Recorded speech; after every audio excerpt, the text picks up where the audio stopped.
Good morning, good afternoon, good evening, g'day, wherever you are in this world. My name is Peter Easton. I'm the Director of the Centre for Accounting Research and Education, known as CARE, in the Mendoza College of Business at the University of Notre Dame in the United States. I'm also the Editor-in-Chief of the new peer-reviewed journal, Accountability in a Sustainable World Quarterly, and Master of Ceremonies of this year's conference.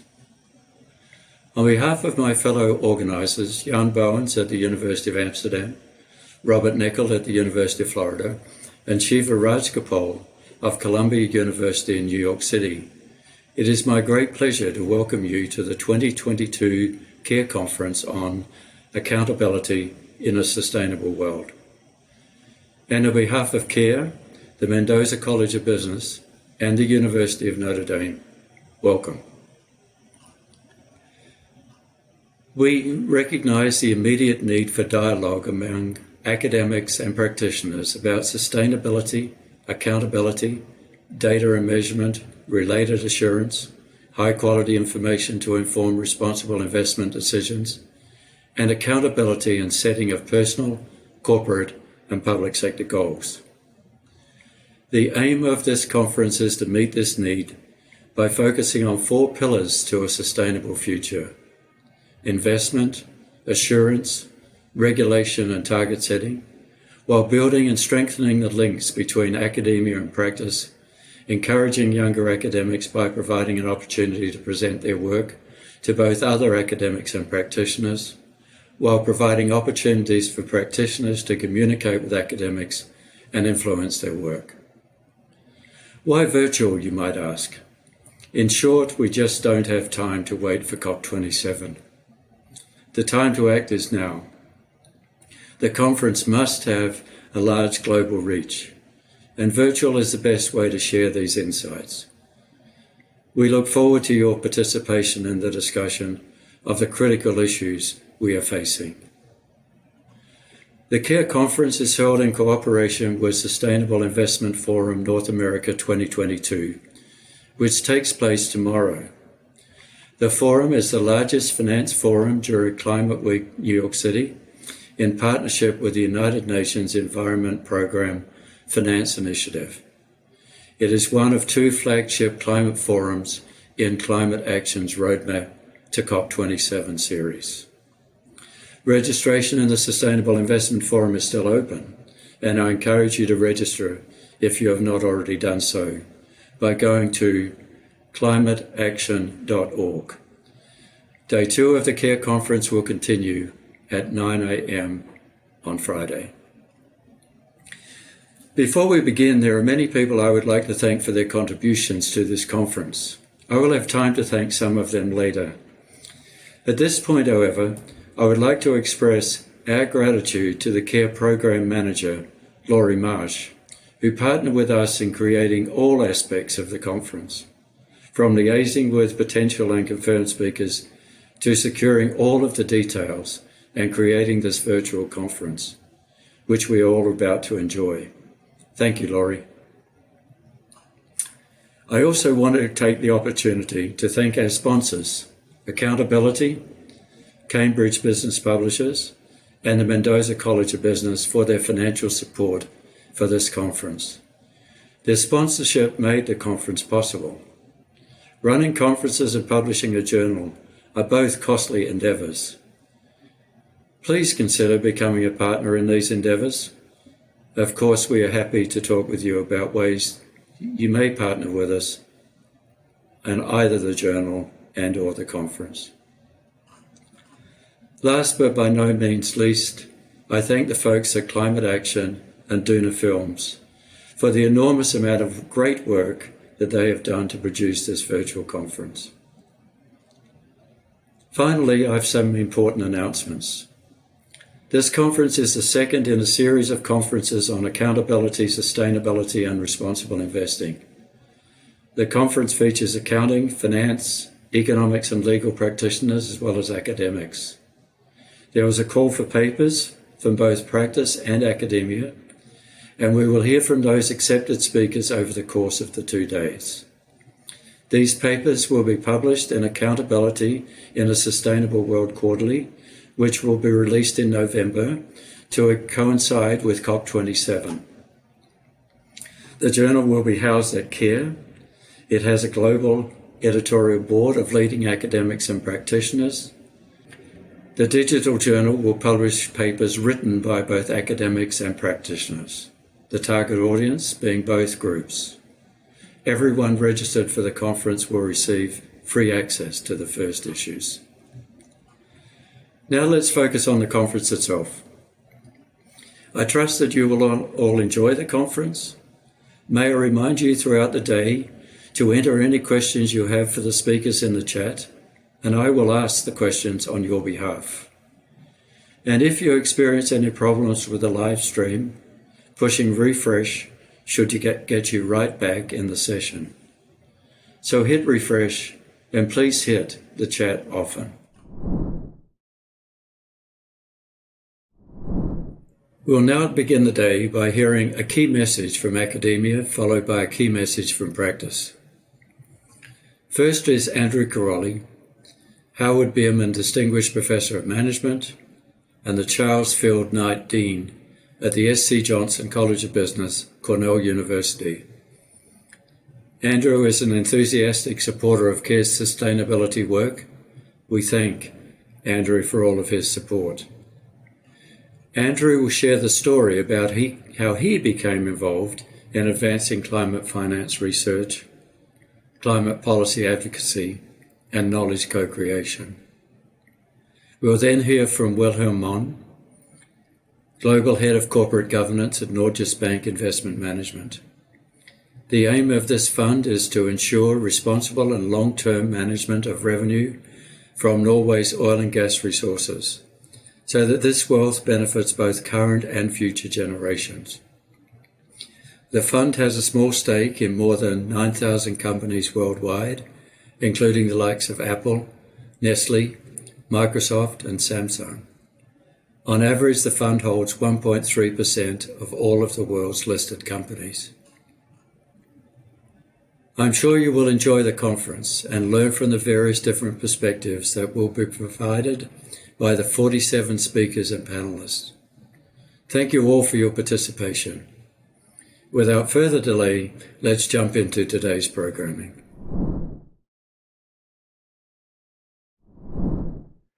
Thank you for the opportunity to speak at the CARE 2022 conference. This forum, jointly offered with Climate Action's Climate Week, is doing important work in bringing researchers like myself, practitioners, and policymakers together to challenge our fundamental notions about responsible investing and accountability toward a sustainable world. Thank you, Peter Easton, especially for honoring me with this invitation, and congratulations to you and the whole CARE team for this important work, and of course for your launch of the new journal, Accountability in a Sustainable World Quarterly. I'm really energized by the theme this year because it focuses our collective attention on what I regard as the mission-critical role of financial markets, their institutions, in helping to address the challenges of public and private sector funding of investments towards mitigation and adaptation related to climate change. So in this session, what I'd like to do is share a story about how I came to be involved in advancing climate finance research and now in my climate policy advocacy. I think of it as a positive story about the building of what I enjoy calling the first body of knowledge, boldly, the first body of knowledge on climate finance, when I was the executive editor of a top peer-reviewed scholarly journal, the Review of Financial Studies. The behind-the-scenes aspect of the story bring out some important dimensions that I truthfully didn't fully appreciate at the time, but am now coming to appreciate in retrospect, given the success of that venture. So the title of today's talk, this brief talk, is, quote, Wicked Knowledge Co-Creation, an Imperative for Climate Finance Solutions. Now, little did I realize that this initiative with the review represented what is a, quote, knowledge co-creation event. And what I want to argue is that this really is the only way to make meaningful progress on the big questions that face us. The, let me say, wickedest of the wicked problems, like climate finance. And what it means is scholars need to engage with a broader community of stakeholders beyond just the scholarly community to move the needle. So what exactly is knowledge co-creation? Well, it turns out there is a formal definition by Herman Pilath in a 2020 article that calls co-creation itself a, quote, creative human activity embedded and influenced by evolutionary processes in many dimensions across varying scales over different time dimensions. Now, this is a bit too abstract sounding for my taste, partly because it comes from its origins in ecological economics and this subdiscipline called social learning. And by the way, that subdiscipline traces back to the seminal work of Professor Lynn Ostrom in the 1990s, for which she ultimately won a Nobel Prize in 2009. Now, I myself prefer the definition offered in a more recent 2015 policy analysis study by Vorberg et al., which talks about, quote, the creation of long-lasting outcomes that aim to address societal needs by fundamentally changing relationships, positions, and rules between involved stakeholders, underline, through an open process of participation, exchange, and collaborations with the relevant stakeholders, underline. So what this definition, this policy-oriented definition does is focus on the complex interactions between knowledge creation, and decision-making, and specifically linking the social, cultural, political influences, and honestly, different economic players like researchers, households themselves, corporations, governments, and policymakers. So, how did what we started 7 years back at the Review, when I was the executive editor, become a worthy knowledge co-creation initiative? Well, it started with an unexpected email to me as the editor to join a meeting in London with other editors of top journals in accounting and finance. And we were going to be hosted by two groups, the leaders of two of His Royal Highness the Prince of Wales sponsored charities. One, Accounting for Sustainability, short form A4S, and the other, the Cambridge Institute for Sustainability Leadership.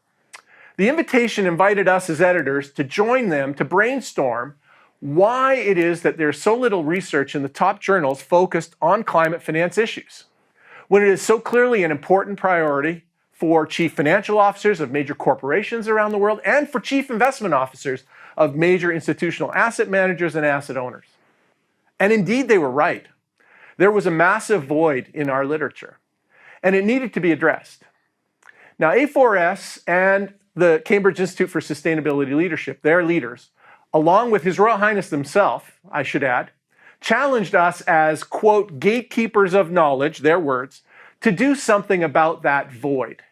My fellow editors and the leaders of the Society for Financial Studies, the oversight body for the Review, answered the call. Now, we knew several steps needed to be taken. The first was we needed a means to incentivize researchers, scholars out there in the world, so inclined to do research on climate finance, to shift their energies towards preparing towards working papers that would ultimately could be publishable on the topic of climate finance that we knew did not yet exist. To do that, we used a novel editorial protocol called a registered report. This is an idea that I lifted from the field of cognitive science. And the idea is editors would, instead of inviting completed working papers for consideration of publication, we would actually invite proposals for what might become completed working papers. So in other words, not completed working papers yet. And it would be those proposals that would be vetted towards publication. And the process of vetting would be through a proposal workshop, a plenary forum, involving lots of stakeholders, potentially, and by anonymous reviewers in private communication managed by the editors towards what we call a pre-acceptance quote unquote, pre-acceptance of the paper for publication in a future volume of the review. And the idea of pre-acceptance is that the proposal would be accepted even before the analysis is completed. There would be, of course, follow-on reviews in multiple rounds from the anonymous reviews of subsequent versions as the results became known. But the authors knew that their paper would be published regardless of the answers. And one of the beautiful things about this alternative editorial protocol is that it seeks to mitigate against the publishing bias that many believe is out there against negative and non-results. And I couldn't imagine a more important priority for a topic where we're attacking a wicked policy problem like climate finance. So that's step one. Step two, we had to assemble a blue ribbon scientific committee of reviewers, top scholars out there in finance and economics, to ensure that the editorial process was rigorous.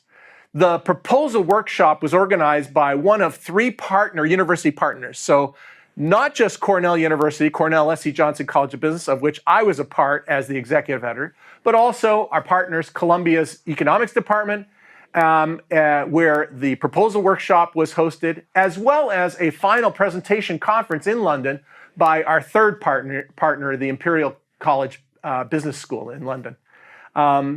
It was a very successful, well-functioning triumvirate of three entities. So the third critical ingredient was, speaking of partners, we knew we had to draw important external stakeholders beyond the academy to engage towards bringing in the industry and societal relevance and their understanding of the big policy questions to the plenary discussions, along, of course, with their financial sponsorship of the events themselves. And we were very fortunate to have Norges Bank, Norges Bank's investment management, along with, of course, A4S and the Cambridge Institute for Sustainability Leadership as sponsors. And finally, and definitely not least of all, we had to have scholars from around the world answer the call for proposals for this highly unusual editorial enterprise. And what I can tell you, ladies and gentlemen, is answer the call they did.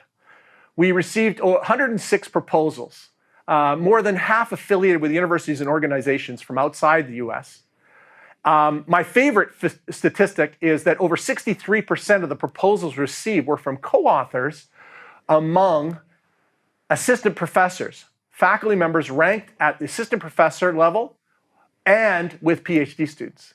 So the interest displayed, revealed in the call was clearly among younger, up-and-coming scholars, clearly showing an eagerness to make a difference in this new subdiscipline of climate finance.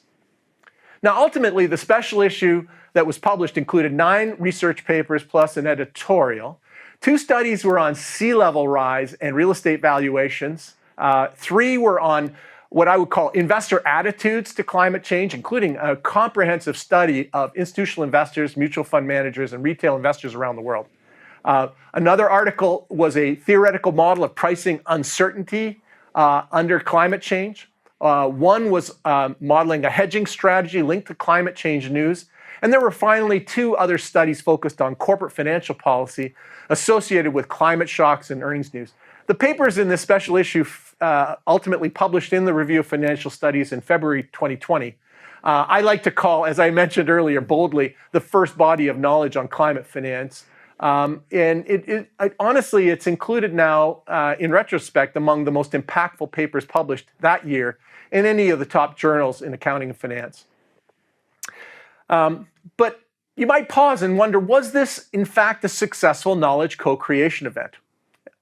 Well, fortunately, the August 2021 volume of a journal called Environmental Challenges published a study from a team of authors which they entitled, quote, Co-Creating Knowledge in Environmental Policy Development, in which the authors lay out what they call impact guidelines. Kind of think of it as a checklist of 5 basic questions, as it were, all useful towards giving ourselves, a retrospective grade on whether we hit the mark for success with the enterprise with the review of financial studies. So the first measure of impact that they point to is about what they call the actors.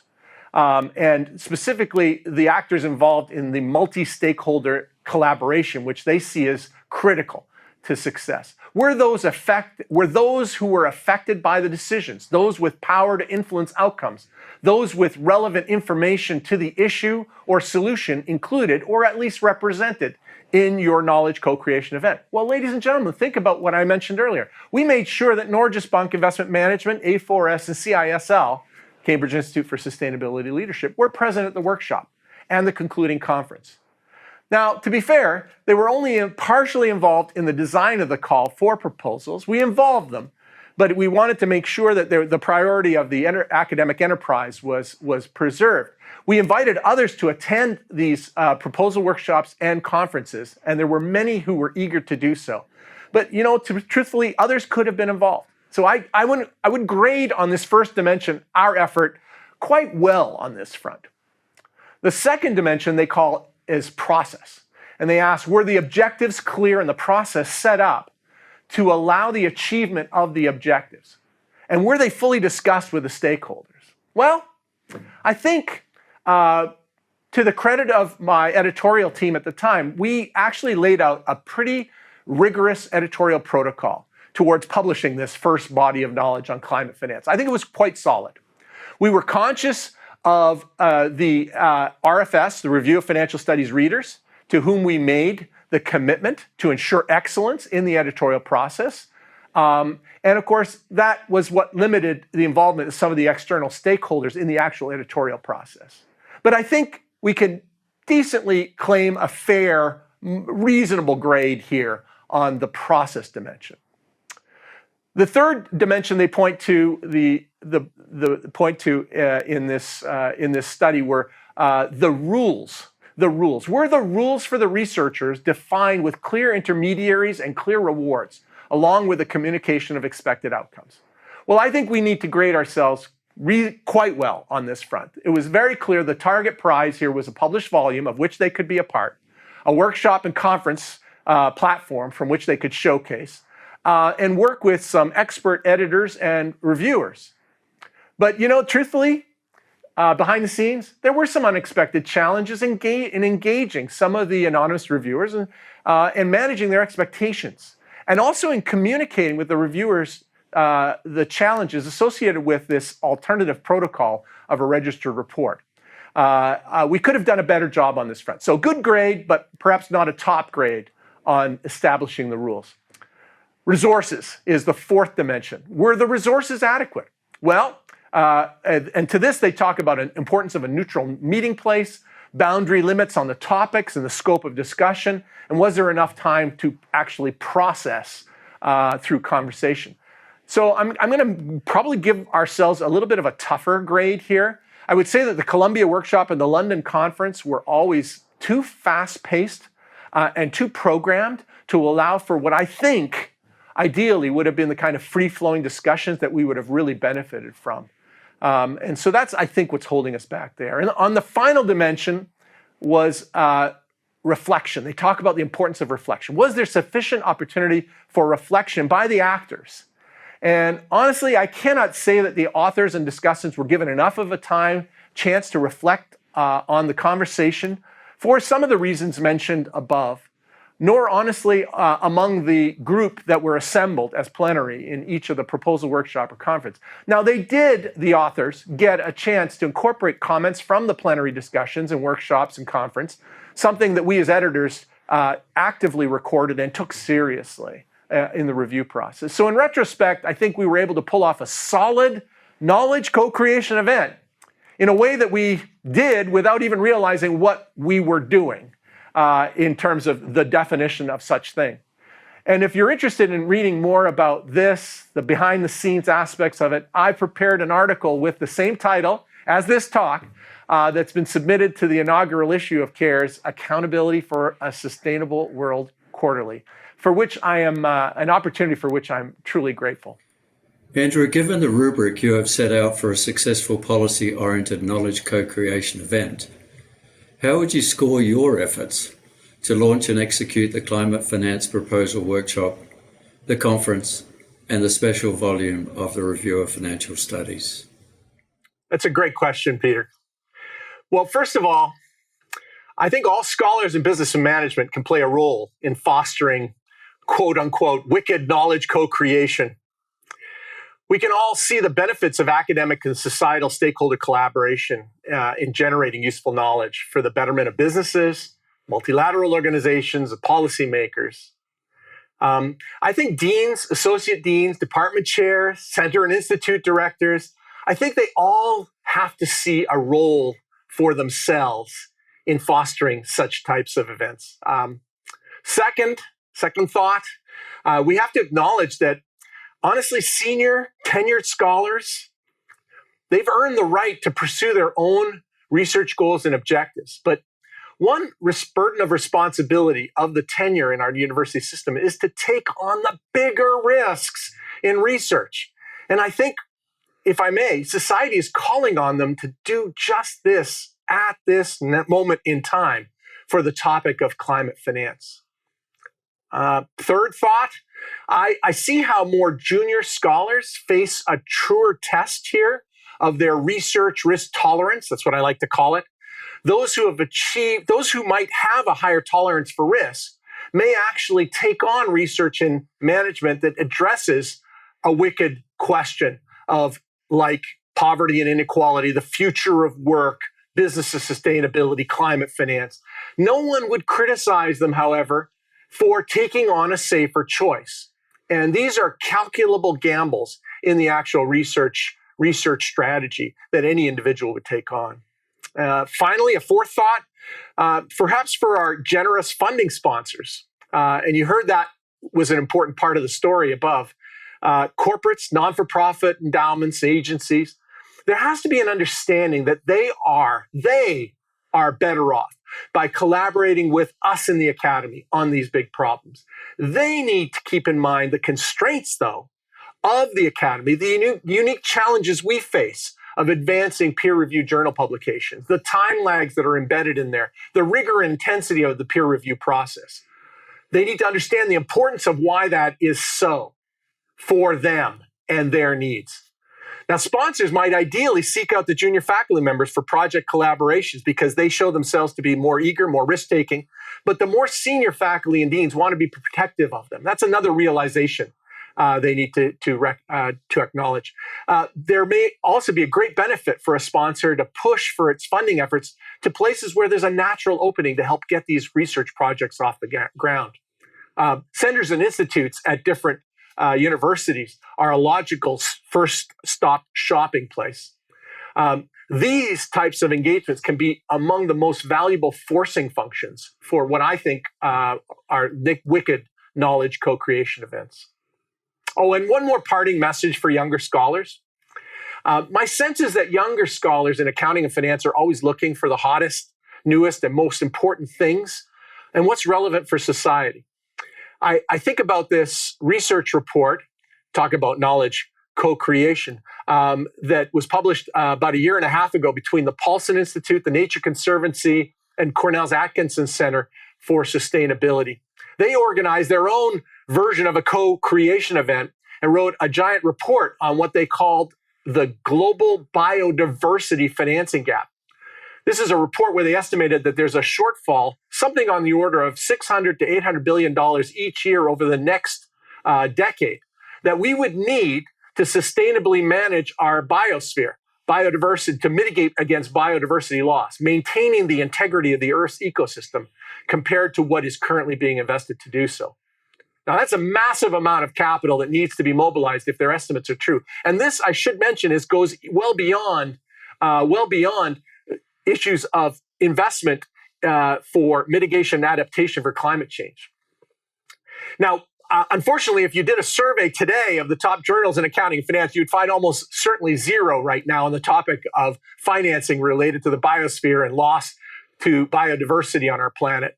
I cannot tell you how important this issue is to so many, not just companies that are trying to be attuned to the natural environment, more so than ever before, but definitely to society at large. I think of it as a compelling moral imperative for us to be addressing this issue at this moment in time. If I were a young scholar today and I wanted to take on a risk on a new topic that I think could be really transformational and one for which there will need to be answers in due course, I would choose biodiversity finance. And if you're on the margin and thinking this is an area where you might want to get involved as a scholar, if you want to take a chance and push some research in this area, let me offer you an unequivocal yes. Come on in. You're welcome. This is what we need. This is what the world needs. Society needs for us to be focusing our attention on this now.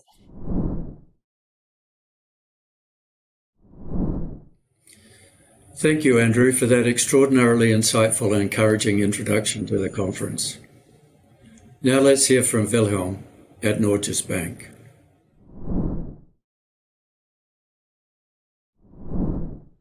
Thank you. It's a pleasure to present here today, and I really appreciate this opportunity to contribute a practitioner's view to this conference on accountability in a sustainable world. The conference program looks excellent, and I look forward to listening to the presentations in due course. I will share some insights on how we advocate at the market level with regulators and standard setters for better and more standardized sustainability reporting. I will also shed some light on how we engage with our investee companies for better disclosure and the results we are observing. We believe that working at both the market level and with individual investee companies to encourage standardized reporting and its adoption is required to achieve change. Now, let me briefly introduce the fund. Norges Bank Investment Management is the asset manager of Norway's government pension fund. We have a very clear mission to safeguard and build financial wealth for future generations. The fund is owned by the Norwegian people. The Norwegian Ministry of Finance sets the overall investment strategy, and any major changes to this strategy require the approval of Norwegian Parliament. The operational management of the fund has been assigned to Norges Bank Investment Management, part of the Norwegian Central Bank. At NBIM, our task is to achieve the highest possible return with moderate risk. Responsible investment is a priority in managing the fund. The fund was set up in the 1990s to support the Norwegian government's long-term management of petroleum revenue.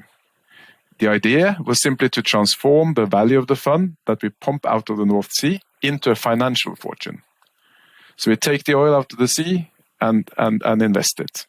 Today, the fund is worth more than twice as much as the remaining petroleum wealth in the Norwegian continental shelf. It is the world's largest sovereign wealth fund with a market value of around 11,600 billion kroner, or circa $1.2 trillion. At the end of June this year, close to 69% were invested in equity, nearly 28% in fixed income, and the remainder in unlisted real estate and renewable infrastructure. We are invested in over 9,000 companies and own more than 1.4% of all shares globally. A few examples of companies we are a shareholder in are Apple, Nestlé, Tencent, well-known names. Given that we are so widely invested and have a very long investment horizon, we believe that a good long-term return for the fund depends on a sustainable economic and environmental and social development. It also depends on well-functioning, legitimate and efficient markets, and this belief drives our efforts to work for better market standards on sustainability reporting. We want to integrate sustainability information in all our ownership and investment decisions to understand our exposure to sustainability risk and opportunities, but to do that, we need reliable and detailed reporting from companies. As one example, calculating our carbon footprint, that is the greenhouse gas emissions from the companies we invest in, allows us to better understand our exposure to climate transition risk. And you can see that our carbon footprint has declined over the last 2 years. This is, of course, in itself encouraging, but there is a lot of variation in terms of the quality and the frequency in which companies publish their so-called Scope 1 and Scope 2 emissions that this data is, or these analysis is based on. And the Scope 3 data, that is their value chain emissions, is even more challenging. To take into account sustainability information in our ownership and investment decisions, we simply need reliable data. And better and globally accepted standards are a key are the key, I would say, to more reliable data. To support such developments, we contribute our views as a financial investor. In 2020, we published an asset manager perspective on corporate sustainability reporting. In it, we explain that investors need better information. We talk about the better information for risk exposure to determine whether a company is exposed to a specific sustainability issue, better information on the management of that risk to understand how companies manage their risks and opportunities, and finally, better information on performance, relevant, comparable, and reliable key performance indicators that use recognized calculation methodologies. Such information should be provided in a standardized way based on globally accepted and financially material metrics. And we also believe that to ensure that the disclosed information is accurate, sustainability disclosures should receive board sign-off similar to financial disclosures. We have engaged with international standard setters and regulators in our main markets to share our perspectives and encourage more standardized sustainability reporting. We contribute our expertise to initiatives, for example, by being a leading voice on the SASB Investor Advisory Group, taking the vice chair role. We also frequently contribute to public consultations. One example is our response to the SEC consultation on climate change disclosures last year. We welcome the proposal to build on the TCFD recommendations. We also emphasize that it would be helpful if the Commission were to allow foreign private issues to use the IFRS climate-related disclosure standard to meet their climate reporting obligations. Enhanced and standardized disclosures are welcome, and especially at a global scale. We are pleased to see that our efforts, and by many of the efforts of us and many other investors, seem to be paying off. We are excited about the creation of the IASB and the consolidation of voluntary standards. The IASB is creating a global baseline for financially material sustainability reporting. This is a big step forward towards more reliable and comparable global disclosures. We also observe more national authorities asking companies to report this information. This is a great starting point. We encourage standard setters to set mandatory requirements, and we believe that this will be the most effective way to achieve what we need: improved standardized and global disclosure regulation on all financially material topics. So we work hard at this market level for improved standards for the companies we invest in around the world. But of course, we also engage directly for improvement and change with our 9,000 investee companies. On the sustainability topics, we do this on the back of 9 expectation documents developed over the last 15 years. These expectations form the basis of our dialogue with companies. They give us a principled basis and predictability as investor, and public expectations allow us to reach out to companies at scale. Our expectations are based on international standards such as the OECD guidelines for multinational enterprises and the principles for corporate governance. As shareholders, the boards are our most relevant counterparty. We care about the well-functioning of boards and that the board's role in the governance of companies is clear. And our expectations are therefore primarily directed at company boards. We expect boards to take the overall responsibility for company strategy, and that also includes addressing challenges and opportunities posed by environmental and social issues. And it means that the board should integrate material risks in these areas into the company strategy, risk management, and also in its reporting. Because reporting and better disclosures are key asks in our expectations and in our dialogues. We are investors, we live on information. Our job is to understand the companies and their value creation. We also need to understand trends over time and between companies. As a starting point, we believe that the companies should consider the industry-specific metrics of SASB, soon ISSB, and base broader disclosures on the GRI standards.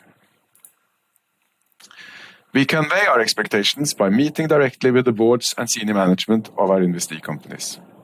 We held over 1,000 meetings where we discussed ESG in the first half of 2022 alone. The graph here shows you which topics we covered. As you can tell by the distribution, climate change is a strategic challenge we engaged a lot on. In fact, we had climate meetings with companies representing 22% of the net asset value of our equity investments, or some $150 billion. Other topics loom large too. Core corporate governance issues as capital management and effective boards, and human capital management at the core of a modern company's value creation and one of the rising topics as a share of our dialogue. In fact, we just released a new expectation document on human capital management to articulate our views even more clearly. And of course, many of these topics are linked, and we would like to see the companies manage these risks and opportunities in a strategic, integrated, and coherent manner. In addition to dialogues, voting is a powerful tool to convey our views. This year looks likely to break records for shareholder proposals on sustainability disclosure. We assess such proposals based on a framework of materiality, prescriptiveness, and the company's context and response. But we also look at companies where we believe the response is lagging in itself and may then ultimately decide to hold the board to account. Recently, we have increased our votes against the board where companies' targets and disclosures of climate and other sustainability risks are insufficient. This slide shows some examples of companies without adequate climate disclosures, transition plans, or emission targets. With companies in sectors where transition risks are material, we believe the board should ensure reporting that enables investors to understand the company's management of such risks. For us to be a considered and effective shareholder, we need detailed information to prioritize companies for engagement. And to track progress in company practices, we regularly assess companies against indicators to measure governance, strategies, risk management, and targets. In 2021, we did 4,196, to be precise, assessments and collected over 160,000 data points. We are very pleased to see that our advocacy at market level, engagement and voting appear to show results and that we see indications of improved disclosure.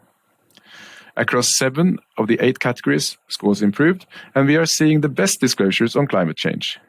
Of course, these results reflect improvements and relative maturity of standards and approaches in this area, far beyond our activities alone. However, when we look into the change in assessment scores for the companies we engaged with, we see that the average improvement is 12 percentage points against 5 percentage points for companies we didn't engage with. That is encouraging too. So let's look again at climate to see how disclosure improved on the chosen indicators. We have seen significant progress on disclosure across most of the 10 key indicators. We have limited this sample that you see here to companies that were owned and assessed in all 3 years to ensure that results are comparable over time. And you see that an increasing share of companies report that they use an internal price on carbon, and we see a notable progress in disclosure of company emissions, including value chains, scope 3. We also see that disclosures are gradually more aligned with the TCFD framework. This is information we need to understand risks and opportunities. And remember, these are fairly new concepts and a step change on where we were just a few years ago. Then you have those things that didn't even exist some years ago. Progress on setting and disclosing science-based targets aligned with the goals of the Paris Agreement has been encouraging, but the share of companies reporting such targets remains low. Setting science-based targets will be particularly important on the road to net zero and in our engagement with companies. This is even more true for some sectors. You may remember from the earlier slides that our carbon footprint is concentrated in certain sectors such as basic materials and industrials. These are naturally companies we are focused on in our engagements. Here you can see that disclosures in these 2 sectors also improved. Particularly impressive is basic materials, where in 2021, 45% more companies disclosed climate transition plans and 44% more reported in line with the TCFD requirements. So a rapid change.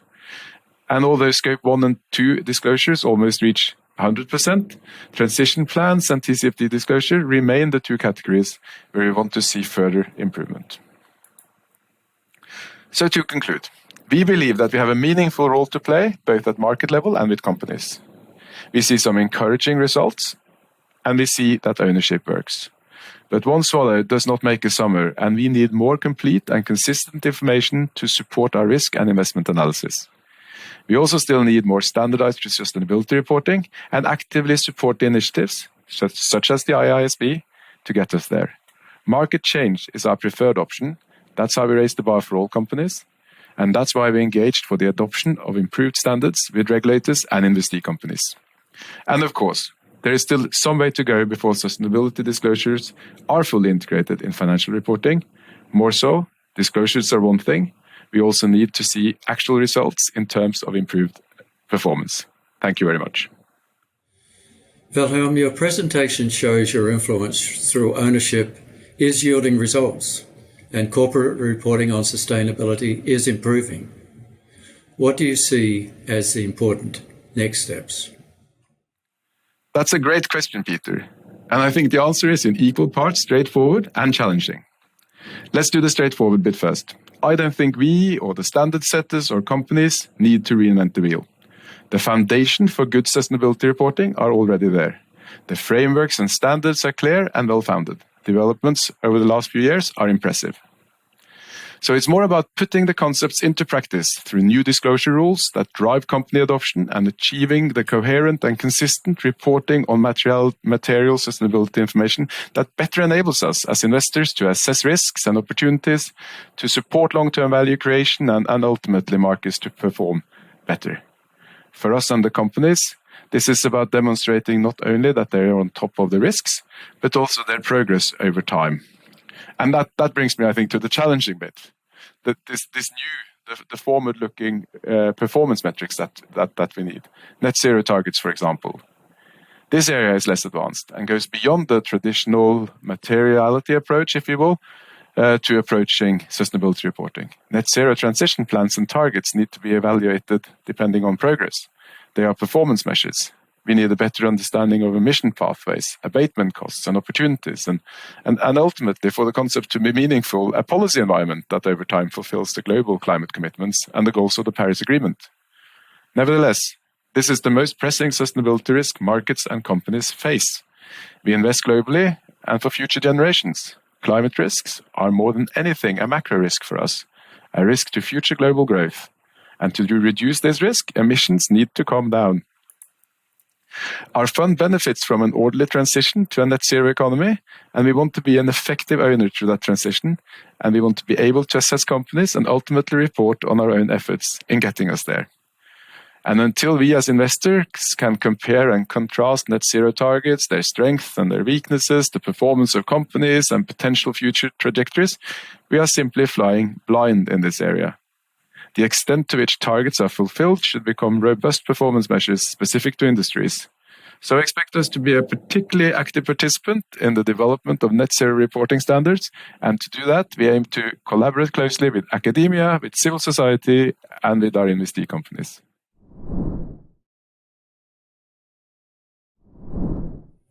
Thank you, Wilhelm. That was exceptional. Wow, what a wonderful start to the day.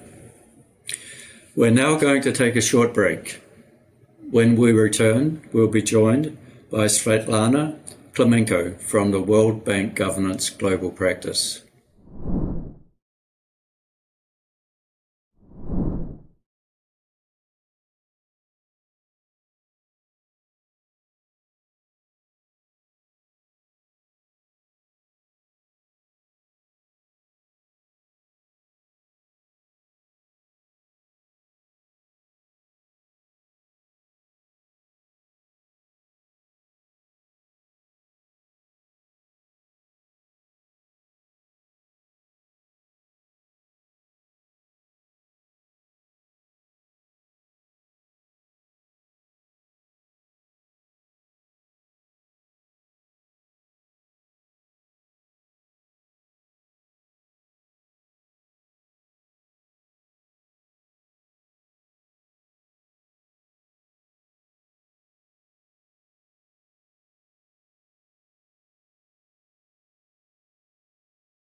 Welcome back. We're now going to hear from our plenary speakers. Firstly, Svetlana Klemenko. Svetlana is an advisor to the World Bank Governance Global Practice, and we're thrilled that she can join us today. Greetings, everybody. I'm delighted to be here today with all of you at this very interesting conference. And I would like to discuss the evolution of the sustainability reporting. This is the topic that is very much around us today. There is a lot of focus on what is taking place in different spheres associated with the sustainability reporting. And I think that it is important for us to take a step back and just review how did we get here. So the initiation of what has become sustainability reporting in our current understanding dates back to the 90s, when social society, NGOs, and other stakeholders started calling certain companies to disclose information related to the impact that their activities have on the environment, on the social issues. So this was particularly relevant in some industries, such as chemical industry, for example, or oil and gas industry. And as this information started shaping up, the first important step in creating pathway to what has become sustainability reporting in the way we think of it today, in my view, was the establishment of the GRI, Global Reporting Initiative, in 2000. Another important factor that contributed to the evolution of sustainability reporting was sustainable investing movement, which also started picking the speed a couple of decades ago, and with the initial focus on socially responsible investing. However, and in the beginning of this process, this really was focused on the exclusion of certain activities from the investment processes. However, as this became more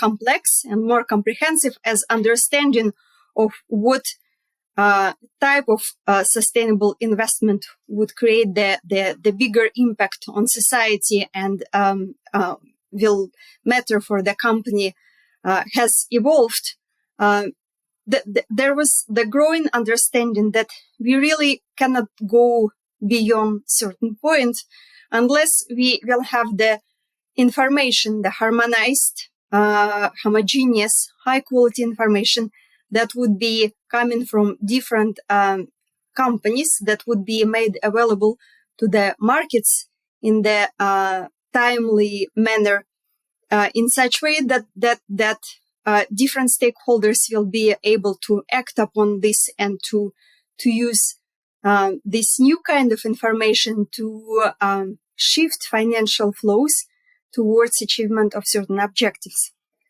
I also would like to mention that in parallel with these developments that have been primarily driven by the private sector, there have been certain developments in the public sector, although not that many. However, it is worth mentioning the case of South Africa, which has had the famous King reports, King 1, King 2, King 3, and in 2010, around 2010, the Johannesburg Stock Exchange actually incorporated requirement into their listing requirements for the companies to disclose information, not only financial information, but information that would be consistent with the requirements of the King 3 report. So that gradually brings us to the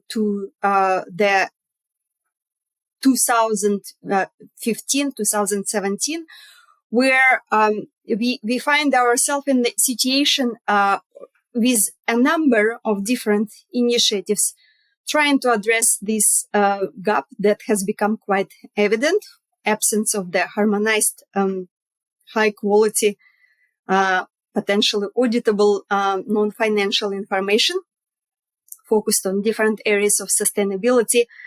And a few key players that are worth mentioning, of course, are the TCFD, SASB, the same GRI that I have mentioned before. And we have the situation where companies try to enhance the quality of the non-financial information that they disclose using these different frameworks, with a few of them really picking up a lot of speed and gathering significant following. And once again, probably TCFD and SASB would be the ones that are most remarkable in this way. However, this situation still was suboptimal in a way that these different frameworks, these different guidelines meant that companies would produce very different scope and quality of information that would be very difficult at times to compare. So there was a growing understanding that we really needed to somehow find the way to bring these different streams together. And this indeed has been a very challenging task. I have been engaged in this work for a good number of years, more than I probably should disclose, but more than 10 years. And while we have always hoped that there would be such day when we will have one single set of standards, we also were very cognizant of the difficulties that usually accompany this process. However, come 2019, 2020, and a few things have taken place which actually made this convergence of different initiatives possible. And among the key factors that have played a very important role, I would first mention the major global development, such as appreciation of the urgency of climate action that of course was propelled by the Paris Accord in 2015. However, in 2019 and 2020, the urge to act became tangible, and big part of the climate action, of course, is linked to the capacity to unlock the major financial flows at the level of markets, portfolios, and projects that would support this kind of activities. And when it comes to the market level flows, markets function on information. So designing standards that would enable production, preparation of this information, it became really imperative. Another contributing factors would include first the serendipity of a good group of people coming together and working on these issues. And here I would like to mention the very important role that was played by the IMP, Impact Management Project, that was led by Clara Barbie, who did a fantastic job behind the scenes, helping to bring together a few key stakeholders who are now a big part of this process. So a big part of the debate was who should own these new standards, who has the right processes, experience, legitimacy to lead this process going forward. And after extensive consultations, the decision was made, the consensus has been reached that the IFRS Foundation would be the most appropriate place. And in my view, it indeed is the best place to house these standards. So what we then saw happening in 2021 at COP26 at Glasgow was the announcement of the intention of the IFRS Foundation to establish the International Sustainability Standards Board. Of course, this decision has been made based on the extensive public consultations. Actually, there were two public consultations that were conducted by the IFRS Foundation. There were also many bilateral important factor that I think has contributed to the success of this was that In 2021, we had the situation where the UK, United Kingdom, both chaired the G7 group and was preparing the COP26 process. So, and both of these processes were used as important channels to put together needed action. So in the lead up to the establishment of the ISSB, we actually had both the G7 leaders and the G20 leaders, G20 ministers of finance, in 2020 and 2021, expressing strong support explicitly to the ISSB and the IFRS foundation work. So this really the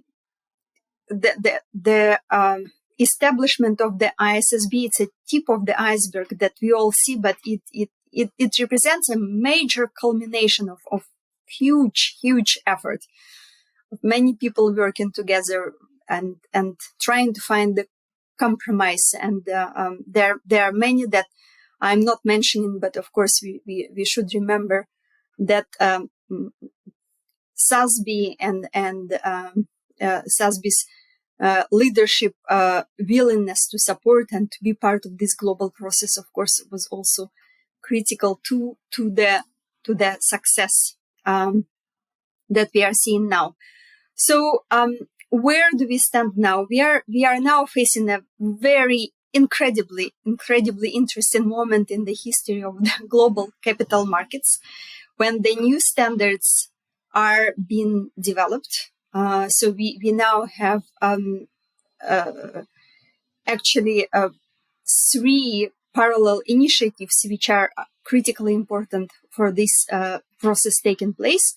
First, the ISSB just concluded the public consultations focused on the first 2 standards, the general sustainability disclosure standards, which establishes the framework for the future reporting, sustainability reporting, and the climate-related financial disclosure standard draft, which is very extensive, which has a very significant scope that covers many new concepts that, of course, companies and the other stakeholders will have to learn how to understand and how to disclose in such a way that it will offer meaningful information to the markets, to the different groups of stakeholders.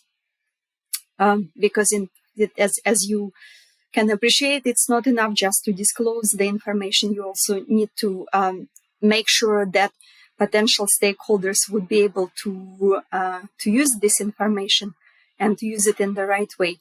In parallel, also the European Commission, the standard setting body of the European Commission, EFRAG, has published a large number of draft sustainability reporting standards that take a slightly different take on how sustainability information should be disclosed as compared to the global baseline standards advocated for and designed by the ISSB. So in case of European standards, we are looking potentially at disclosure, including double materiality. And in parallel, the US Security Exchange Commission has concluded the public consultation on the climate-related disclosure.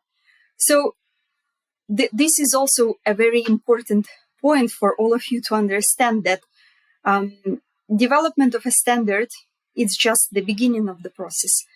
To really enable this change at the level of the markets and to shift the capital in a certain direction, to change the way the capital is priced by using not only financial but also non-financial information, you need to change the broader ecosystem that support functioning of the global capital markets. And that would include development of the new taxonomies, that would also include adjustment of the credit rating methodologies. It would require development of the new assurance standards, because the new information is supposed to be, the general recommendation is that it would need to be audited, and we still do not have the the auditing standards focused specifically on this area. Also, if you think about the companies which are supposed to prepare this information, there is in the current setup, there is not one single person who would be able to prepare this kind of information, because we are now looking at combination of financial and non-financial information. And non-financial sustainability covers a wide range of topics, so you would need to have a few different experts contributing to the preparation of this information. So we are actually looking at the emergence of the entirely new profession. We are looking at the gap that needs to be filled with professionals who would also be able to both understand how the financial global capital markets function and how information produced by the companies is being used, but would also be able to incorporate a few different dimensions that are not linked to the financial data, and that would take time, and it would require a concerted effort on parts of the companies, of educators, of governments. Finally, also, it is important to remember that the new standards, and now I'm primarily referring to the global standards developed by ISSB, will have to be, individual jurisdictions will have to decide how are they going to be used, whether they will be mandated for certain types of companies who will have to comply with their requirements, also whether the individual jurisdictions will adopt or adapt these global baseline standards. So these are very big decisions that we are looking at that will have to take place in individual countries once the new standards are published. And as I have been hearing, the updated expectation is that the first ISSB standards will be published in the early 2023. So this is where we stand. It's a beginning of a major shift at the level of the global capital markets. There is a lot of effort that needs to go into this for all this to happen. And we are still really understanding what exactly this will mean for different stakeholders, what impact it will have on the markets, on the corporations, on the society, on achievement of the broader global objectives, such as the ones linked to the achievement of the Paris Climate Accord agreements, as well as other dimensions that we cannot yet even describe properly because we have not yet gotten there. May I interrupt with a question? What will parallel development of the three disclosure systems, global, EU and US, mean for capital markets? So, yes, thank you very much for this question. And indeed, as I mentioned, we now observe three parallel processes taking place, and they are led by very important stakeholders, by very important jurisdictions, the EU, the US, and then the global process. I would also mention that we, in acknowledgement of the importance to align these processes to the extent possible, the IFRS Foundation has convened a group of the regulators representing 4 or 5 major economies that are working very closely together, trying to assess exactly this issue, what development of standards that are aligned but still slightly different can mean for their jurisdictions and what it can mean for the capital markets. And to put this in perspective for you, we are in a place where potentially in 2-3 years, once these standards will be developed and they will be adopted by different jurisdictions, we may be facing a situation that the same company located let's say, in one of the emerging economies that would be looking for for raising capital in one of the major global capital markets, would it be New York, London, Paris, or any other place, they actually would need to incorporate as part of their decision on where to go and where to raise this capital, the requirements, the sustainability reporting requirements that are different from jurisdiction to jurisdiction. Many people are asking whether this potentially could skew the volume of the capital flows going through different stock exchanges. I would say that it is probably too early to to guess what this would mean,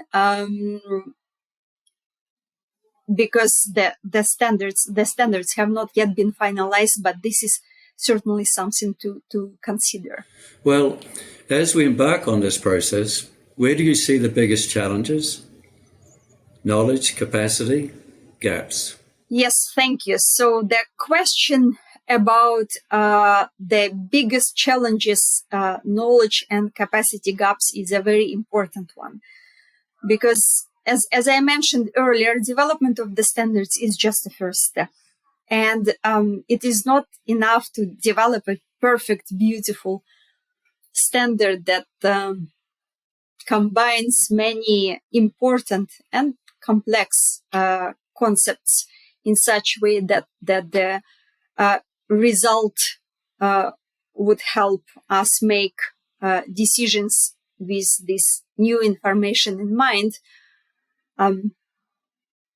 Ultimately, success of this process would be defined by companies and governments' capacity to implement requirements put forward by these standards.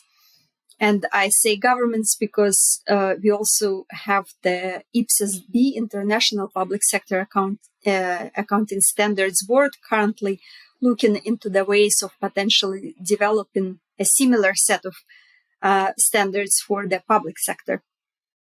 So, as I mentioned earlier, training the staff that would be able to produce this information in the companies is one particular area of focus, and we still don't even have many university programs that are capable to prepare the future employees, it's difficult even to say how exactly these kind of specialists are going to be called going forward. But maybe this is one of the areas where your group, the group that is attending this particular conference could help, is to develop the training programs that will build the capacity within the sector. We also would need to train the government employees. Would it be regulators? Would it be the policymakers? Because they also need to understand what is all this about as they're setting the new processes. And finally, we would need to train the general public in such a way that they would understand. And by general public, I mean a very wide group of different stakeholders, including the civil society, including academia, including the others, in such a way that they would be able to use this information in the right way. Well, how could different partners work together to optimize results? So this final question, how could different partners work together to optimize results, is also a very important one. And I'm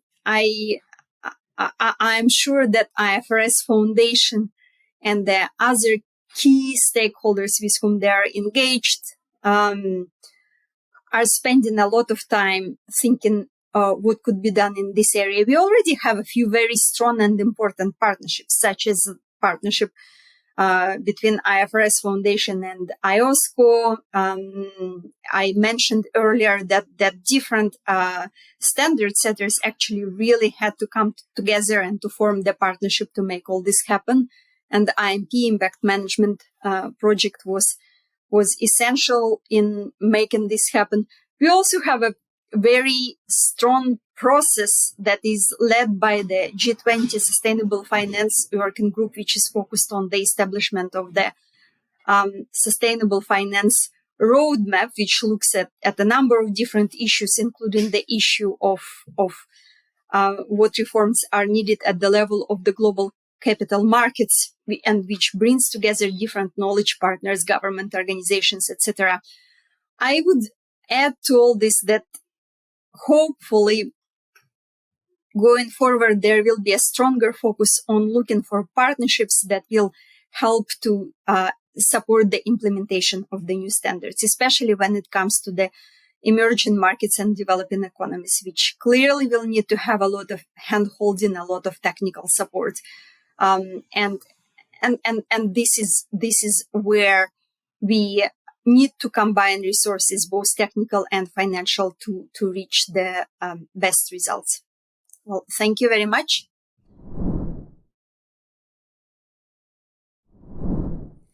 Thank you, Svetlana. Next up is Richard Robb, Professor of Professional Practice in International and Public Affairs at Columbia University's School of International and Public Affairs, who I understand is going to talk about the central role of accounting in moving toward a sustainable world.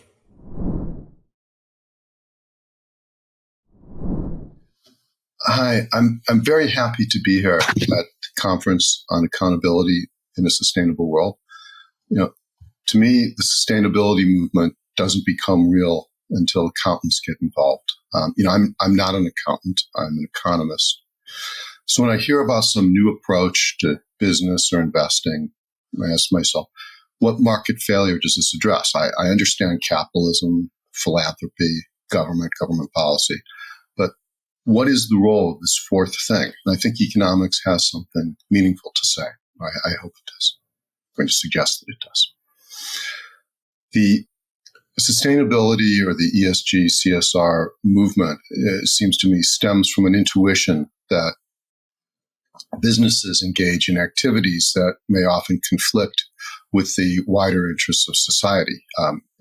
And I think investors or creditors may want to know the extent to which firms deviate from the social optimum for two reasons. First of all, if a firm is up to some sort of mischief causing damage that it's not paying for, those being harmed might someday catch up with them and stop the harm, and or regulators may do it on behalf of people that are being harmed. So that's a risk that's lurking out there that could interfere with the company's profits or its viability.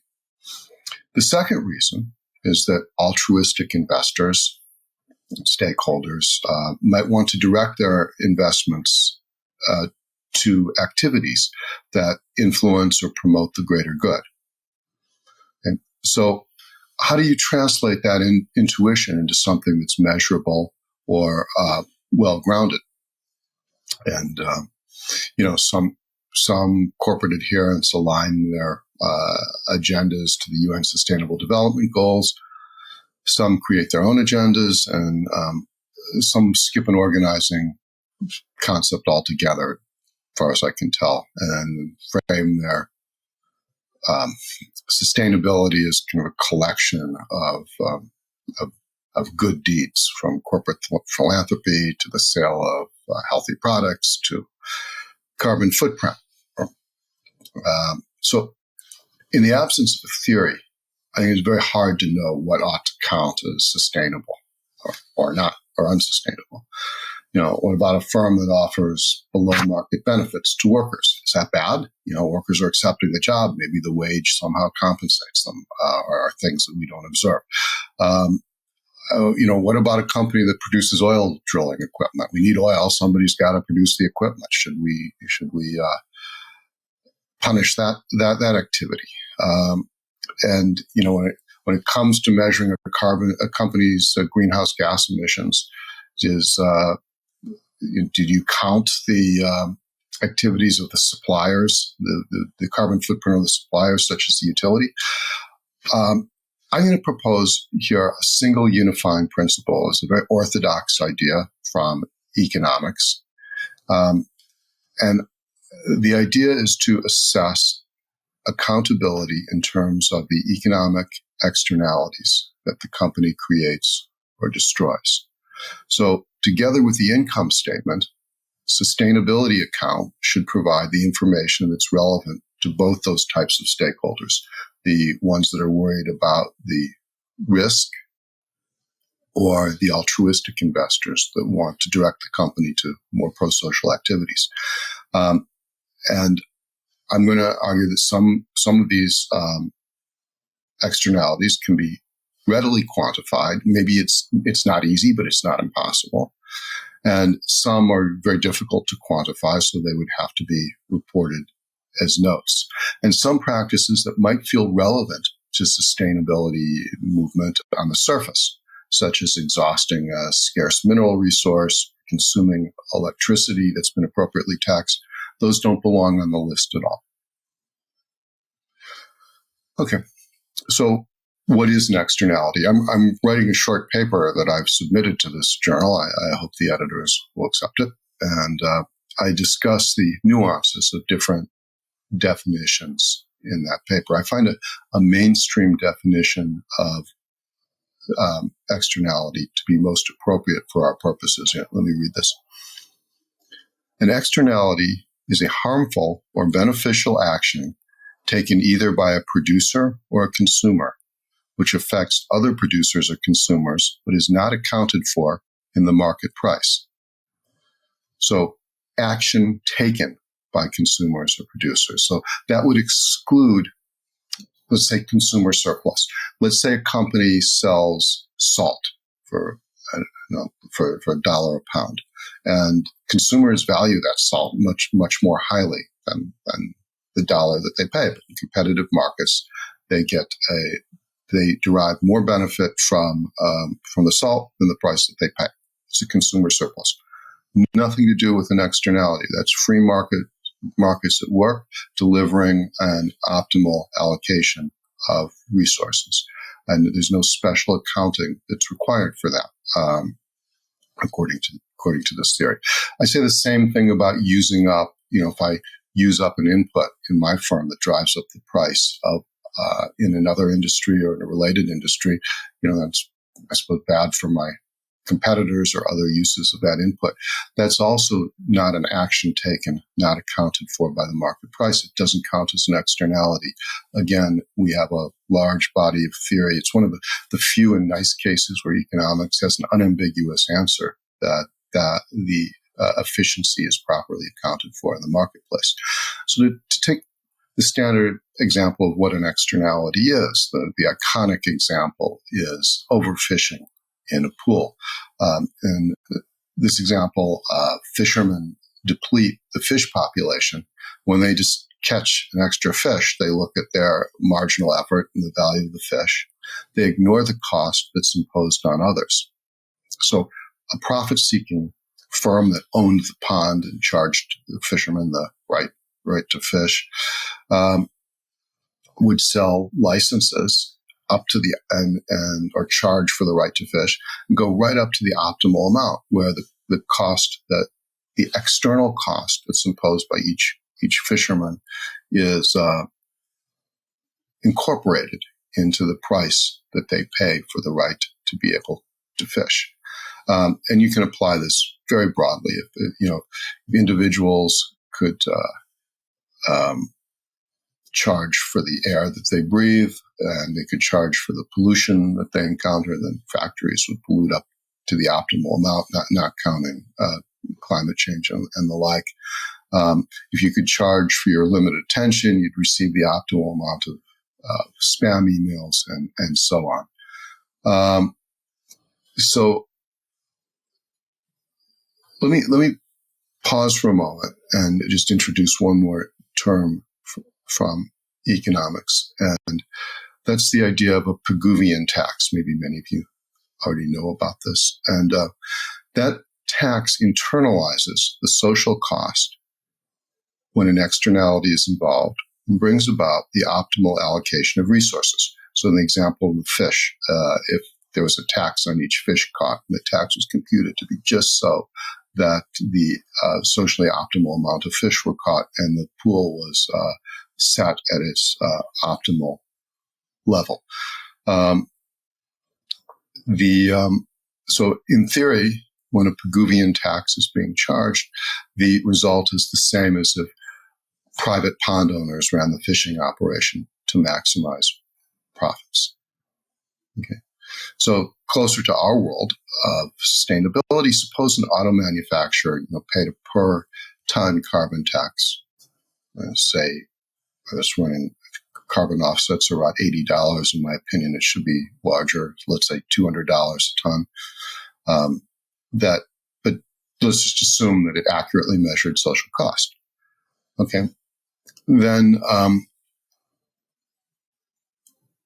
if the auto manufacturer paid that tax, okay, then we wouldn't say that the company had created an externality, but instead we would accept the reported earnings as sustainable.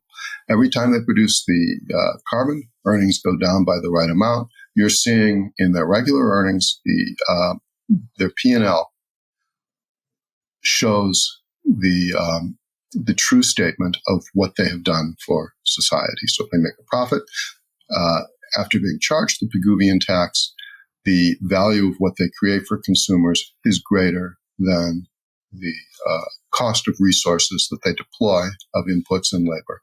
And accurately, even though they do pollute, their reported earnings show what I would call their sustainable earnings, so that no adjustment would be necessary. And if a company and let's take another example. They're not charged a tax, but this company cares about its post-sustainable earnings. And the sustainability adjustment in this case would be the Pigouvian tax as if they had to pay it. Okay? So if an enlightened management says, I'm going to maximize post-sustainable earnings, and post-sustainable earnings are reported earnings minus the Pigouvian tax that they might have paid, then they end up at exactly the same result as if they had been charged by government a Pigouvian tax. So we end up right back at the optimal amount by considering sustainability as if it were Pigouvian. Okay. Let's take another example. Let's say a driver goes on the roads and they clog the road, they pollute the air, and each driver in general isn't going to internalize this cost. So there's an externality. When I go out driving, I impose a cost on others that I ordinarily wouldn't consider. Okay. Now, once again, we can say there's, if there were a Pigouvian tax, then we'd be back at the right level. But maybe there is. Drivers do pay excise tax on gasoline. It varies from state to state in the United States, but taxes all over the world on gasoline. Whether the intent of the tax is to address the externalities, or they say, it's to pay for infrastructure, sometimes what politicians say may not be what they actually mean. It's irrelevant. So it would be up to accountants to determine in a case like this. Well, maybe if a company is involved in driving, but they pay this extra tax, and that tax covers the externalities, that's high enough to capture the social cost. So, these are issues that are a bit thorny, but I think they can be tackled. Is that tax the right amount to offset the externality, and no adjustment is going to be necessary? Okay. Another hard problem, but one that I think can be addressed, is what is the externality for a company that buys inputs from a supplier if that supplier causes negative externalities itself? And the most important example is the use of electric power that's generated from fossil fuels. Okay. And I think, again, the appropriate sustainability requires looking at the facts, and it will vary from the facts on hand. And in my paper, I try to map out the different taxonomies, but it's maybe hard in a talk like this to go through them because it can get a bit complicated. But look, accountants are used to dealing with things that are very complicated and subtle. So I have confidence that it can be addressed. Okay, first, let's say that a utility pays the full Pigouvian tax for some reason. Okay, if it burns coal, it's charged a lot. If it generates power from wind or solar, it pays nothing. And let's also assume that it's able to charge its customer minute by minute, so the price of electricity is lower during windstorms. In this case, the end user is charged the full social cost, so there's no need for the buyer of the electricity to have an adjustment in their sustainable account under these particular set of facts. Okay, to take one more example, let's say the buyer pays a price that does not reflect the upstream externalities. The utility pollutes, doesn't pay a tax, doesn't charge the consumer for the pollution. So here, the act of buying triggers marginal production by the seller and harm that is not accounted for in the price. Okay, so the buyer should add the seller's externality to its own sustainable account. And then the buyer, maximizing its post-sustainable income, regular income plus the sustainable adjustment, internalizes the full social cost. And there are a bunch of other issues that I think it's better to leave to the paper. Short run versus long run. To what extent would a commitment to buying low-priced renewable energy stimulate renewable build-out? And what if 90% of the electricity is produced by sun and wind, and the last 10% is natural gas? Well, if I go out and consume more electricity, on the margin, I create the combustion of natural gas. So maybe that should be counted as entirely as natural gas rather than the weighted average. And again, it depends on the facts, but I'll leave that for my paper. Okay.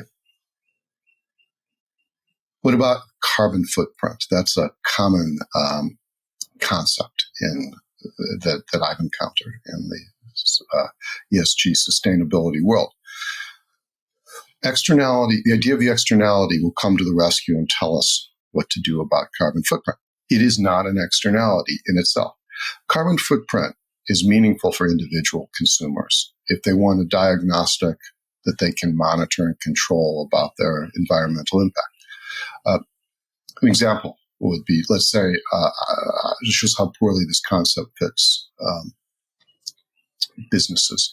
Let's say a car dealer buys cars from an auto manufacturer, and the auto manufacturer buys steel from a steel company that in turn buys iron. There's carbon emitted at all four stages, probably the least by the car dealer. It would be absurd to count all the downstream carbon for the dealer. Okay.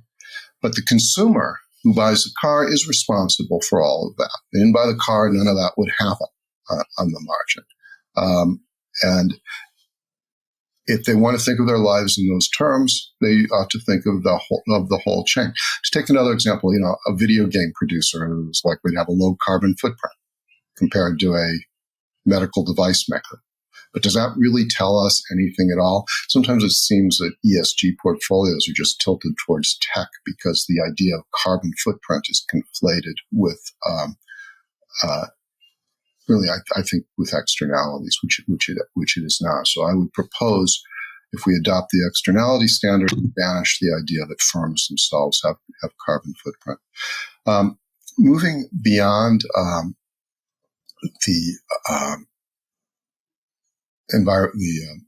environmental impact, I think we can use externalities to shed light on all types of corporate activities, whether they need adjustments in the sustainable account.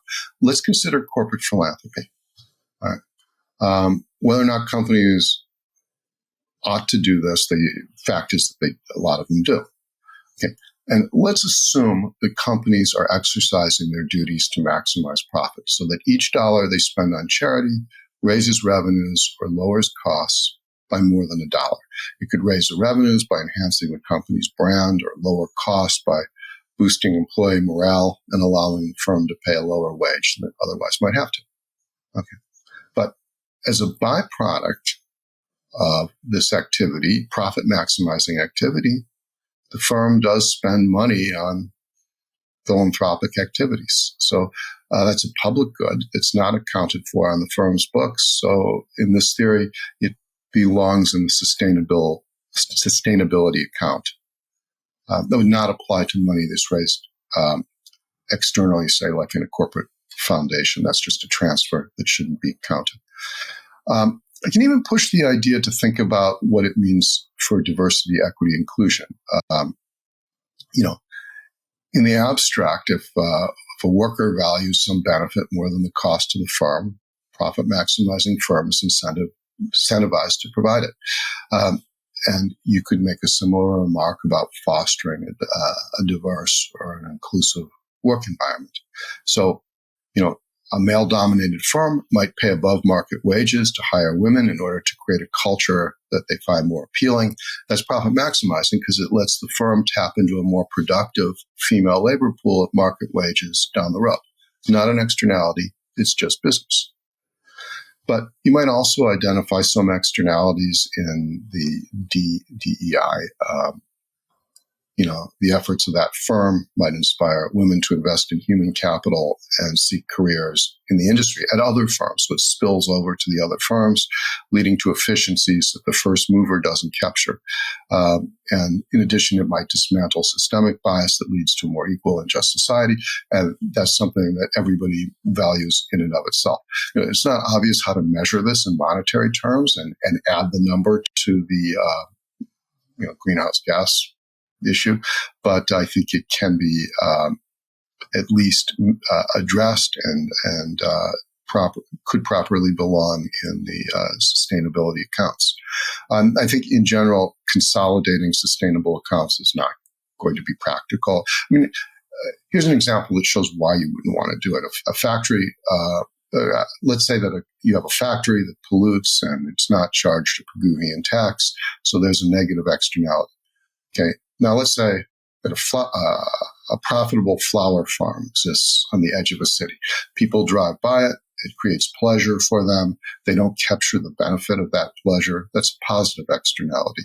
If the flower farm and the factory merge, canceling those numbers out, the positive externality and the negative externality, saying, well, this firm is socially neutral, it doesn't create the information that stakeholders want because the factory might someday have to stop polluting or pay for its pollution.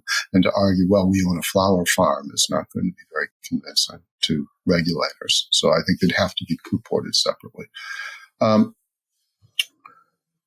For many investors in this early stage of the movement, industry exclusions become an important part of their what they call their ESG activities. And I think to some extent that is connected to the idea of an externality. Someone who manufactures ozone depleting chemicals or anti-personnel mines or cluster munitions or nuclear weapons in bad countries, that has to produce a negative externality that investors would want to know about. Hard to quantify, but ought to be reported if they do it.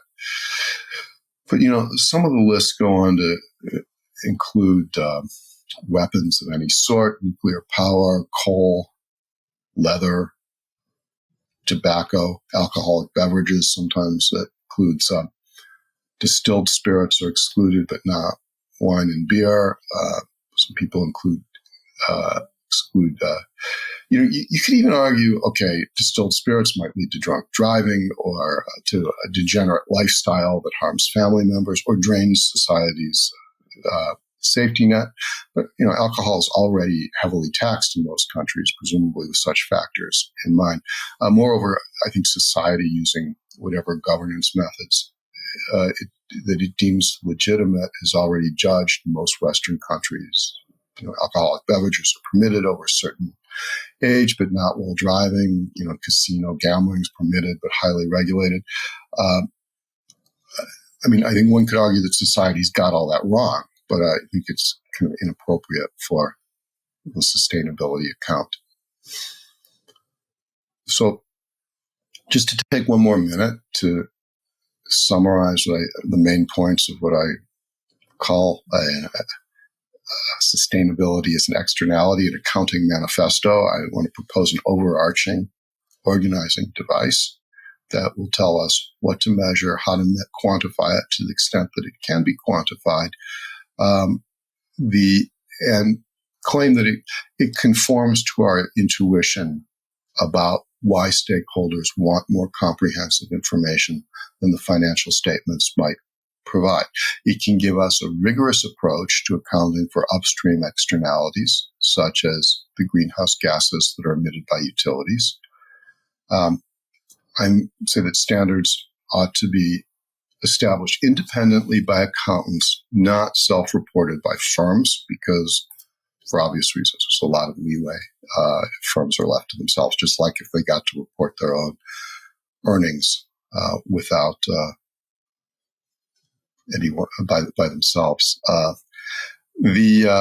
So I will claim that some things might look and feel like externalities, but they're not. Using generating consumer surplus, using up scarce inputs, or polluting when regulators charge an appropriate tax. And these might be genuine externalities that deserve an adjustment in the sustainability accounts.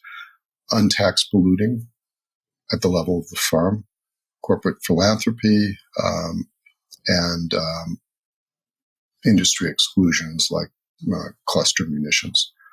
And I think they need to be reported that, some of them can be quantified and aggregated, like the impacts of pollution based on the facts at hand. Some have to be reported separately, so there'll be several different measures. But we have lots of different measures of earnings: pre-tax, after-tax, operating earnings, and so forth. So I don't think that should be too much for the stakeholders, to the consumers of these reports, to be able to digest. Okay, so that's my talk. So thank you very much. It's just really a pleasure to be with you here.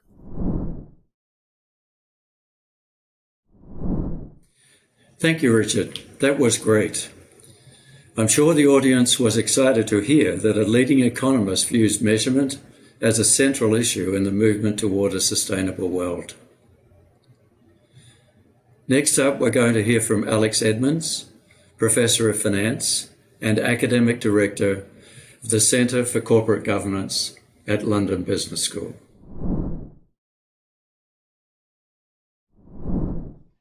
Well, thanks so much, Peter. It's a huge pleasure to be here. Now, I'm going to be speaking about the end of ESG. Now, you might think, well, this is heresy for a conference on ESG for me to give a talk with this title.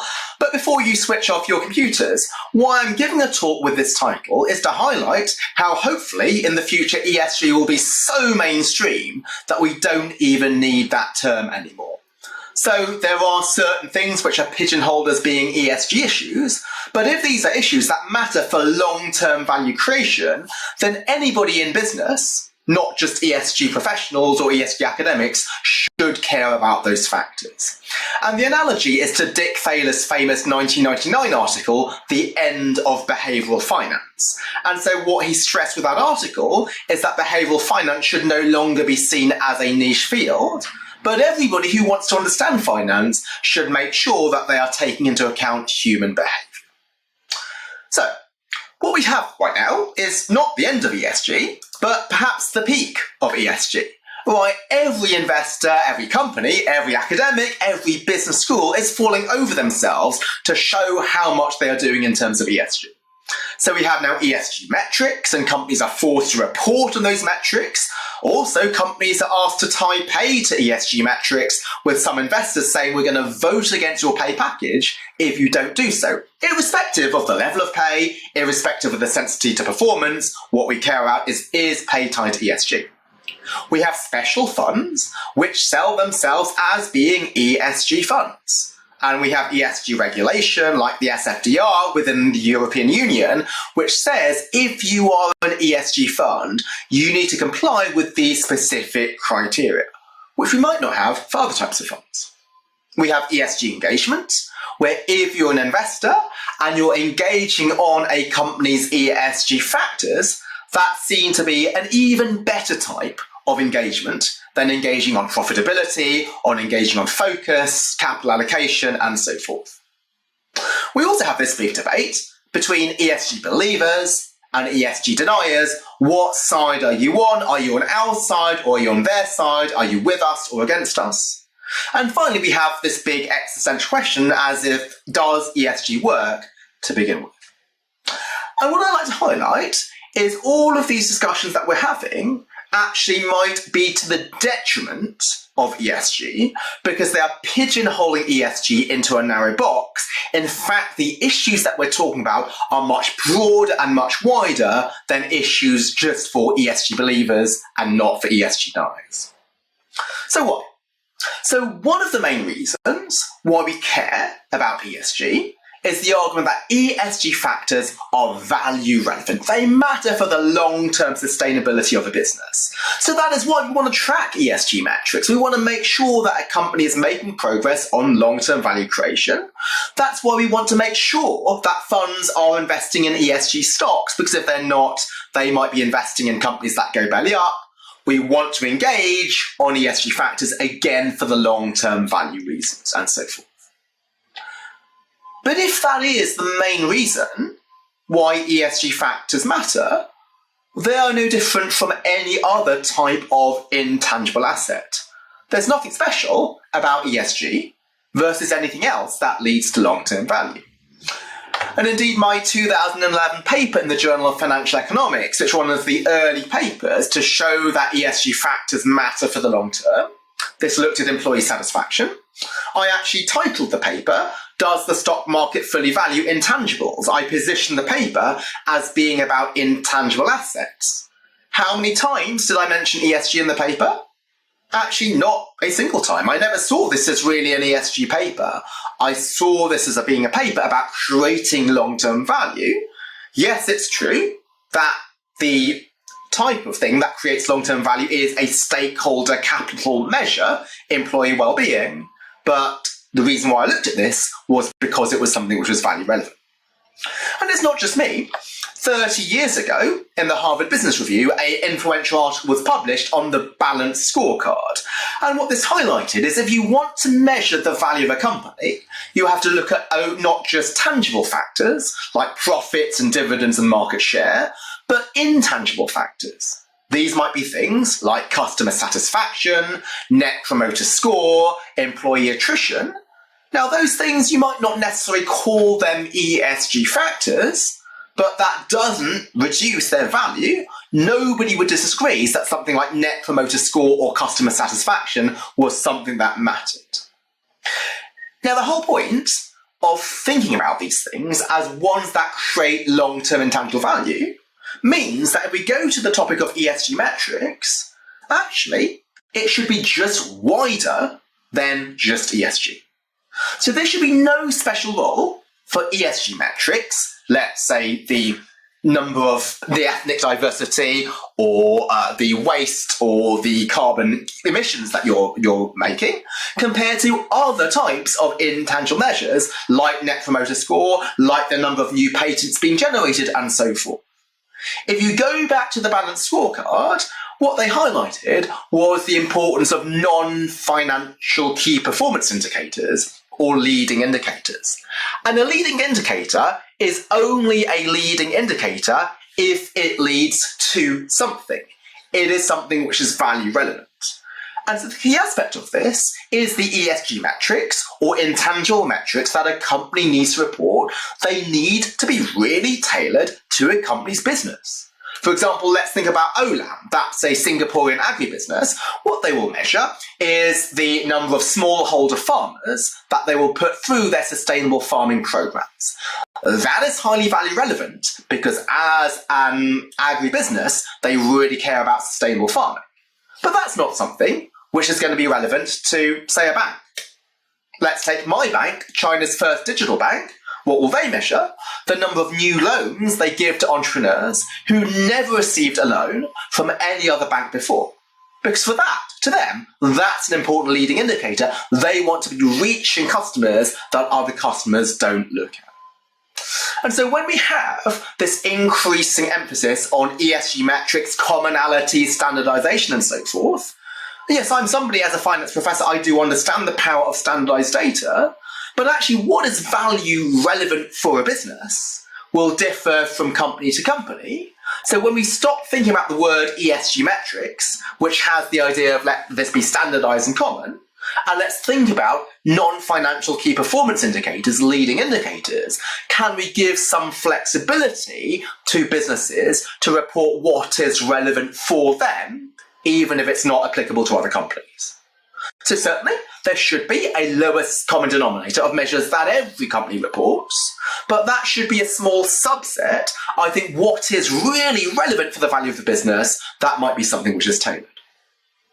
My third bullet point is that when we're trying to look at gauging ESG or intangible value, many of these things will not be measures to begin with. So what you might care about are things like corporate culture, and that is far richer than looking at things like the gender pay gap or the CEO to worker pay ratio. And again, when we think about metrics, I think we're reducing this broad and really rich issue of what drives long-term value to a couple of boxes that can be ticked. And when we go back to the balanced scorecard, what Kaplan and Norton highlighted was that companies should report on these other measures, but they never said that pay should be tied to them. And what we have now with ESG metrics is this claim that, oh, if you really cared about ESG, you tie your pay to that. But clearly, we care about customer retention and employee attrition, but nobody would tie pay to those things. Why? Well, the idea is that if you're tying pay to long-term firm value, that will already be affected by anything which is value relevant, so you don't automatically additionally need to tie pay to ESG metrics anyway, because if the reason for caring about ESG is their value relevance, this will feed through to the long-term stock price.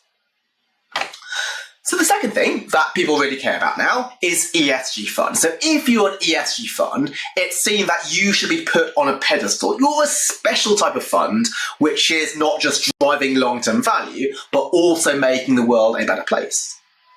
But that's not necessarily better than any other fund, which is based on intangible assets. So one important intangible asset is the quality of a company's management. And if you had a fund which just really put a lot of emphasis in looking at the quality of the leadership, buying companies with great CEOs, shorting companies with poor CEOs, that wouldn't be seen as an ESG fund, but that has huge potential to create value because management quality is an intangible asset which might not be priced in.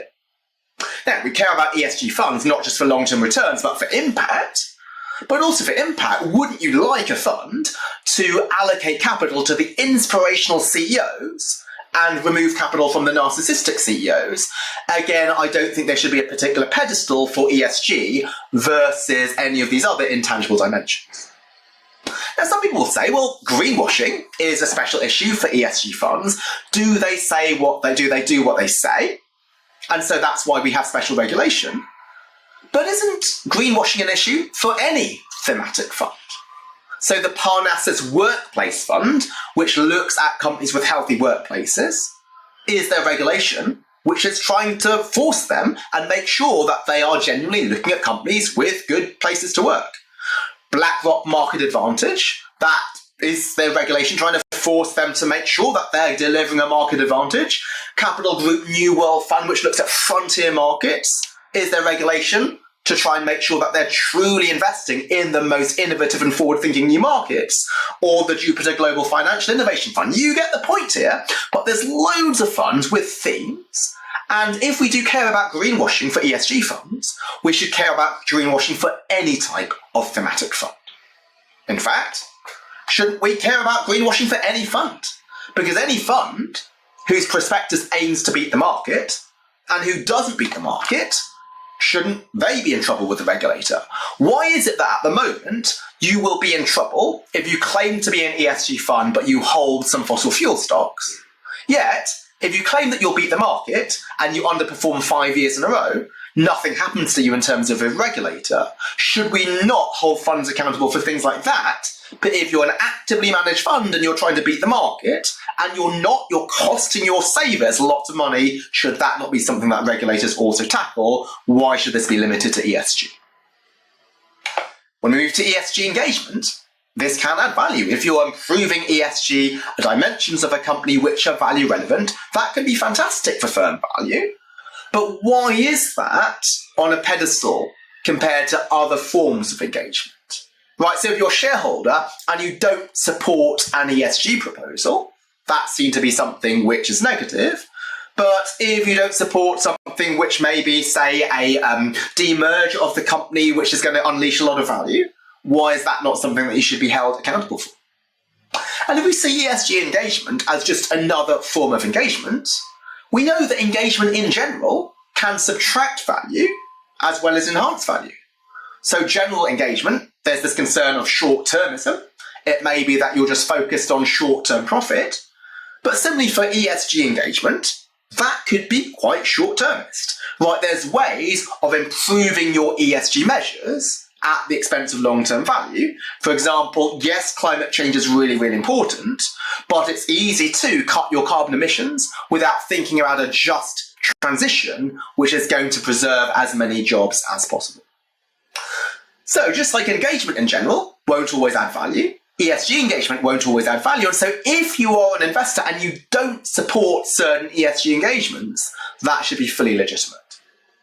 So recently, Schroders decided not to support the living wage campaign against Sainsbury's, and it had very good reasons for doing so. It said there was many other ways to engage on the important aspect of worker welfare, but they were slammed, they were nixed by this. Some asset owners said, we're going to review whether we're going to invest with Schroders anymore. But that's surprising, right? For any type of engagement in general, it's not binary, it's nuanced, and we should see ESG engagement in the same way. My fourth point is the question of ESG believers versus deniers. And this is a point which has made me quite sad, to be honest, when I see this debate on how politicised, how, frankly, quite unprofessional the discussion has become. Because if we care about ESG, because it's value relevant or not, well, reasonable people can disagree as to whether something is value relevant. And we don't need to get in a big disagreement about it. We don't need to hate each other for it. We could just disagree as to what are the most important things for firm value. But for some reason, for ESG, this entitles people to actually be quite unprofessional about people who they disagree with. So this is a very leading practitioner in ESG who refers to the other side as just complete BS. His most recent article is cutting through the nonsense around ESG. But if people disagree with you as to whether something adds long-term value, this is not necessarily nonsense, it's a different opinion. I've received messages like this. Hi Alex, you want to fight? Me and Aswath Damodaran are about to get in a boxing match about his ESG takedown piece. Please consider co-writing an op-ed with me. But my first instinct is not to fight. Aswath Damodaran is one of the leading teachers of finance in the world. If he believes that there's concerns about ESG, I would like to learn from them rather than initially fight with him. A more recent one from a senior managing director at one of the global investment banks. See The Economist special report this weekend. Why do you think these papers give the anti-ESG rhetoric oxygen? They fan flames of the deniers. But anti-ESG arguments are not rhetoric. They're just arguments. Just like for any factor which is value relevant, we can agree or disagree whether it adds value. And you're not necessarily a denier, but you just might have a different opinion.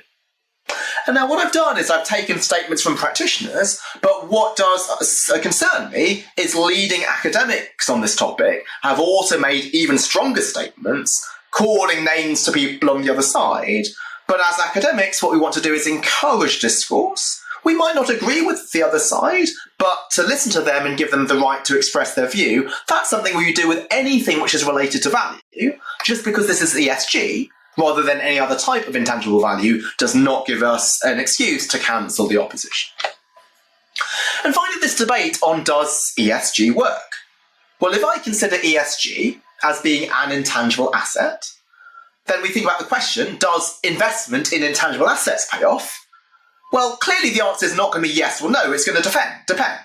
Some types of investment work and sometimes don't. And so when we are to bring everything under one umbrella of ESG and make blanket statements as to whether it's good or bad, I think this is misleading. Some types of ESG work sometimes don't. Just like for food. If we asked a question, is food good for you? That would be an irrelevant question. Yes, broccoli might be good for you, ice cream may not. But because ESG has become some kind of religion, it has to be we believe in everything or we believe in nothing, when actually the world has got lots of different shades of grey. So let me end my talk by thinking about, well, what are the implications? I've already talked about some implications for practitioners and policymakers. We might not just want to regulate ESG funds, but any fund that doesn't do what it says on its prospectus. But what are the implications for researchers in particular? Number one, I think researchers should be more granular, and that was my last point. Right, ESG combines many, many different factors, and it doesn't make sense to lump everything under this umbrella. And indeed, when I wrote my 2011 paper on employee satisfaction, I had to explain why I was looking at employee satisfaction and not the other ESG factors. Why? Because I wanted to address concerns of data mining. Why did I choose employee satisfaction? Because there was a strong hypothesis for why that would feed through to long-term returns. Other ESG factors like animal rights or Catholic values, there is not that same clarity in terms of hypothesis. But it now seems that we've gone in the opposite direction. If we write a paper which makes broad sweeping claims about ESG, then it's going to be more impactful than something which is focused. The second point is to be less monotonic. If we think about ESG as an intangible investment, like any investment, it has diminishing returns. Yet how we measure things as academics is that more is always better. We want higher ESG scores. We want investors that vote more against management. We want to tie pay to more ESG metrics. We want investors with longer holding periods, when in fact actually there might be some optimal medium here. It's not always more is better, but the way that we use these measures as academics does suggest that. We also should be less binary. So if we think about ESG factors as being valuation issues, then it should never be a black or white thing. So let's go to diversity. Right, if we think that diversity matters because diverse boards make better decisions, then if a company had a non-diverse board, that would never be a reason to exclude it. Right? It could be that we think the company should get a 10% valuation discount, but it may well be that even with that 10% valuation discount, we still want to invest in the company because the pricing is attractive or other intangible assets are also attractive. So when we're looking at, say, the profitability of strategies which are blanket exclusion, I don't think this is looking at what ESG should be about, which is additional intangible information to take into account, but should it never be a yes-no thing. And that's also true if we don't just care about long-term value, but also about impact. I have a recent paper with two co-authors looking at if we, from a purely impact perspective, blanket exclusion is not as effective as underweighting a brown industry. The final implication is to expand the focus from quantitative measures. Yes, we're trying to look at ESG ratings and data and quantitative stuff, but the more quantitative something is, the more likely it's going to be priced in, and the less likely it's going to be relevant for long-term shareholder returns. So why I chose to look at employee satisfaction was that was an intangible measure, and therefore I thought the stock market would not value it, which is why my title was, Does the Stock Market Fully Value Intangibles? Now let me just end with one caveat, which is, throughout my talk, I focused on the value relevance of ESG. We care about ESG because it affects long-term value. But you might think, haven't I just been really narrow? Don't we care about ESG because of the externalities? We don't just care about our long-term returns, we care about the impact on wider society. And I have a lot of time for that. But notice that many other intangibles also have impacts on wider society. So Kodak had sleepy management, which was not innovative. And that led to Kodak going bankrupt, 150,000 employees lost their jobs, and a lot of investors lost their money.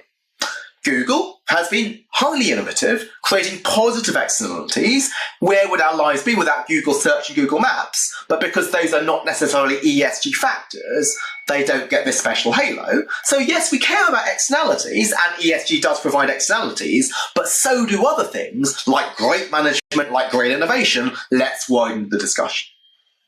And if ESG is pursued for externality reasons, we need an argument for why the government is not best placed to address those externalities. And there are good reasons. Maybe the government can't measure certain things. And we also need to make sure there's a way of canvassing shareholders to make sure that they do care about the externalities that a company is pursuing. Otherwise, it might just be the whims of the CEO, and then she's not accountable. So let me conclude. So why I'm calling this the end of ESG is what I'm trying to highlight is ESG is about long-term, value-relevant, intangible assets. Yes, some of them might be what we see as ESG factors, but other things like great leadership, great management, great innovation are things what matter as well. Now, the new book, Principles of Corporate Finance, which has been a major textbook for decades, is now out. I'm proud to be a co-author of that. And I would love to say I've completely overturned 40 years of textbook work by putting in this ESG component. But I haven't, because many of the principles of standard finance do apply to ESG. You learn in Finance 101 that net present value is the present value of all future cash flows. So ESG matters because it affects long-term cash flows. And therefore, we should not think about the term ESG anymore, or the factors that we're thinking about, such as employee satisfaction, such as diversity and inclusion, such as environmental record. They are all things that matter because they affect long-term value. They are not just ESG factors. They are value-relevant, intangible assets. Thank you very much for your attention.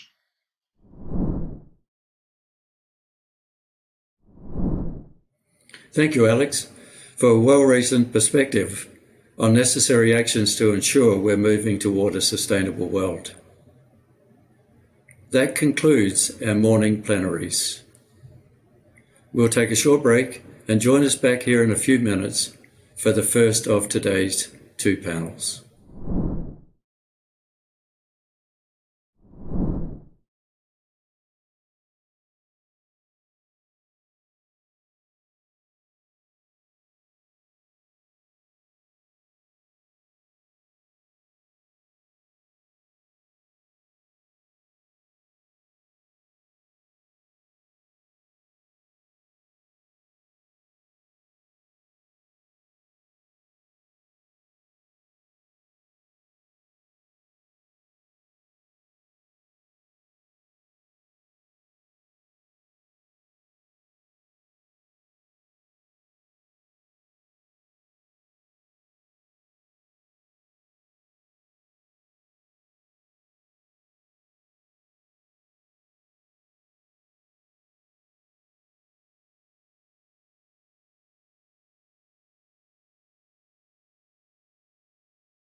Welcome back. I'm delighted to introduce our first panel, Investment in a Sustainable World. The panel runs for around an hour, after which we'll have another short break. The moderator of the panel is Shiva Rajgopal, Kester and Burns Professor of Accounting and Auditing at Columbia Business School. In addition to being moderator of this panel, he has been the keystone in all aspects of the organization of this conference. And I would like to take this opportunity to offer my sincere thanks to Shiva for all of his hard work. I leave you in the hands of my good friend and colleague, Shiva, and I'll see you again after the panel.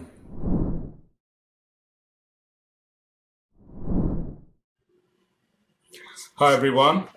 Thank you for coming. This is the ESG Investing panel. And before I begin, I want to thank Peter Easton from CARE at Notre Dame. That's the Center for Accounting Research and Education, and the newly launched journal, Accountability in a Sustainable World Quarterly, on which Peter's the chief editor, and I'm one of the associate editors helping him out. So let's move on to the panel. We have a very exciting panel, three absolute rock stars, my good friends, Bob Eccles, Jerry Garvey, and Ivan Lorgren. I'm just going to read a very brief introduction of these distinguished gentlemen, because they're probably sometimes too modest to tell us about what they've done in their journeys in the sustainability world.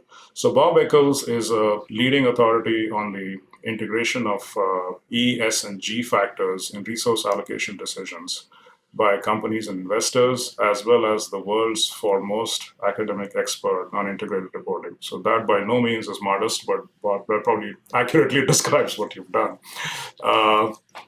Jerry Garvey is a managing director at BlackRock's Systematic Activity Equity team. And Jerry's research with the firm dates back to 2004, including his years with BGI, which is Barclays Global Investors, which merged with BlackRock in 2009. Jerry serves as the head of research for US and global active equities and is now the co-head of equity research globally. So Jerry and I usually hang out over a vegan lunch and talk about sustainability research whenever he's in New York. And he lives, I think, most of the time in Florida, which is very nice. And last but not least, my good friend, Ivan Lorgren, who was the CEO of Nordea Investment Management North America. And Nordea actively manages $270 billion of assets, is what I picked up from his website. He's a founding member and a chair of the SASB Investor Advisory Board. And I forgot to mention, Bob Eccles is probably the guru or the founding member and the chairperson of the SASB. So we're almost a bit overrepresented on the SASB. So the plan for today is each of our panelists take about 5 or 7 minutes and just talk about whatever is keeping them up at night in the world of ESG investing. So it's a fairly open invitation to talk about anything that's bothering them in some sense. Then we spend about 20 odd minutes in terms of Q&A. Hopefully you'll keep the questions coming. And then finally, we give them 5 minutes at the end to wrap up and talk about a few closing remarks or a few thoughts that they would like the audience to chew on or ponder over. Okay, so I'll get out of the way. Bob Eccles, the floor is yours. So thanks, Shiva. So what's keeping me up at night in terms of ESG investing? Let me tell you the punchline, and then I'll work my way up to it. What's keeping me up, and is an increasing focus of my attention, is how highly politicized this whole term has become. A term that's not well defined, and so people are infusing whatever meaning into it they want to for various motives. But let's take a step back from that. If you look at ESG investing, I think the origins were really maybe 30 years ago with what was called socially responsible investing. It was values-based. It was negative screening. It was completely negative screening. It was sin stocks. It was industries that, people didn't like or support. So it was tobacco and alcohol and then oil and gas. The interesting thing about that, and Shiva, you and I just did this paper with our colleague Jing Yi, it really doesn't make a difference in terms of the performance of these companies and access to capital, but on the debt side. So I think from a values point of view, if you don't want to make money off of a stock or an industry that you find just abhorrent to you as personally, that's perfectly fine. I don't think you should kid yourself to think that you're changing the world because you're excluding, you're divesting a stock. But that's really kind of where it started. And because of those origins in socially responsible investing and modern portfolio theory, the things that you real academics and accounting and finance worry about, the belief was that you were some trading off returns, that you had, a less diversified portfolio, that there's a lot of money that you can make in these sin stocks. And so for a long time, when you said ESG investing, there was this assumption that it was kind of like philanthropy a little bit. You were trading off returns. It was kind of concessional. The evidence really didn't support it all that much, but when you say ESG investing, it was a little bit like, well, that's not real investing. And so, maybe that's not something that you really want to do if you're really focused on returns. Then kind of fast forward a little bit because you got all this enthusiasm for a whole bunch of reasons we don't have time to get into. You had the other fiction that came up was that, look, ESG investing, it's great. You can make money, you can make more money because, these are the trends and you can save the world at the same time. You can make the world a better place.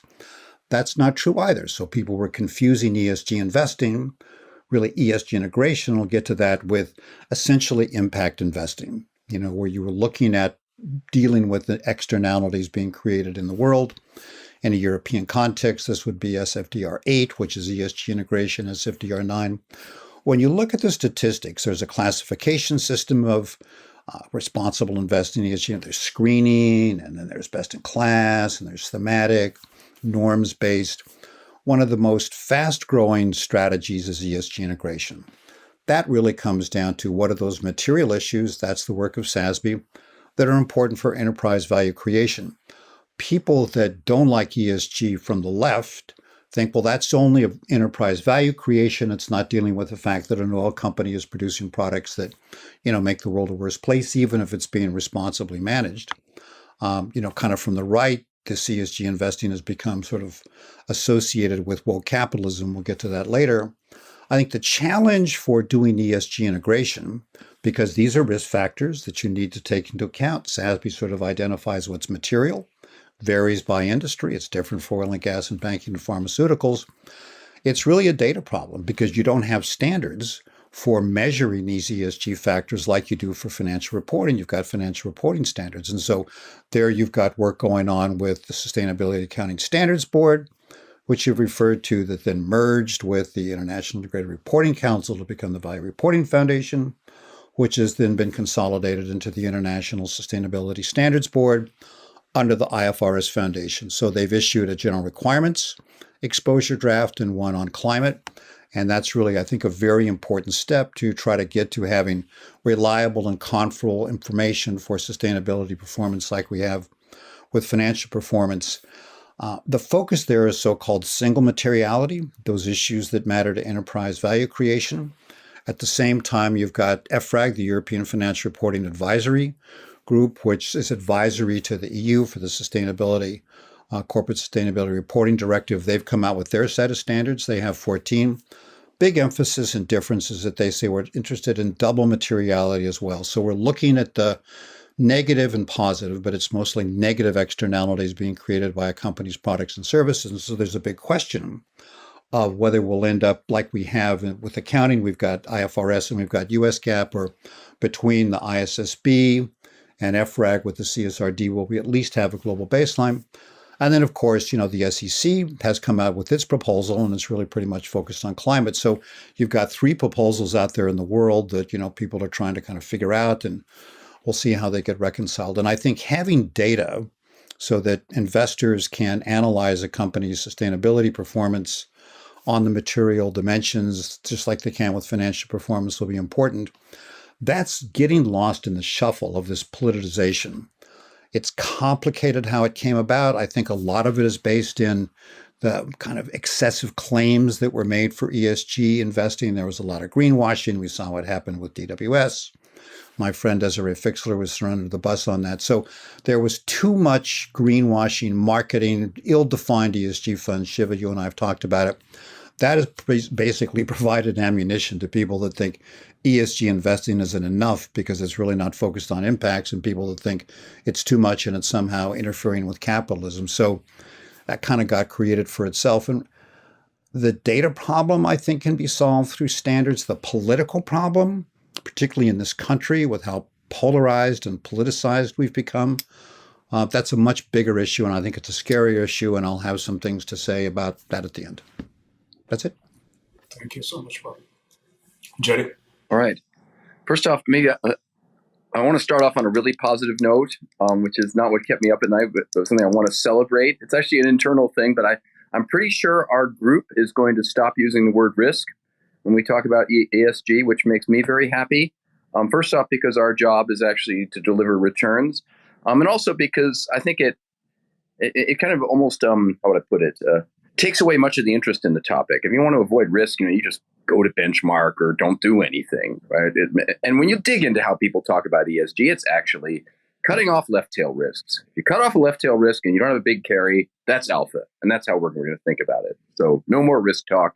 It's all alpha. It's harder, but it's a lot more interesting. Next one is integrating into our lives. One thing we've been struggling with, and just in recruitment, is what on earth does a good ESG person look like? What kind of qualifications? One thing we found is it actually is helpful. And I was reminded by this because we were all summarizing our favorite activities. I found it very powerful, and you might think about this as educators, to integrate with people's interests. So people tend to be either scientists or outdoors people, right? That's pretty evocative if you're a skier to think about, right? Climate, and yeah, you get the point. As a Fisher person, oh my God, yeah, I have some pretty obvious interests in how, actually all the way up to snow. S is team sports, and personal outreach to the community. And then G looks to me more like combat sports, maybe weightlifting, but it is, G is a little bit face-to-face grappling. It's not my thing, but there are people who love it, and it is interesting. The best people in our stewardship group actually do tend to have backgrounds in things like wrestling, which is what it's about. The second one, I would really love it if we could get back, and this might help with the politicization. I don't want to claim we could do this, is to sort of go back and integrate this stuff with, call it, people's ordinary lives. Econ 1, for example, I found Alex Edmond's book quite helpful because it's not really about negative or positive externalities. That was Ronald Coase's Nobel Prize-winning observation. It's not negative or positive. There's scarce resources. And if you recognize who cares about the resource, then the whole goal is to make sure that it flows to and is used by the person who values it most highly. And I view his word as grow the pie means behave as if the Coase theorem were true, even though it's not. So behave as if you're going to get compensated for any good that you do and ding for any bad you do. And I think we're starting to recognize that. I'd like to call out one place, basically the value of ordinary products. I remember seeing, what some company was telling me that Costco shipping, the Chinese shipping company is all evil. There's no positive. Now we all know they do some polluting, et cetera. But look at what they ship. They ship grain and wood. That's pencils and school lunches. Right? Do we think that's not valuable? In most ESG things, that gets no credit, and it should. It's really important. And I actually think just one thing about like when we talk about emissions intensity, we're dividing it by revenues. Now, why would we do that? Right? It's because revenues, my answer is, any scalar, you can choose thousands of scalars. Revenues are kind of a first approximation to what this stuff is worth to people. And then you can get into when that's not true, et cetera. But it's like, this is not just an arbitrary scalar. This is, companies doing stuff for the world. And a lot of it is good, bad side effects. And finally, this is hopefully what scope 3 will come to. There's some emissions, but they're not emitting just for fun, right? They're emitting to help do stuff that ends up, feeding the world and educating children. And if we can do it more cleanly, that's great. But you need to recognize that it's actually being done for a reason. That's it. Thank you, Jerry. Ivan? Thank you for inviting me to this distinguished panel. I think I'd like to start where Bob ended and continue with SASB. I'm the chair emeritus for the Investor Advisory Board. I'd like to start with the story from 2016. We were a handful of investors in Midtown in a hotel room with very bad ventilation. And Chris Ailman from CalSTRS said that, wouldn't it be great if we can get the corporate issuers to report financial material ESG matters in a consistent, reliable, and standardized way?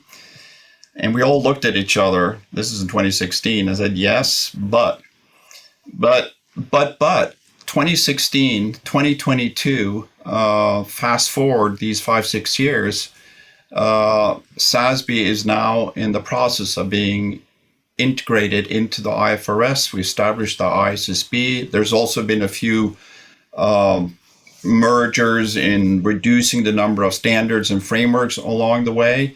But now we're at a monumental point, and I almost have to pinch myself to think about that in 2016, we're sitting a handful of investors, and now SASB is being a part of the IFRS, and we established the ISSB.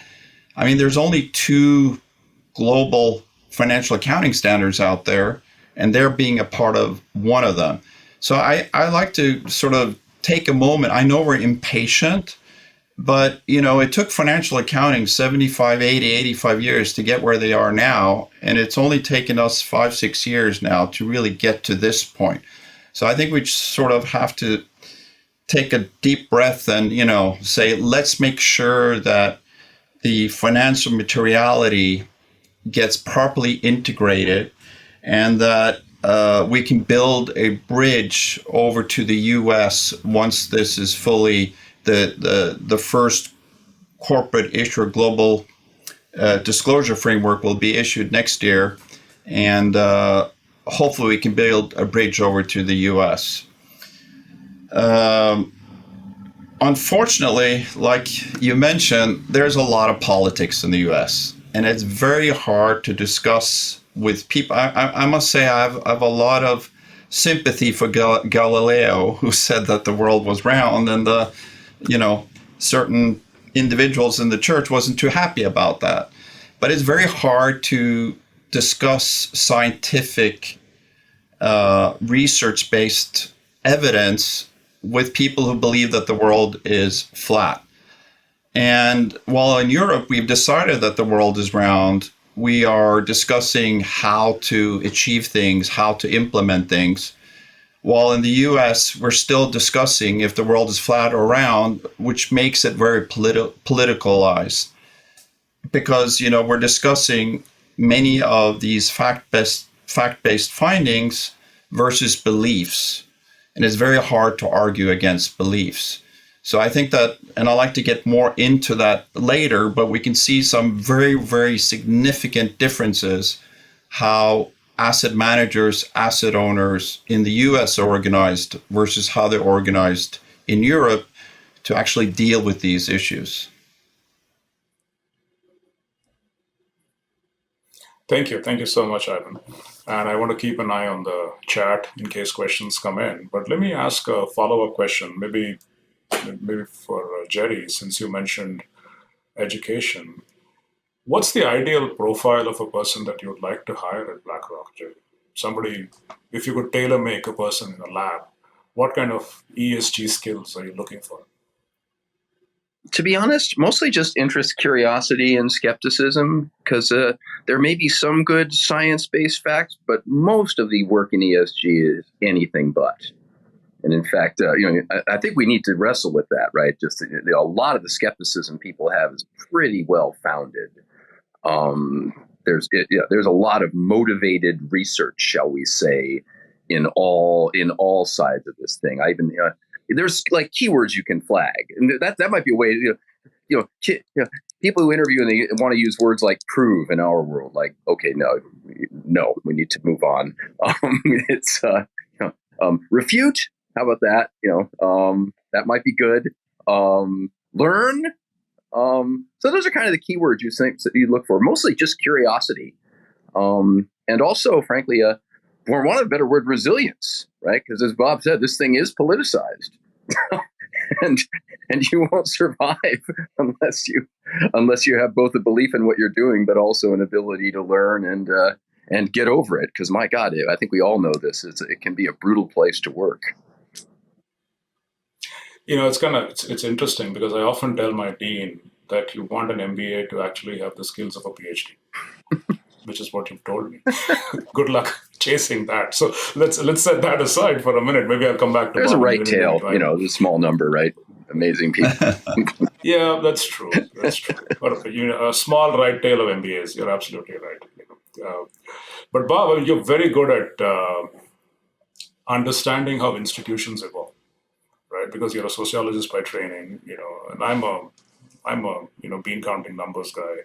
Help me figure out 25 years from now, what would this look like?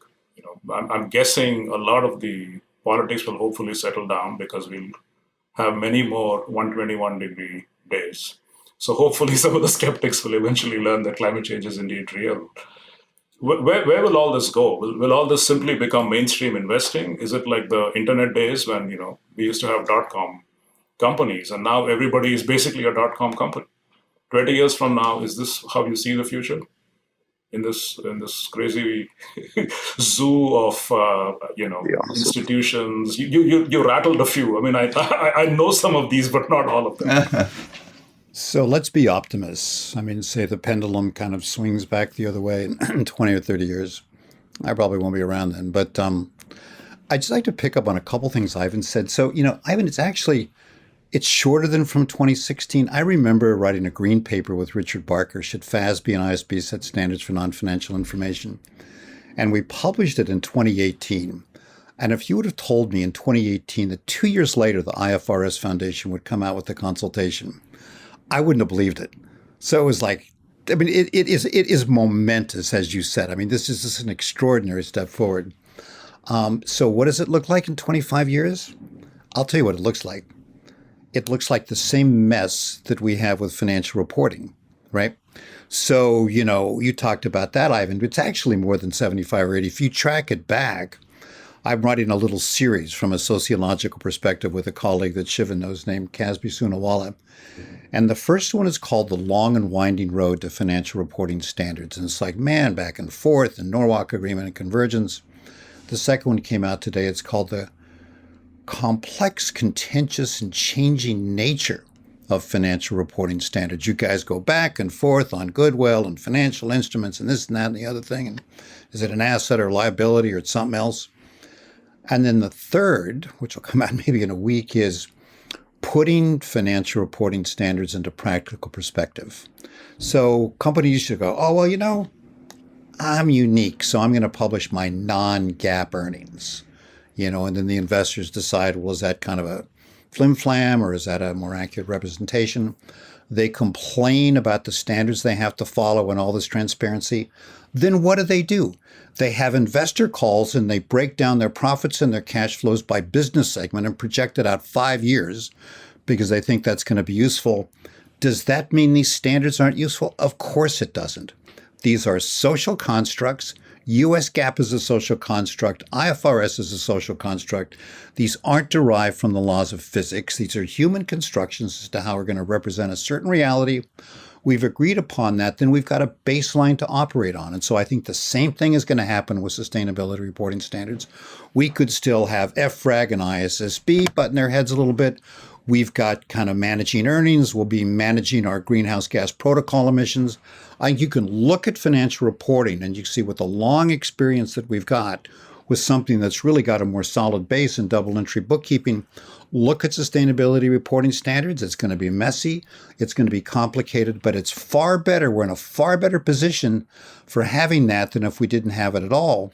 Because now when the investors get together with companies, they don't argue too much about what was your revenue recognition policy. They may have some questions, but we take that as the starting point, that it's kind of reliable and relevant across at least competitors in the same industry. We're going to have that with sustainability reporting standards. So I think it's going to go mainstream. like you said, Shiva, but I think we need to manage our expectations about how clean and clear it's going to be, and that it's not going to solve all the problems and cure cancer and a lot of things that I think people are hoping for by having these standards for sustainability reporting. Just a very quick follow-up, Bob, and then I'll come to it. So the thing that puzzles me about the integration idea, why would these things show up in cash flows? Because by and large, they're externalities. And who's forcing these companies to internalize these externalities?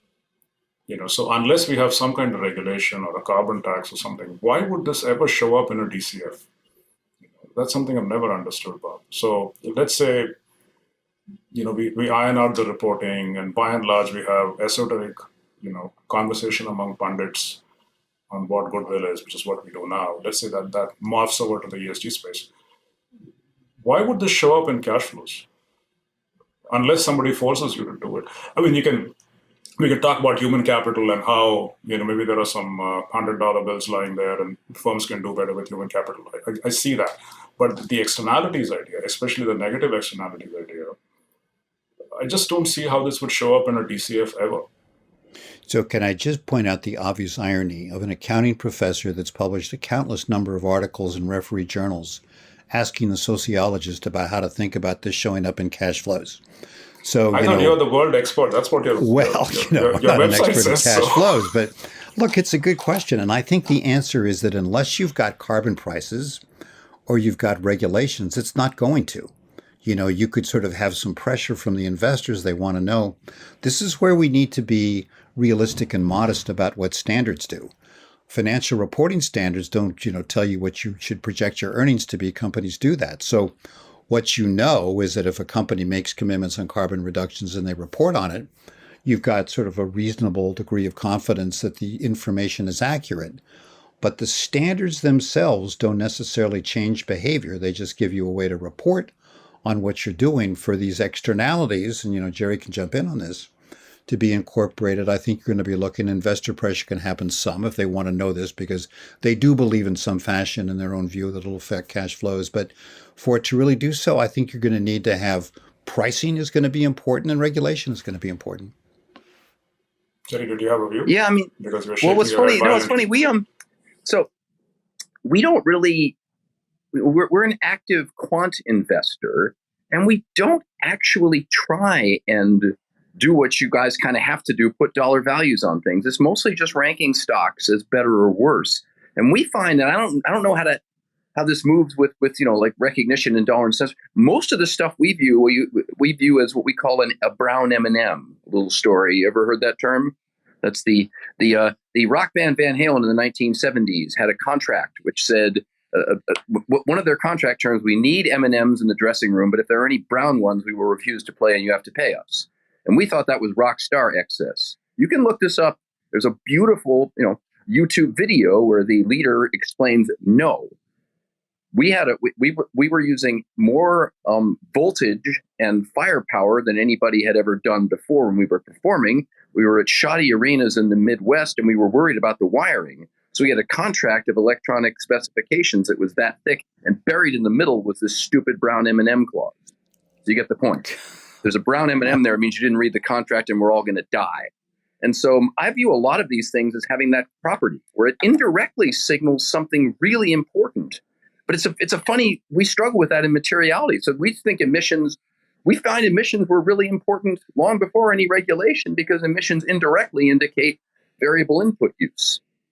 And interestingly, it kind of turns materiality on its head in that case. And actually, companies that are carbon light, it's actually even more of a powerful signal, even though it's not directly material, because in order to change your emissions when you're already carbon light, you need to change your underlying processes a lot.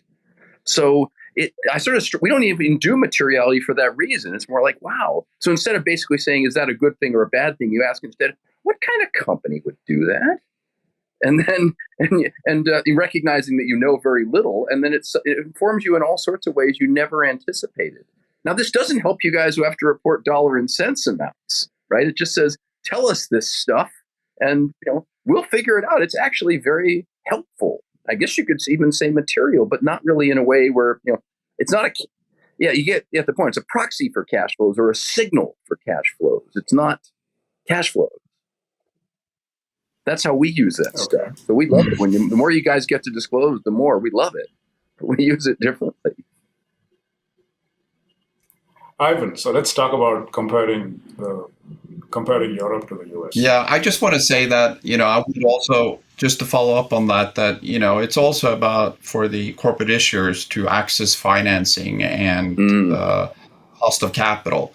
And of course, the more, not of course, but you would think that the more you disclose, the more you're transparent within the material ESG factors, that you have better access to financing, better control of your cost of capital. If you're raising debt, you can have access to a green bond, a sustainable linked bond, et cetera, et cetera. So I do believe it will have an impact, a financial accounting impact as well. But to your question about, a big difference for me in my previous role as CEO and president of Nordea Asset Management in the US versus Europe is that many in the US, ESG topics is kind of like a special topics that needs to be dealt with by the board or the CEO.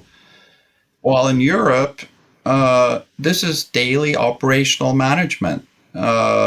Not even the top executives could be involved. And we just talked about, one of you guys mentioned negative screening, or the producing a list of companies that we're not investing into. These companies, we would publish, and I say we, but Nordea Asset Management still publish the companies that are screened and a reason why they're screened on their website. So if you go now, you'll find the exclusion list, and you can read why this company is excluded. But this has never been in a top management. This has never been on a board. This is just daily operational management, and it's the portfolio managers, investment specialists, it's the professionals, the industry professionals who are making these decisions. They're not based on some political belief. They're based on sound operational management decisions. So I think this is really a big difference. In Europe, it's daily operations. In the US, it's very often a special topic that needs to be dealt on a very high level. And the problem then is there's nowhere to escalate it. Then it's up there.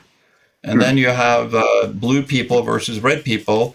And then you have the very interesting or non-interesting debate going on in the boards. That's just one. So, Ivan, this is a fascinating point you made, right? So you're almost suggesting that there's money left on the table because somehow the European way of integrating sustainability into the investment process is more informative. That's what Jerry says. It's a proxy for input use.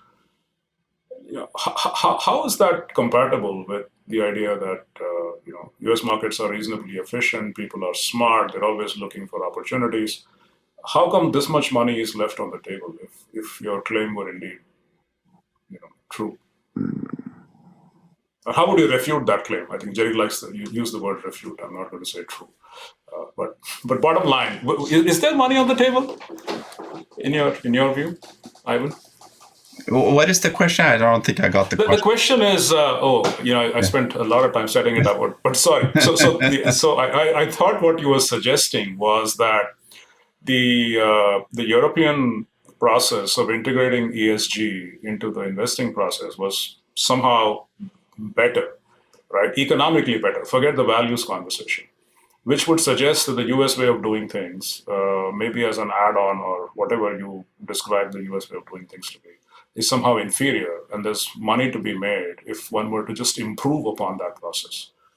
Do you believe that? Yeah, maybe. I just think it's about evolution, isn't it? I just think we have evolved differently, and of course, in Europe we've had legislation supporting management, and I think we've been better in Europe to keep the politicians out of our boards. I mean, even look at the Norwegian Sovereign Wealth Fund, which is owned by the government. But if you look at the executive board, there's not one single politician. They're all industry specialists. These are not individuals with beliefs. These are financial specialists within their field. So I think it's just we haven't evolved. And also, with a very strong union, in Europe, we're a union, the Commission, the EU Commission proposes, we legislate with the Parliament, and it's up to each country to implement. We have a very loosely federalistic system in the States, and then states are challenging federal regulation. If it's the EPA or the FCC, each individual state in this void creates their own legislation, like in Idaho, making it illegal for the public pension fund to take ESG into consideration, or in Texas, where they are boycotting Jerry's firm, and West Virginia we know all about, etc. And then we have on the other side, we have New York City with their Fashion Act, which kind of fuels, that these red states think that the blue states have these liberal activist legislation.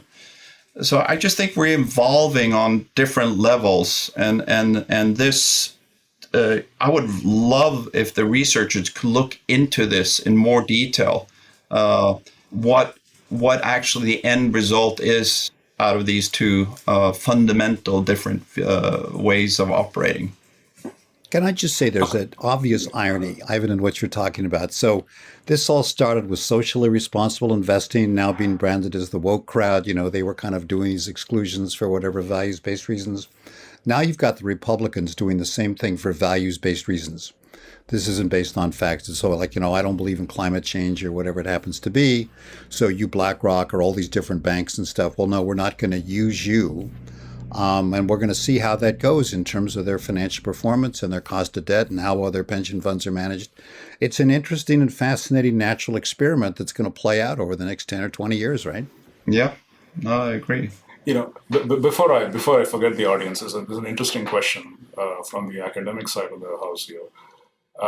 If you had to maybe list 3 issues or topics that each of you would like to see more academic work on, what would that be? And we can either do it in random sequence, or I could start with Bob. So 3's a lot. Let me start and give you one. Okay, even 1 is fine. I'll give you one, and then these are the general. I'll buy them some time. I'll give you one, and they'll go, and then they can buy me some time. So, and I guess given who the audience is, you don't want kind of questions that a sociologist would study. So we'll kind of leave those aside because that's all qualitative stuff that, No, please do. Qualitative stuff is totally fine. Well, then I'll do a qualitative one later. I'll tell you a fascinating research project. We don't have the data yet. Shiva, you and I have talked about this. So all of these studies about the performance, whether it's at the company or the fund level, kind of does ESG investing pay? Does it do better? So this has been the target, has been all of these kind of so-called ESG funds, and a lot of them are so-called. So you've got, Vivek Ramaswamy, who's kind of leading the charge, with his Woke Inc. book, and he's got this Strive Asset Management, and you've got some ETF called YAL. So I see as these basically politically motivated, and there's a God Bless America fund, whatever they are, I think as these anti-ESG funds come out, there is going to be fascinating research to be done looking at the components of these funds. How do you determine whether they're woke or not? If you find out they're woke, are you going to screen them out? Are you going to exclude them? Are these funds going to perform better or worse than, some similar basket of stocks, however you do this? So these guys that are sort of pushing this anti-ESG, anti-woke agenda that are raising money on that basis, man, they better perform or it's going to look pretty weak. And so I'm not an investor or a financial guy or whatever, but, I wouldn't assume going in that it's going to be a duck walk for these guys and that they're going to do better for all the obvious reasons. Great research project. I love that. Jerry? So the first one is, and actually I hadn't thought about this. It actually came up from something that was mentioned earlier, which is I don't think the $20 bill argument being made about Europe versus the U.S. I think it may have been talking almost about what we call asset owners, right? Right. So you're talking about the sort of folks who kind of manage the pension funds, right? That is quite interesting. we love our big European clients. They are amazing, right? We don't get a lot of fees out of them. That probably means they're doing a good job too, right? It's not fun for us, but it's probably a good thing for their beneficiaries. The U.S., I think another research, just look across all the different sort of pension funds, et cetera. And all I can tell you is firsthand, more like clinically, that there are some awesome little groups. I call it City of Milwaukee, for gosh sake. Seriously, the quality of the people on that board is amazing. And you walk in expecting little and you get amazed. And then other big ones are rather less impressive. But maybe that'd be a wonderful research topic. Just see, performance of asset owner, right? You could say who chases returns, because we know they do that on average, right? That's what our old friend Sunil Vahal found, right? And maybe some don't. Maybe some of these folks are genuinely either contrarian or not driven by momentum, and they might be the people to really look at. That'd be my first one. And the second one would just be, can we please be a little more aware of the divergence between the stock market and the economy? That's one thing that's always bothers me. You talk about decarbonizing a portfolio, and you all know it's easy to do. You just exclude some emitters, but what the hell world is that consistent with, right? So I would always like to start off with, what kind of world are you envisioning? I would say, your base world should look like the economy or the market. And if you want to have a green one, then tell me a viable green economy, right? And then let's invest like that. But don't just tell me you've got this portfolio that's green that has nothing to do with an operating society or economy. So those are my two. Oh, thank you, Jim. No, Ivan? I like to. We bought you a lot of time. So. Yeah, I just like to continue a little bit where Jerry left off. I mean, first of all, I agree with you. There are some excellent boards in the U.S. I was just trying to sort of generalize to make the point. Not all boards are good in Europe, and not all bad in the U.S. Of course not. But I think that what you mentioned earlier, Jerry, about that you're not going to use the word risk anymore. And I think I would like to have more research on sort of identifying ESG factors from general risk management factors. I think those two get much sort of muddled together.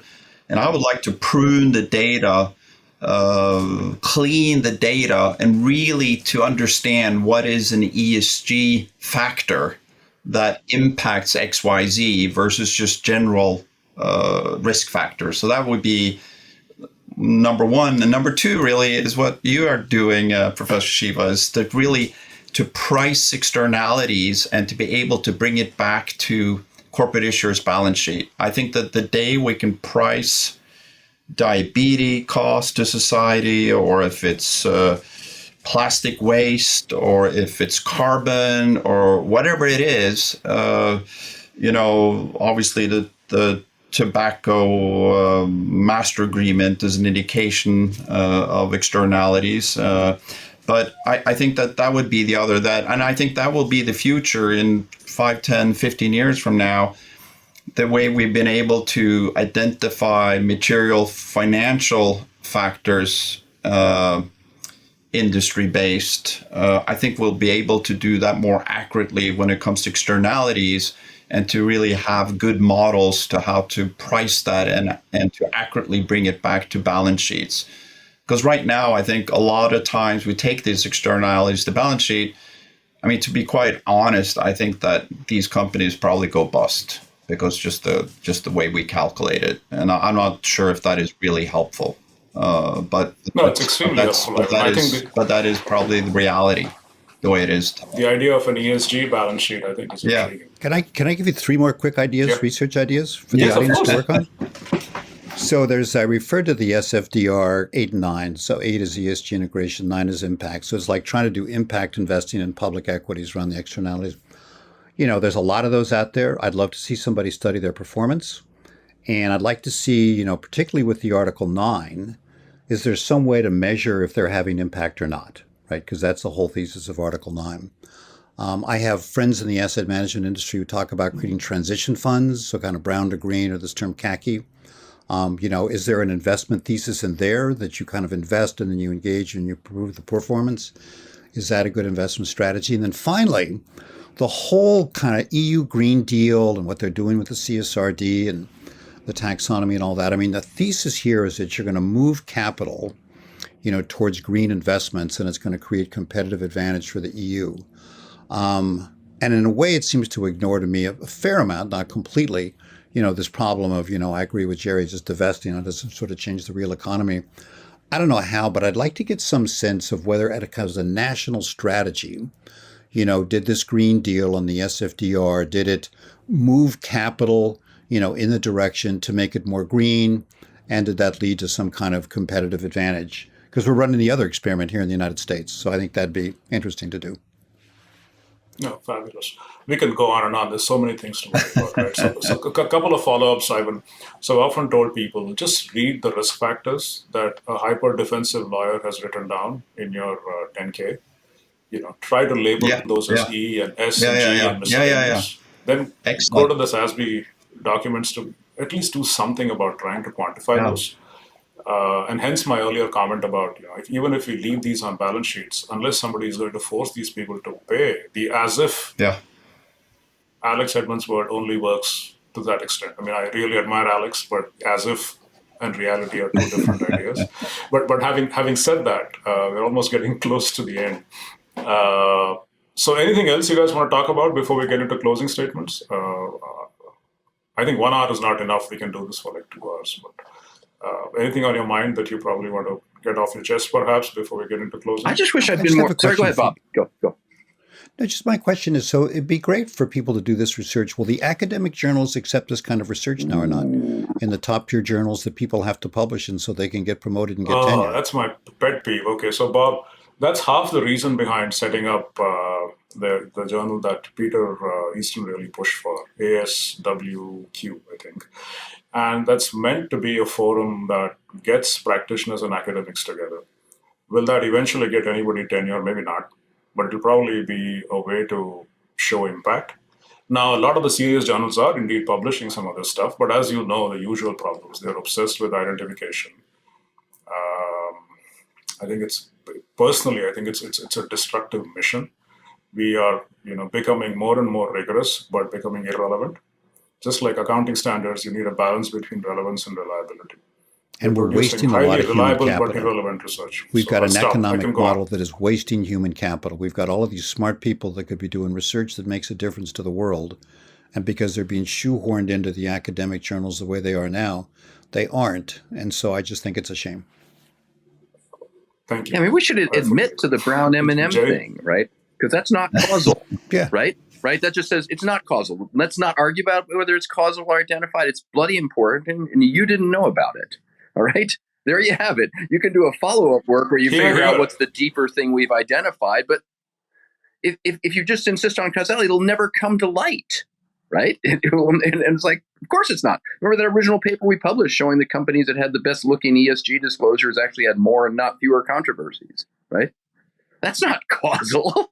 Right? My God, it's just a warning about how you look at ESG disclosures, right? That's all. And what the hell? That's great, right? I mean, we didn't know that before. And certainly from the point of view of an investor, prediction is all we need, right? As long as it holds out of sample, right?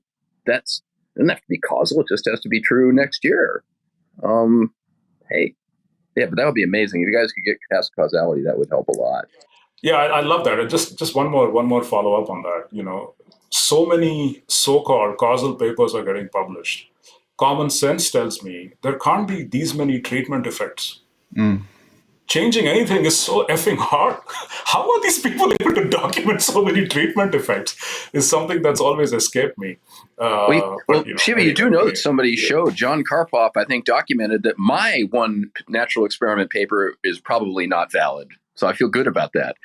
We had one with, we did the anti-takeover law stuff in '99, and somebody followed. It's like, this is not an experiment. And yeah, you're right. Oops. What the hell? But I'm happy that happened, because we need more of those. And this is the other thing. When I talk to my ESG friends, I said, I'm just on an intellectual mission to discover what we know in the field. And the more papers I replicate, the more they don't replicate. They don't extend. So it makes me worried. And Jerry, this is your earlier point, this fine line between salesmanship and scholarship. We have to be careful. We don't want to breach that line and get into the other side. But in the interest of keeping us on time, I'm now probably going to go to closing statements. And here the order was reverse alphabetical. So we will probably start with Ivan first, then hope to go to Jerry, and then Bob. Ivan, closing statements, thoughts? Yeah, no, back to what I said. I think this about getting SASB and sustainability accounting properly merged with financial accounting, and that goes well, so we can get financial materiality in place and a global disclosure framework in place. The other thing is that European legislation doesn't push U.S. legislation that does push U.S. legislation, but doesn't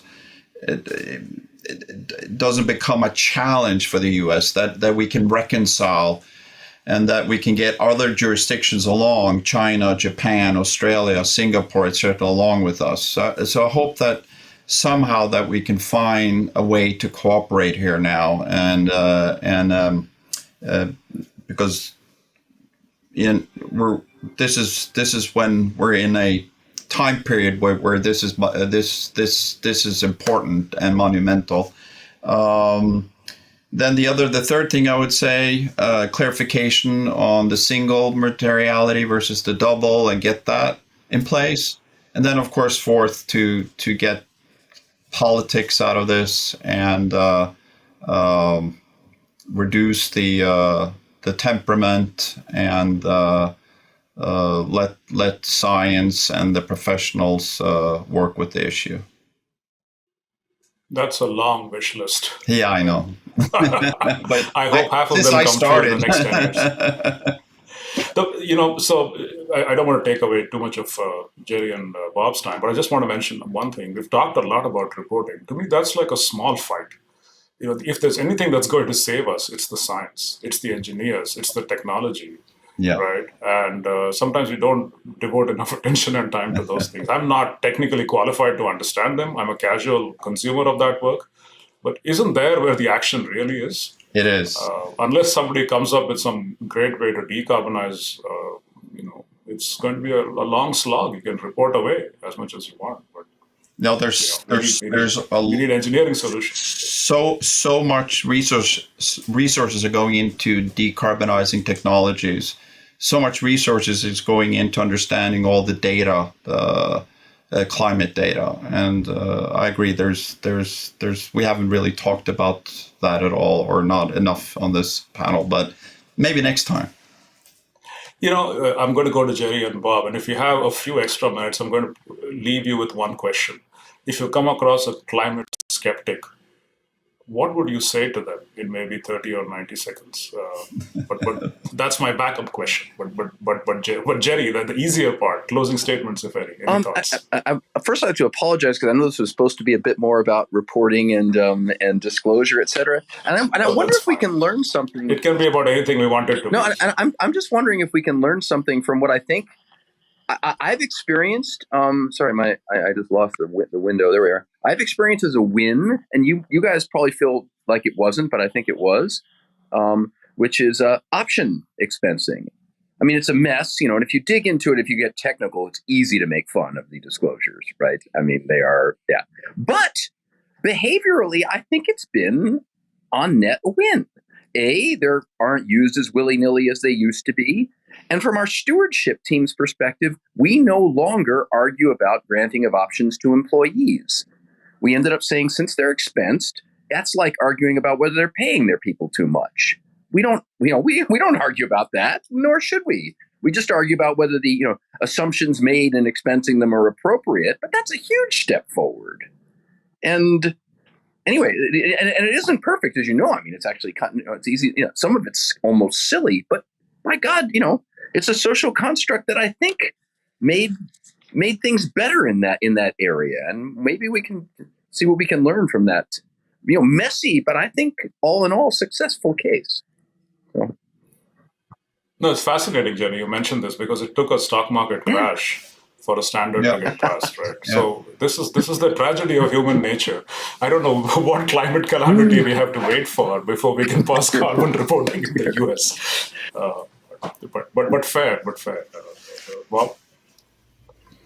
So before I got my useless degree in sociology, I got another useless degree at MIT in pure math, but I wasn't good enough to become a pure mathematician. That was my goal, but I couldn't, so I had to get another line of work. That's why we become accountants. We're not good at math or anything. You couldn't become economists, so you became, accountants and stuff. So, but it was useful to me, my topology courses, because as you saw, Shiva, I wrote trying to understand, this politicization, a little piece called The Topology of Hate for ESG. And I was thinking about it, Ivan, when you were talking about the flat earthers. So I've got the sustainability flat earthers. They don't believe in climate change. I got the sustainability Taliban. Nothing's ever good enough. People are now objecting to me using these terms. I think it's polarizing. It's, probably fair enough. They're fed by the sustainability opportunists who are out there greenwashing right and left on the company side. Then there's this little group of sustainability pragmatists, which is what I see as trying to do in terms of reporting. So then Vivek Ramaswamy starts coming out with this stuff. And I write a snarky little piece called Grift Capitalism. They're talking about woke capitalism, grift capitalism, the GOP's brilliant strategy for ripping off ordinary Americans. It gets to what we were talking about in terms of excluding all these financial firms and what that's going to be for their cost of capital. So I had a Republican friend write me and say, Bob, I'm really disappointed in your article. You're just kind of, putting fuel on the fire, of this big, kind of rhetorical debate. I expected better of you. And so I wrote back and I said, look, I didn't start this war, but fair enough. So I'm running my own, it's not even an experiment. I'm quite dead serious about this. I'm going to try and reach across the aisle. So people are saying it's going to be hard. So just coincidentally, today I published a little piece. It's not snarky like my usual stuff. It's called a tutorial on ESG investing in oil and gas industry for Mr. Pence and his friends. And all I do is kind of set it up and say, look, we all care about America. Maybe we differ a little bit on kind of climate change, but here's the SASB material issues for exploration and production, midstream, refining and marketing and services. Tell me, and I think Jerry's point about it's not just risk, but tell me what's not to like on that list from an investor point of view. Take away the rhetoric. Is there something on this list that there shouldn't be? And so I have sent this to my Republican friend. I'm reaching out to conservative organizations, and I'm like saying, look, I'm more than happy to talk to you in public and private.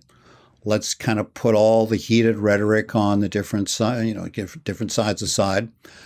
And if we can do that and start to build this little coalition that is the sustainability pragmatist, recognizing we've got different views, we've got different politics, but unless there's a way to tone down like just the temperature of the rhetoric on this thing, nobody's going to win. So that's what I'm trying to do. So anybody that's listening to this, if you've got some Republican friends, send them this piece, and I think we should try and see if we can get some dialogue across the aisle. No, I think you're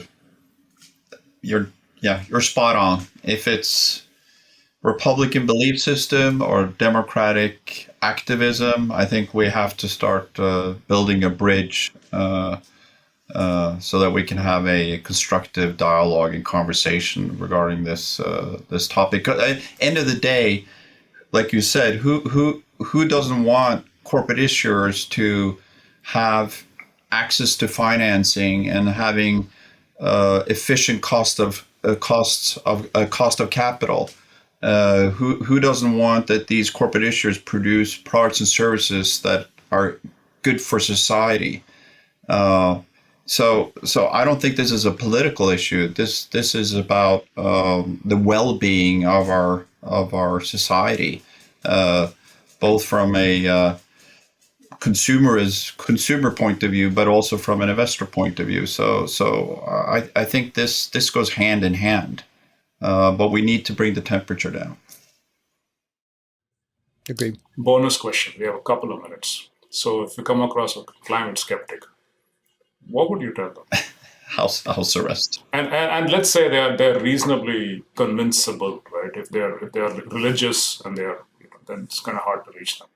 But I'm sure there's a fairly big middle in America, and I frankly wish we had somebody from the other side on the call, because if we've agreed too much, that never makes for a good debate. But if you had to convince a climate skeptic, take a shot at it. I have 30 seconds to give each of you at best. So I think you don't Who wants to convince a go climate first? skeptic. I think you make them think. And what I would say is that, if you've got children and grandchildren, it's a complicated issue. So you can't be for sure. You think you're right, but you can't be for sure 100%. But what if you're wrong? What if you're wrong? And then what do you think that world looks like, 30, 50, 80 years from now for your children and your grandchildren? And just think about it. I would say to a skeptic that they might not believe in climate change, but I think they believe in pollution. And I would start there to see what impact they think pollution has and if they like to live in a polluted society. And then we can discuss sort of the degree of that impact. But I think we can find a common ground there by using words we understand on each side of the aisle. Thank you, Ivan. And I hope to get Yeah, Jerry maybe. back. Yeah, maybe just start and just build on that. Just start with these success cases of all the places where the environment has gotten cleaner. Right, it's not that hard to find. Right, and maybe that would be just ways. It's pretty good, isn't it? Right, if you live in the Midwest or live many other places, like there you go. Right, you catch striped bass in the Potomac. That wasn't the case. No, I Right? love that idea. Love that idea. Show some success stories. Yeah, that's a good one. Why That's don't a we do simple, more of good that? one. And like you said, Dr. Shiva, the amount of investments being done into decarbonizing technologies, investments done in renewables in states like Texas, which has, I think, 25% market share in renewables in the US, but also a very strong oil and gas state, but it creates tremendous amount of jobs. So I think, these are issues, these are facts that I think we like from both sides of the aisle. This has been fabulous. I learned a lot. Thank you so very much, Bob. I think we've already lost Jerry. Good He fun. probably has a hard stop. And of course, Ivan. Thank you. Huge pleasure, as always. Thank you so much for coming and Good to see you. informing Good us. to see and, you. Good to see all of you. and entertaining us as well. Thank you again. Take care. Cheers. Thanks. Bye.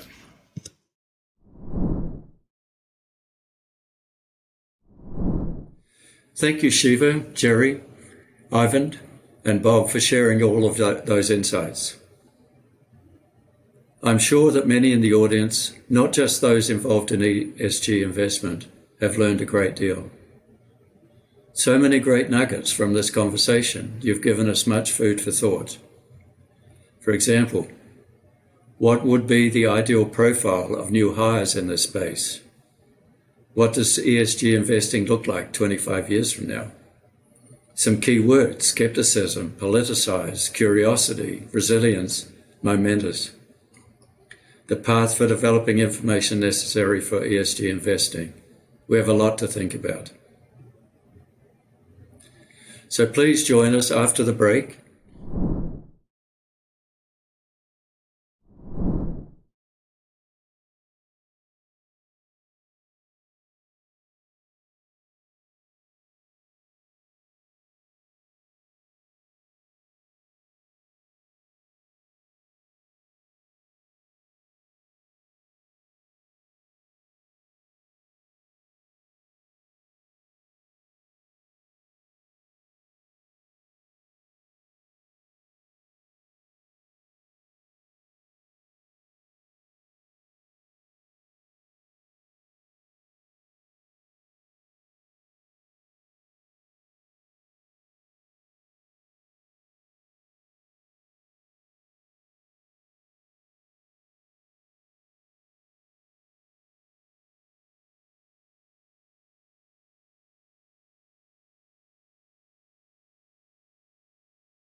Welcome back to the 2022 CARE Conference, Accountability in a Sustainable World. We are now joined by two young, outstanding colleagues who I'm sure you will hear a lot from in the coming years. First, Ethan Rowan, Assistant Professor of Business Administration and Faculty Co-Chair of the Impact Weighted Accounts Project at Harvard Business School. We heard from Ethan first at the 2021 CARE Conference, where he was talking about the Impact Weighted Accounts Project, and he will be featured in the first issue of the journal I mentioned earlier. I encourage you to get on the CARE website and hear what he had to say at the first conference. Today, Ethan is going to be discussing his current work, examining product and service impact in the financial technology industry. Over to you, Ethan.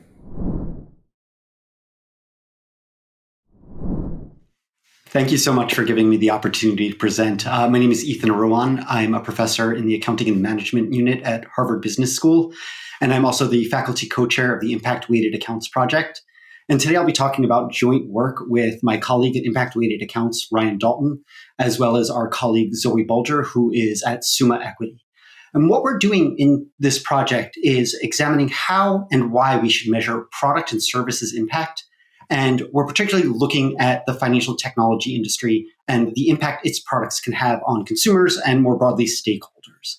We focus on the financial technology space for two reasons. First, because they're fairly uniform projects or products, and so they're easy to measure. And second, because there's a lot of interest from impact investors in this space. So there's a desire for this information. But before I go into the nitty-gritty of how we do this, I want to give you a broad overview of impact-weighted accounts and dive into the measurement that I'm talking about today. So our mission at Impact-Weighted Accounts is to advance financial accounts that reflect the company's social, economic, and environmental performance. And our theory of change is fourfold. First, we think that impact can be measured, valued, and compared across companies. We also think that public reporting of impact is necessary for an economy that optimizes risk, return, and impact. We also believe that this type of measurement system can be cost-effective, scalable, and actionable, and it can produce valuable decision-relevant data for investors, managers, and policymakers. Now, we've been doing this at Impact-Weighted Accounts for 4 years or so.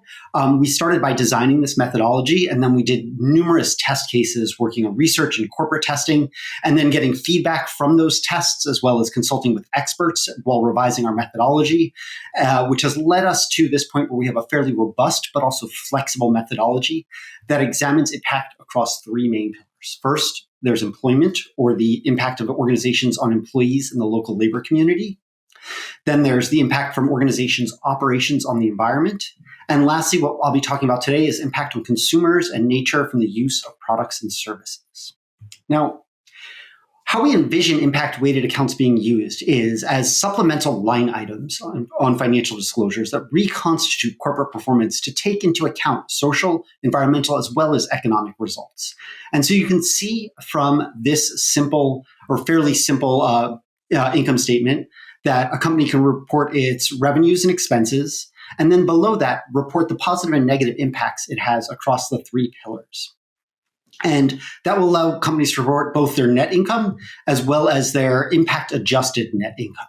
And what this will allow companies to do by standardizing this in dollar values, we can plot company performance along two dimensions. There's traditional return to financial stakeholders along the y-axis, and then along the x-axis, we can see values to non-financial stakeholders. And so here, this would allow markets to penalize companies like Business A, strictly rent-seeking companies, by increasing cost of capital, while also analyzing the trade-offs that businesses B and C make between returns to financial stakeholders and value to non-financial stakeholders. Now, turning to product impact, we think about product impact along three dimensions. There is the product impact to stakeholders, capital, and then we look at product impact across the value chain. And for corporations to use measurement as a proactive tool, they must identify and measure material social issues that inform strategy and are associated with increases in enterprise values and sales. And this product and service impact will allow them to transform clients and customers into stakeholders and build foundational knowledge of customer value proposition. Question is, how feasible is it for companies to do a product impact analysis? Now, yeah, we often get this question about how feasible it is for companies to do a product impact analysis. And this actually flows nicely into what I'm about to talk about next, because while the actual product impact analysis does take some people power, it takes investing in collecting the data, thinking about how to do it, the methodology is actually already there. So it's not that challenging. It just takes a little time. And so when we think about how a company or an organization can create a path to pioneering impact strategy for product impact, we think of it along 5 steps. First, it's about parsing specific impact goals that are aligned with the revenue model. Then it's about experimenting with approaches to quantifying social impact, such as the methodology we developed at IWA, which I'll go into in a moment. Then once they have this methodology, they can champion standards for industry-specific metrics while also embracing interim metrics and on a path to outcomes. And once this is established, it's about creating flexible systems, acknowledging that these will evolve, that across time, products change, and across companies, products change. And so having a methodology that can align with a single company while also being able to bend a bit to apply to others is very important. Turning to product impact analysis in the financial technology space, we've looked in this project at the first 3 steps. First, it's about parsing impact goals and embracing interim metrics. Here, our first goal is financial inclusion, which is about affordability, number of outreach partners, and the outcome measure here would be percentage of customers from underserved groups. The second goal would be financial health, or the percentage of transactions used to weather financial crises. Here, an outcome would be the percentage of customers whose resources stabilize after those financial crises. And lastly, there's cybersecurity. So digital stewardship, security and privacy protocols. We can think of this as the percentage of successful data breaches or scaled by the total number of attacks. The second step, experimenting with quantifying impact. I'll go into detail here because we actually analyzed 2 companies, PayPal and Shopify, and I'll show you how different and how meaningfully the impact across 2 very similar firms can vary. Ethan, may I interrupt again for a moment? Who is the audience for product impact analysis? Yeah, that's actually exactly what I'm about to get to, the audience for product impact analysis, because it is a broad audience. You can think of this as an audience for managers, an audience for investors, and for regulators. But when firms choose to lead and in developing these product impact analyses, there can be several advantages. First, it allows them to shape and align customer value propositions, go-to-market strategies, and product design by developing domain knowledge of how and for whom core products generate impact. And this allows them to communicate also with investors and regulators. Second, as I said, it communicates the value creation here. This is what these investors often care about. And so this in turn helps them to win in a competitive and crowded market. And lastly, it establishes accountability among stakeholders to mitigate risk. Now, how we in our project analyzed impact, we think of it in a framework that's very similar to our general impact weighted accounts framework. We start with reach. Basically, is it available to customers and is it affordable? Specifically in fintech, it's about looking at transaction volume and the differences in average firm versus industry's fees per transaction. Then we look at 2 different stakeholders. We start with the client or the customer, and we break this down into 3 buckets. It's underserved, social value of inclusion for underserved groups. Then it's quality measured as transaction loss and authorization rates. And lastly, it's about consumer protection violations, optionality. So the third big pillar is the environment. Now, this is particularly important in industries such as automotive, where you can think about the use phase as contributing to the environmental footprint of the product, as well as the recyclability at the end of life. In fintech, it's a little bit smaller, and it's a lot smaller, and it's largely driven by the social cost of capital of carbon emissions per transaction. Now, turning to our actual analysis, I hope you can see 2 benefits in this kind of analysis. So again, we look at PayPal and Shopify, and we find very different stories. PayPal has significant positive product impact driven largely by reach. So you can see that by disaggregating product impact into different categories, you can see what's driving it. Here, PayPal, it's largely about that it's readily available to the customers who need it. With secondary, it's about access. They're good at reaching underserved communities. The second benefit here is that by attaching a dollar value to it, we can make it comparable across companies because PayPal is a much larger company than Shopify. And so by scaling it by revenues, we can see that the impact per dollar of revenue is also much higher at PayPal. It's not just driven by the size of the company, it's actually driven by its commitment to reach. We studied fintech for three big reasons here, and it's a starting point. First, or four big reasons actually. First, it's actually fairly, as I said, easy to analyze, but it's also one of the fastest growing industries with a collective global market valuation of $5 trillion. And much of this growth has been delivered due to the promise of impact at scale. Fintech has pitched itself as an industry that can create greater financial inclusion while also increasing the security of transactions. And it's already a favored darling of the impact investing community. Of all the industries, fintech gets more impact-related dollars of investments than any other industry. It already has about $250 billion in assets under management. Now, 5 of the largest fintech companies explicitly state in their mission statements that they are about creating positive impact through their products and services, and yet we bumped up against frustration here because we tried to collect data for 7 companies. Only 2 of these companies, PayPal and Shopify, had the sufficient data to do this kinds of analysis. So there were 5 others who also explicitly talk about financial inclusion and impact in their communications with investors, and yet none of them provided sufficient data to do this analysis. And so you can start to see that while the methodology is there, we still have a big step in implementation. And that's where we're really pushing companies. And that's what we hope will be the next big step, because investors clearly need this information. It's just about companies delivering it to make this successful.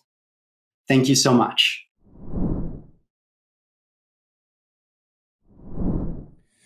Thank you so much, Ethan. You generated a lot of talk in the chat that we look forward to continue to discuss offline. We are now going to put the spotlight on Joseph Johnson, Assistant Professor of Accounting at the University of Central Florida. Joseph is another emerging scholar who is making significant strides in his research in the sustainability space. Welcome, Joseph.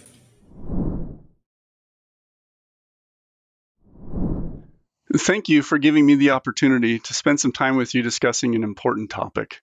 In this presentation, I will touch on recent developments pertaining to ESG disclosure requirements with a particular focus on greenhouse gas emissions disclosures. Next, I'll highlight insights from a couple of research projects that my co-authors and I have in this space. And finally, I'll conclude with some questions for future research that I believe will be informative from a policy-making perspective. So over the past year, we've seen a significant uptick in policymaking activities pertaining to ESG disclosures by regulators and standard setters around the globe. Due to the impending nature of the risks posed by climate change, these policymaking activities, unsurprisingly, have largely focused on disclosures pertaining to climate change. In the SEC's climate proposal, released earlier this year, it outlines its rationale for doing so. The SEC states, "We're proposing to require disclosures about climate-related risks and metrics reflecting those risks because this information can have an impact on public companies' financial performance or position." And then the SEC goes on to assert that this impact may be material to investors. Recent research does support the SEC's assertion about the materiality of climate disclosures to investors. For instance, some studies provide evidence of a negative relationship between a company's level of greenhouse gas emissions and its equity value. Other studies also provide evidence of a positive relationship between companies' greenhouse gas emissions and the company's perceived risk. Now, accordingly, these studies suggest that mitigating emissions can therefore increase a company's equity value and reduce its risk perceptions. So these are opportunities that companies can benefit from. However, there are different strategies companies can employ, as well as different types of emissions that they can mitigate to capture these benefits. And this is the space that my co-authors and I have focused on. Specifically, in 2 studies, we contribute to the existing literature by examining whether and when the strategies companies use that focus on using offsets or mitigate emissions or different types of emissions is relevant to investors. And here's a brief overview of what we find. In the first study, it was a paper in 2020 published in Contemporary Accounting Research. And the question we set out to answer is whether there are value implications for companies choosing operational changes versus purchasing offsets in order to mitigate emissions. And the way that we test this question is that we recruit adults in the United States and we ask them to value a hypothetical company in an experiment. Now, in this experiment, we hold constant the company's financial performance, the company's net emissions, and its investment levels in its emission mitigation strategy. And then we manipulate 2 variables. The first variable has to do with what the company discloses about its emission mitigation strategy. In one condition, the company doesn't disclose any information. In the second condition, the company discloses that they primarily use operational changes.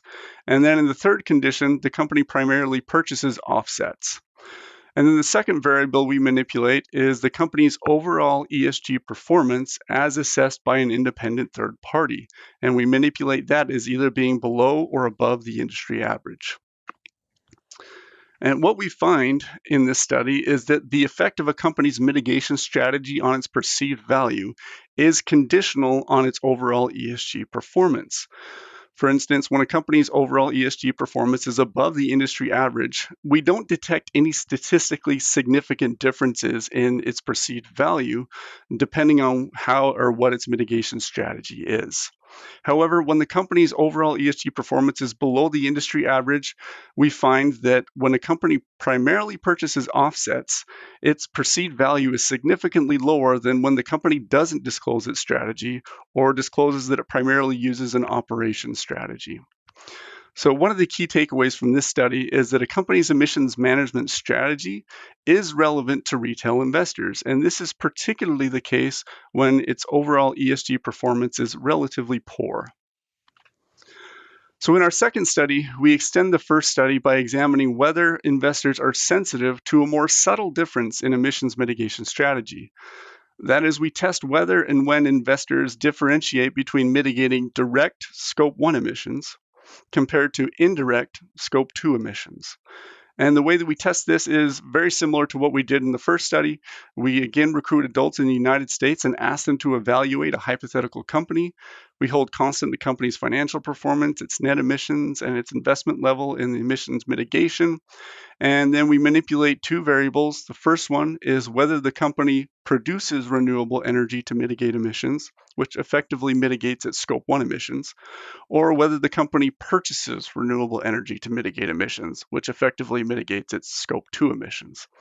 And then again, we also manipulate the company's overall ESG performance as being above or below the industry average.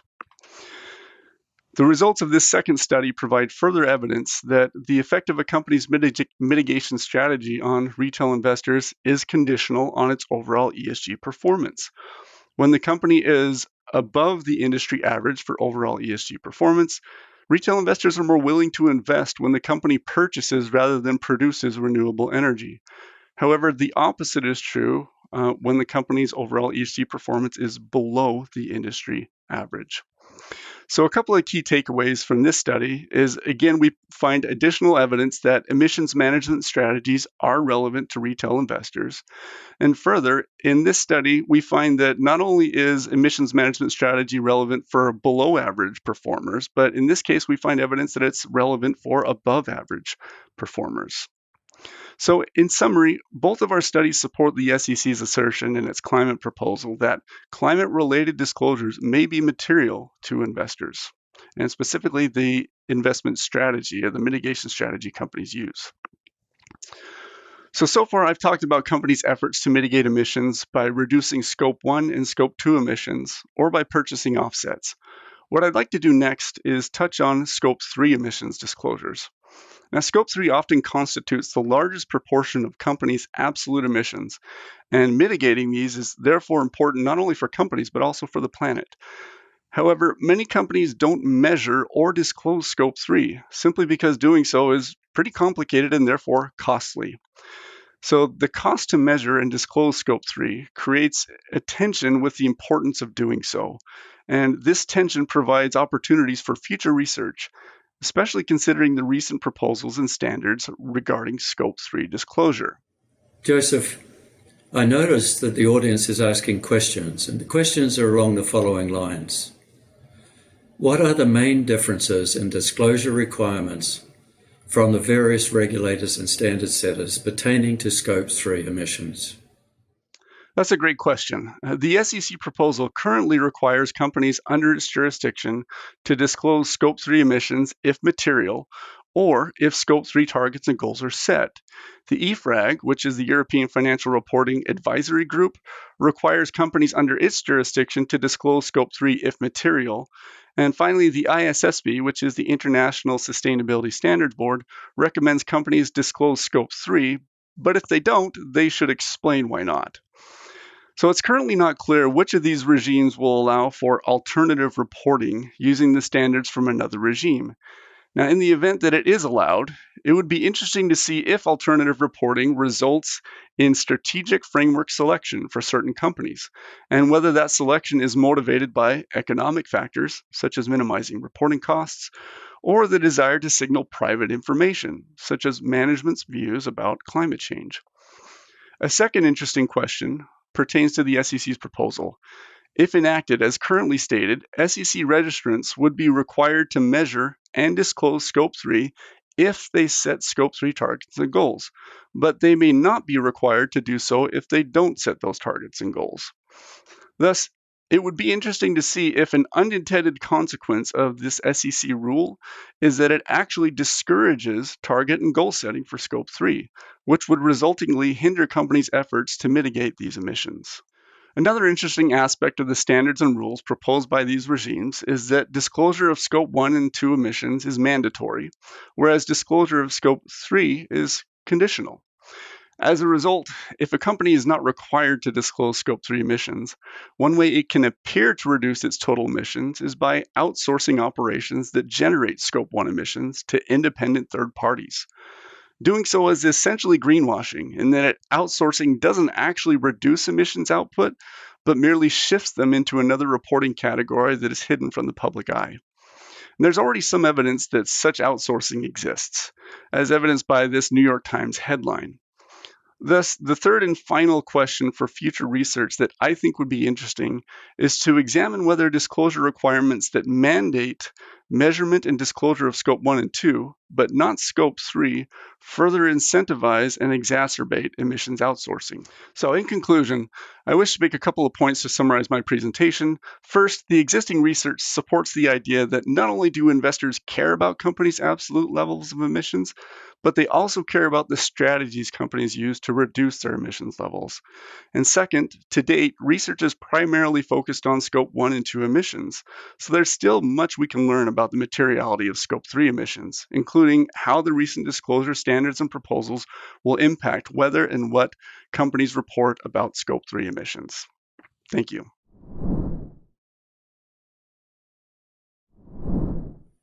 Thank you, Joseph, for sharing these questions and ideas for future research. I'm sure this will pique the curiosity of the academic audience, and perhaps the practitioners in the audience may be thinking about the ways that they could team up with academics attempting to answer your questions. And thank you all for joining us for the morning sessions. We're now going to take the lunch break. When we return, we'll start the afternoon sessions with 3 plenary speeches.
Welcome back to the CARE 2022 conference. If you're just joining us, we have finished the morning sessions, but we are recording the entire conference and will make it available for anyone who missed it. Don't forget to submit your questions to the chat as we move through the afternoon sessions. I'm delighted to commence the afternoon sessions with a few plenary speeches. First, we'll hear from an enthusiastic supporter of CARE's initiatives, Thomas Kamei. Thomas Kamei is the Executive Director, Counterpoint Global, Morgan Stanley Investment Management. He will give us an insightful perspective on his journey in sustainability investing at Morgan Stanley.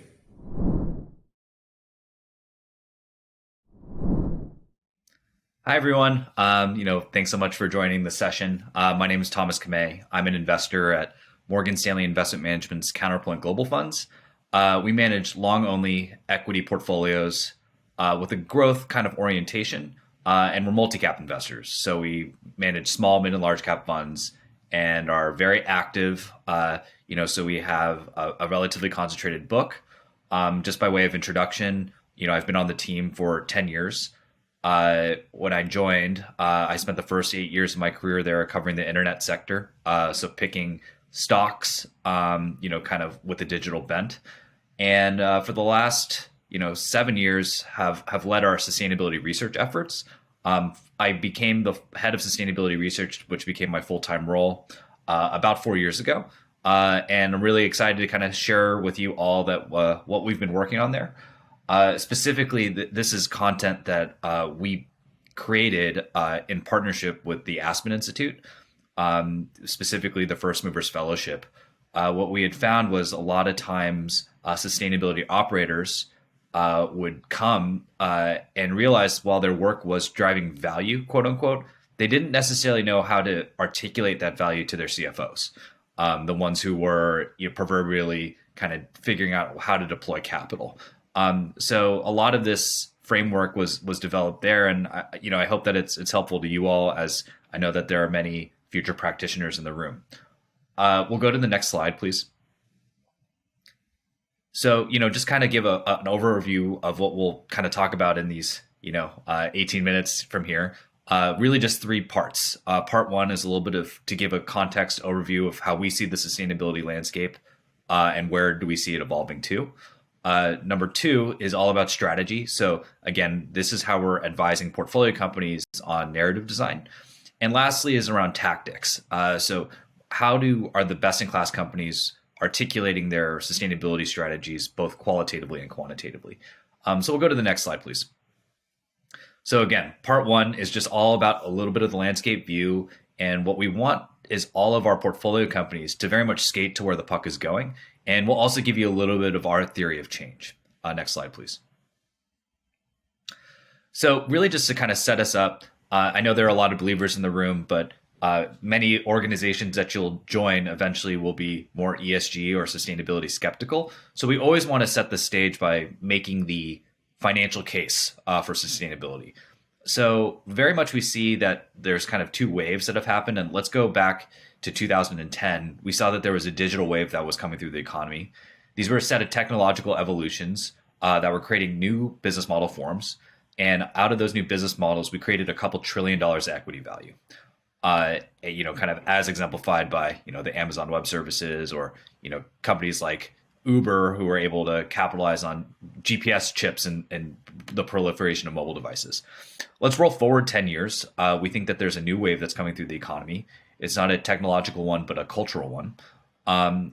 Just like having consumers who are more environmentally conscious. And that's effectively creating a new set of ways that businesses are differentiating. And just as there were companies that were capitalized on the last wave, we think that there are a certain set of companies that are disproportionately set to benefit as sustainability becomes more important. We'll go to the next slide, please. So I think it's a very fair question as to why does sustainability stick this time when it necessarily hasn't stuck in the past. And we really see the economy through this 4-stakeholder model of consumers, companies, investors, and asset owners.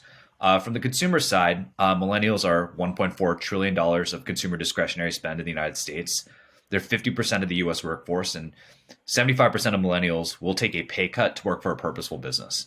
And so what that tells us is that the best set of companies now are learning how to cater to this consumer class and attract and retain this talent. So it's our view that investors, active investors who are out there setting price on equity and picking stocks, need to identify and create heuristics to find those companies early. And then it's our responsibility to teach our clients and asset owners that ESG or sustainability doesn't need to be a set of reductive tools, but can actually be a set of strategies to identify great businesses that will make for really great investments. And you can't forget that asset owners ultimately represent consumers. And we're about to undergo the single largest wealth transfer in the history of humanity, $30 trillion under management being transferred to millennials in the next 20 years.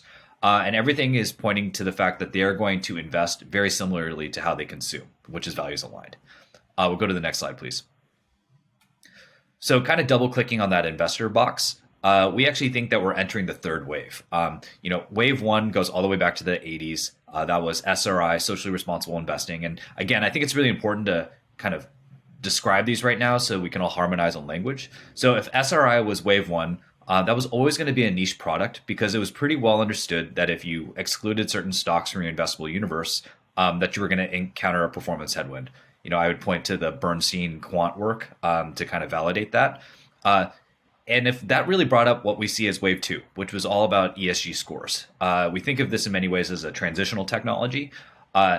This was a way that you could get market-based returns and own fewer quote unquote bad companies as defined by the third-party rating agencies. And these would be companies that would have outsized risks from E, S, and G. The problem with this ESG as a methodology was it predominantly required to use self-reported data, and two, that we just fundamentally believe that impact is not necessarily fungible. We'll get into that a little bit more later.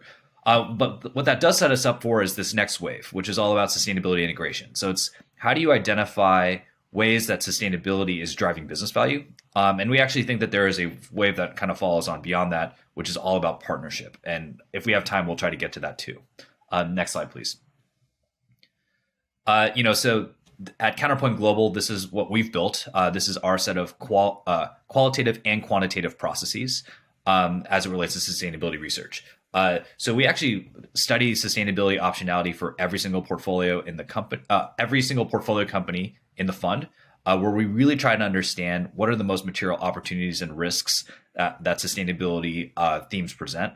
So again, if you're kind of looking at this slide at the top left, wave one and wave two were kind of these filters. It's like, did it clear our threshold for E screen, our S screen, our G screen? Then you have this reduced investment universe.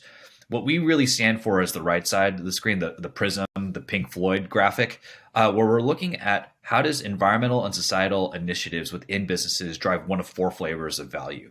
And we believe that there are only four flavors. There's moat, like does the initiative drive the durable competitive advantage around the business? Does it provide growth, which is a new market or a new market and market opportunity? Efficiency, which is essentially profitability, the margin profile of your business, or some form of thematic optionality. And what we say is, if as a company or as investors, if we can't understand how your sustainability work is driving one of those four flavors of enterprise value, we consider it CSR or charity, which is fine, but we actually can't give you credit for that in how we're valuing your stock. So these are the qualitative kind of set of processes. It's all about identifying positive sustainability optionality.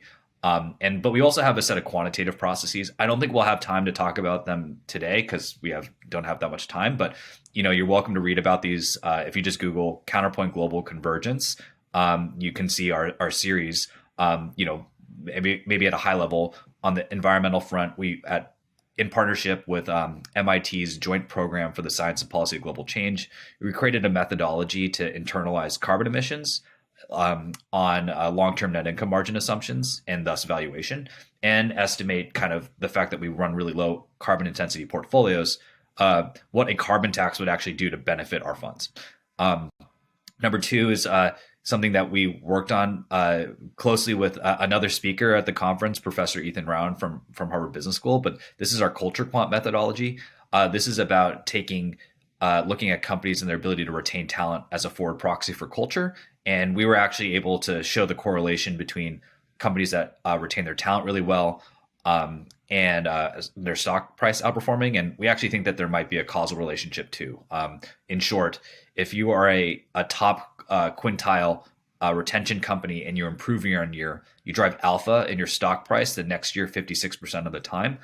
Interestingly, converse is true too. So if you're a company that is really bad at retaining your talent and you get worse year on year, it turns out that you drive negative alpha 77% of the time. So again, really interesting study. But you can read about that more deeply later. Maybe we'll go to the next slide, please. So again, like that all sounds really nice, like glossy asset manager slides, but a lot of times companies actually want to see what we look at every day, and we just wanted to show what our dashboard looks like. So this is what synthesizes together all of our different forms of sustainability research. So our CIO and the other senior portfolio managers on the team can really understand if we think that this company is disproportionately set to benefit from sustainability themes. Go to the next slide, please. So I know that I'm being mindful of time, but I'll try to blast through this because I know that this is also useful, hopefully useful at least. Number 2 is all about narrative design. And what we tell our portfolio companies is that it's really your responsibility to define your own sustainability narrative, because if you don't, you'll be sentenced to one, or one will be defined for you. So we'll go to the next slide. So again, kind of like going back to that framework of how do you integrate from an investor perspective, I actually think that this is the best companies are learning how to do this. And in fact, we're helping a couple hundred companies kind of along these journeys. But really, it's all about framing your environmental and societal work as it relates to moat, growth, profitability, or theme, or risk. So that would be the inverse. So if you don't do these projects, do you erode your moat? Do you shrink your growth opportunities? Do you delever your business, or do you miss out on that thematic optionality? We'll go to the next slide, please. So we'll just kind of talk about 2 quick examples. First one is Ball Corp. It's a portfolio company. They are the world's largest manufacturer of aluminum cans. And aluminum is a really great packaging material because it's recycled very often. So in the United States, single-use plastic water bottles, for instance, are recaptured about 10% of the time, while aluminum is closer to 90%. And that's because there's actually value in the scrap. So aluminum is infinitely recyclable, and you pick up your X number of pennies, for each one of these you recapture. So you've incentivized people to pick it out of the waste stream. What's really interesting is this product that's highlighted here on the right is called an Alumitech bottle. It carries roughly 2x the gross profit dollars per unit than the aluminum can. And so all of a sudden, Ball Corp is set to disproportionately have a growth opportunity as it captures the single-use plastic water bottle market. And experiences a really nice profitability tailwind as well. We'll go to the next slide. Totally different company is Mercado Libre, which is effectively the eBay of Latin America, and they still own effectively their PayPal unit. What they have really oriented their sustainability work around is how every incremental user that they bring into their ecosystem is getting financial services. And, in Brazil or other countries like Argentina and Mexico, where they have a big presence, these tend to be countries where the populations are underserved from the banking services. So they actually see that they're providing socioeconomic empowerment with every single person they bring into their ecosystem. And as it turns out, if you have a stored value in your Mercado Pago wallet, you're more likely to transact in the marketplace, which again kind of spins the flywheel. We'll go to the next slide. So again, broadly, what we believe is that operators used to be making business decisions along a singular axis. They were making the decision to invest in something because it drove a high tangible return on invested capital, or it was low returns on invested capital. What we're making the argument is that that impact, doing something positive for society or the environment, is just a form of intangible value. And why is that important to start kind of using that nomenclature? Is because it creates this series, this sequence of change, kind of as captured in the right graphic. Obviously we want to go after all the opportunities that present really high business value, returns on invested capital, and does something very impactful.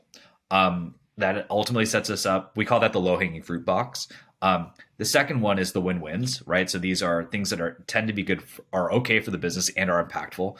And ideally, if we've started to teach our companies and leadership teams on how to go after those opportunities, it sets us up for what is the bigger end goal of sustainability as it relates to business, which is to go after these white whales, which are the things that are extremely impactful and might not pay back from a return on invested capital perspective quickly, but it's something that's so impactful that it's something that we ultimately want to go do. We'll go to the next slide, please. And again, we just really believe in this whole idea of partnership, finding companies that where maybe our expertise or our worldview across all sectors, all caps, might be able to provide an interesting lens. And, Ball Corp, a company that we admire a lot, it was a real honor to write a section of their sustainability report last year and, get some nice gratitude from the operators. Next slide.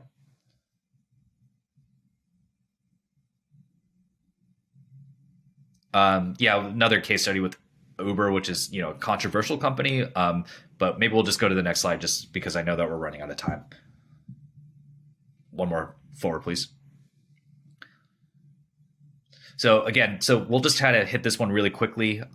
So the whole part 3 is about tactics. So what are the best companies out there doing in order to really articulate that they are in fact being impactful? We'll go to the next slide, please. So why at Counterpoint Global, we focus disproportionate amount of our time on culture rather than quote unquote ESG data. And again, it's predominantly because we don't believe that the data is all that complete because it tends to be, or it is self-reported. And then secondarily, we question the wisdom of really trying to trying to size impact when, impact is not necessarily fungible. So, it's great to take 3,000 tons of plastic out of the ocean. It's great to secure the firewalls of 3,000 enterprises and empower 3,000 small merchants. But how do you compare those to each other? So that's why we spend our time looking at what we call cultures of adaptability. So these are companies that have all 5 of these things. They have aligned purpose, long-term orientation, authority, disclosure, and inclusion. We'll go to the next slide, please. So, just as an example, when it comes to long-term cultures, we look at how companies are incentivized. So, we look at Estee Lauder as an example of this, kind of this family-owned mindset. The vesting schedules of deferred compensation is 7 years. Amazon is also famously kind of in that range too, but it really starts to symbolize how they're trying to get and incentivize their leadership teams to be thinking longer term. Go to the next slide. Purpose is also extremely important. It doesn't matter if you're selling $3,000 Brunello Cucinelli sweaters or surgical robots. Being able to articulate exactly how decisions get made and what is the purpose or mission of the enterprise can be very clarifying on how capital ultimately gets allocated. And we think that, for instance, like Intuitive Surgical captured here, that's the chief medical officer and the chief financial officer both have very strong says in what they ultimately go and deploy research dollars against. So if there is a procedure that is so impactful for the end users, even if it's a small end market, they can still justify the research and development. Next slide, please. Okay, I'm running out of time. Authority. We think that companies figuring out how to make sure that their sustainability leaders have agency to be disruptive in their organizations is important. So we look at Union Pacific as an interesting example where their chief operating officer is also their chief sustainability officer. Next slide. Inclusion. We think that companies, it's one thing to put out a diversity, equity, and inclusion report. It's different to actually see it as a form of durable competitive advantage. We would point to the Jack Dorsey companies as being particularly strong here. They really see that their ability to attract and retain talent and find talent from underrepresented communities as a form of them being able to have an advantage for recruiting and engineering talent in Silicon Valley, which is obviously a very competitive market. Next slide. And disclosure. So, here's a quick list of some companies that we think do a particularly strong job with their sustainability reports. I would point to Etsy as a particularly strong one where they have a fully integrated 10K where every one of their sustainability projects, they directly tie to what is their mission, which is to drive gross merchandise sales to their small and medium-sized merchants. And so they never take their eye off the ball of their mission, even as it relates to their sustainability disclosure. Next. Here's the alphabet soup of all the different disclosure frameworks as it relates to sustainability. Each have their pros and cons. Again, we're very much proponents of the idea of finding those spaces of alignment. We'll go to the next slide. So we are getting some consolidation on kind of the backward-looking set of methodologies under the ISSB, and we think actually going forward, we're really trying to make the case for this counterpoint global-esque methodology of connecting sustainability to these value drivers. And we'll go to one more slide. And this is something that we're about to debut this year, but wanted to give you all a sneak peek. But after having a research effort dedicated to sustainability for the last couple of years and publishing a couple thousand pages of research internally, what's been interesting was we started to identify these themes. We're calling them tailwinds. So these are business activities that are driving business value that also have really impactful positive externalities. And what we're in the process of doing is trying to understand if there is some more comparability, kind of using a bracketing system like this, because ES and G is too crude, while the UN SDGs, in our opinion, is a little bit more geared towards development and governmental agencies, rather than being an investor-ready framework. So this is the one that we're putting forward here. Great. Okay, well, I'm 1 minute over, but I believe we have a question or two. Thomas, why would an asset manager who is mostly incentivized to hoard their best thinking be willing to share this thinking externally? So the first question on, kind of why are we sharing it's a good question. As I'm sure you're all aware, most of the time investors hold their best ideas close to their vest. We're not really incentivized to share. In fact, it's tends to be very proprietary. But one of our core beliefs is that we're early in this transition, so it's better to kind of help as many people as you can, kind of be non-zero sum. And we're also concerned that we're maybe going further away from the intended purpose of sustainability, as it was kind of initially conceived. I think that a lot of asset owners would love it if their investments were getting put towards companies that were doing something really impactful and positive for society. So it's like using the power of capitalism to go after the world's most intractable issues. If we look at what's going on in Europe with SFDR, it's becoming much more of a exercise around disclosure and box checking. So this was another reason why we were happy to kind of put out a new framework that was a little bit more additive. Thomas, may I interrupt? What is the intention and next plans to utilize sustainability research tailwinds? Could this be a methodology to quantify and compare impact between companies? Yeah, what is exciting about this is maybe we can start to be able to evaluate companies against and on their positive externalities, and to ultimately figure out which ones are most efficient at driving that impact value. And again, it's about creating a framework that was built for investors to ultimately use comparability. So kind of the analogy for us is if you're a retail investor, and you look at restaurant companies, there's a certain backhand, quick set of heuristics you use to understand a business's quality. What is the four-wall payback? What is same-store sales growth? If you're an internet investor, you might use statistics like what is daily active user count or what is average time spent. But if you're looking at companies that are like tailwind number 3, communities communities and platforms that enable belonging and inclusion, what are this useful set of metrics to evaluate? And so very much as we start to kind of codify this framework, we're hopeful to put out some quantitative and qualitative metrics that we'll share with our portfolio companies to really help us popularize this. It's a pity we've run out of time. We look forward to hearing more from Thomas and his team at Morgan Stanley. And we thank you very much for joining us today and providing us with these key insights. We're grateful to be joined by our second plenary of the afternoon, Raki Kumar. Raki is Senior Vice President of Sustainability Solutions at Liberty Mutual. Raki is a globally recognized leader in the area of sustainability and was recognized as such by the National Association of Corporate Directors.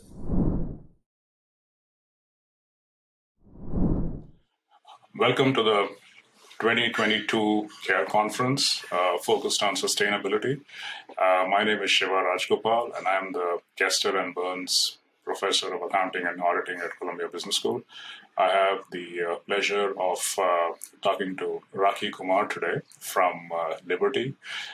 Raki, welcome, and thank you for taking the time to actually do this. I know that you're a busy person. So, before we begin, Raki, could you maybe tell us a little bit about your sustainability journey? You've had an illustrious career with State Street before this.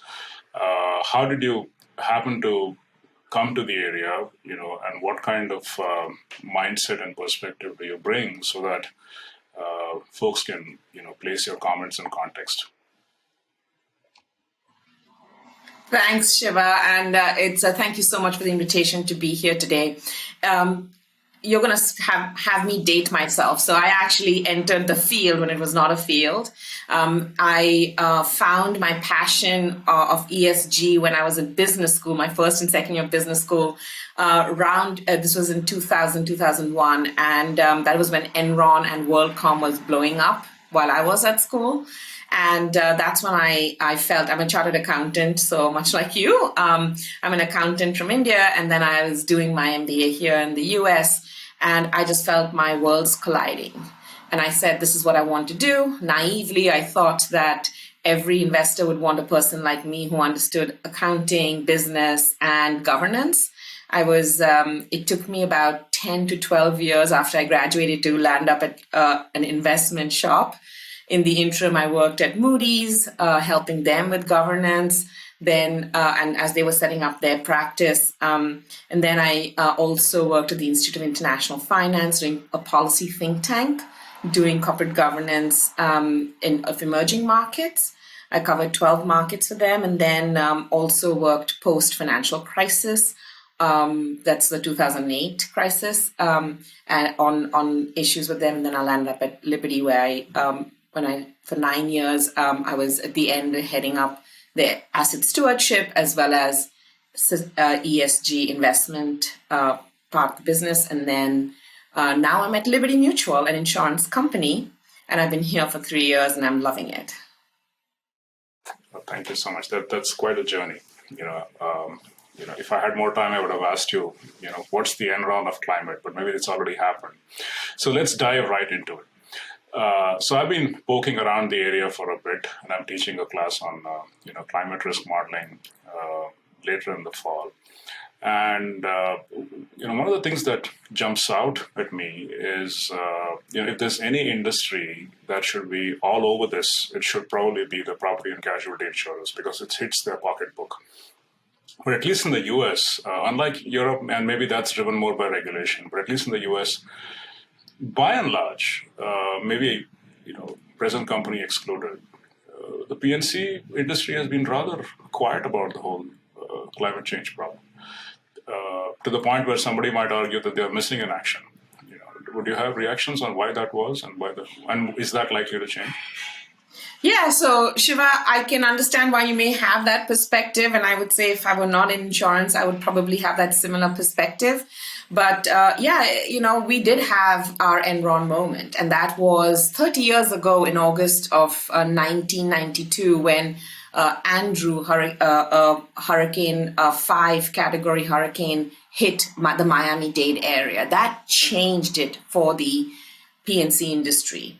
It really started the conversation on resiliency, building codes, and also what we use today, catastrophe models, financial models that allow us to really understand and price for the financial or physical risk from catastrophe events or catastrophic events.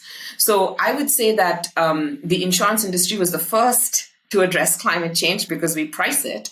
I think where your comment may resonate a little bit is what's new to the industry is the transition risk, right? So it's climate transition risk. So unlike other aspects of the financial sector, we think of physical risk very differently than we think of financial risk because we take on physical risk and we're part of the solution.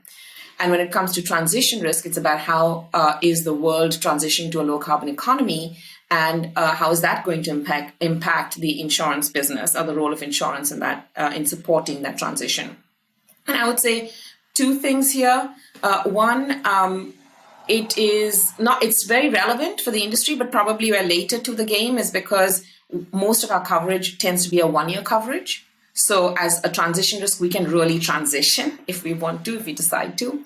And the second bit is a lot of the tools that were built for transition or to address transition in financial services were built for banks and financial and asset management firms, and they may not be fit for purpose for insurance, because our focus is not on mitigating all kinds of climate risk, because mitigating means we're not doing our business. And frankly, if insurance is not available, that risk doesn't go away. It still exists. And now it's the average individual or the taxpayer or the government really left holding the bag. So I think we think about climate risk very differently within the industry.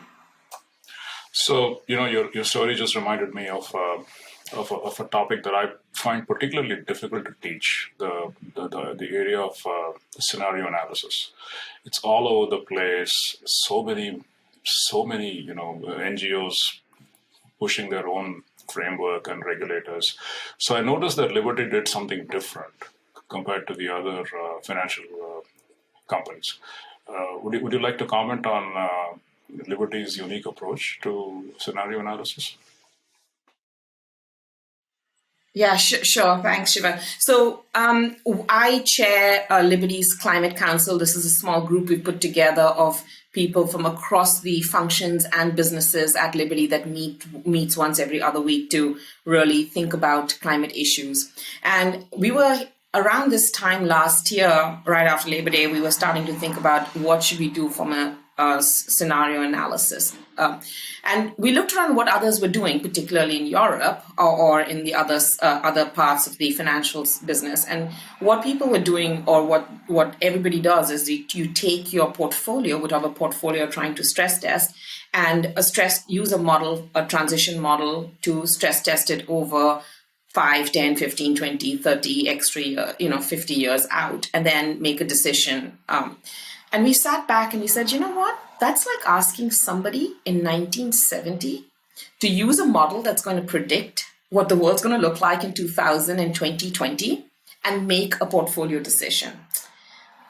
That sounds ludicrous, but that's exactly what a lot of companies are doing right now.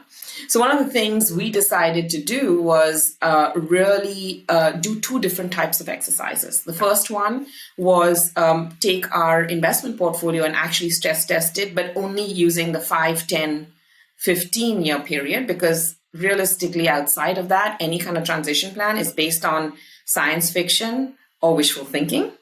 And then we unpacked these models, and we used the NGFS, the Network for Greening of the Financial System. These are models built particularly for the financial sector, used by a lot of the federal government or government's treasuries or reserve banks across the world. And we unpacked those models to really understand what are these models really telling us from a horizon scanning perspective. So that's really the and the third thing we did was we actually tried to understand these models. How reliable are these models? How good are these models? What can they do? How should we use this information in our decision making? So I would say at a high level, that's what we did. So you mentioned macro and portfolio perspectives. Would you mind unpacking a little bit in terms of what did you learn as a company? Yeah, sure. The interest, very interesting. So when we look at the horizon scanning exercise, and for us, it was, there were 2 or 3 core insights. The first one being, we should not expect common policy action globally, right? And the reason is, if you think about it, EU has made a commitment to transition to net zero in a 2050 time horizon, China 2060, India 2070 with caveats, which means the world and different geographies are going to have different policy time horizons. So for a global company, that's going to be challenging. The second one is the common thinking is you need common action. What our research showed us that it's actually coordination that is needed to reduce the economic impact of the transition rather than common action. And the recent Inflation Reduction Act that was signed, if you juxtapose that with the EU Green Deal, you can see what we mean by common coordination or common action. We can go into that a little later. The other thing we saw in the models was that the shape of policy is going to be determined by your economy, the dependency on energy, and your carbon intensity of your economy. And I know this sounds like, of course, after the Ukraine war, but all this research was done at the end of last year, and the Ukraine war just has brought to light some of what the models were already telling us, but we were missing because we were doing this portfolio level assessment. And then the last one is that as a company, we should actually expect a disorderly transition. Everybody is going to be moving at different times. For company-specific risk, so now that was macro, from a company perspective, the TCFD describes transition risk stemming from 3 to 4 sources. One is policy and reputational risk. The second one is technology. And the third is market change. And the models show you that it's the imminent change, or the risk is that companies need to manage is policy change. The models don't show any immediate disruption or transition disruption from a technology perspective, but technology certainly is an opportunity aspect that you need to lean into. And then the last one is market change. There are 2 parts of market change. One, policy change results in market change, but there's a part of market change which requires human behavior change that is very hard to model and predict.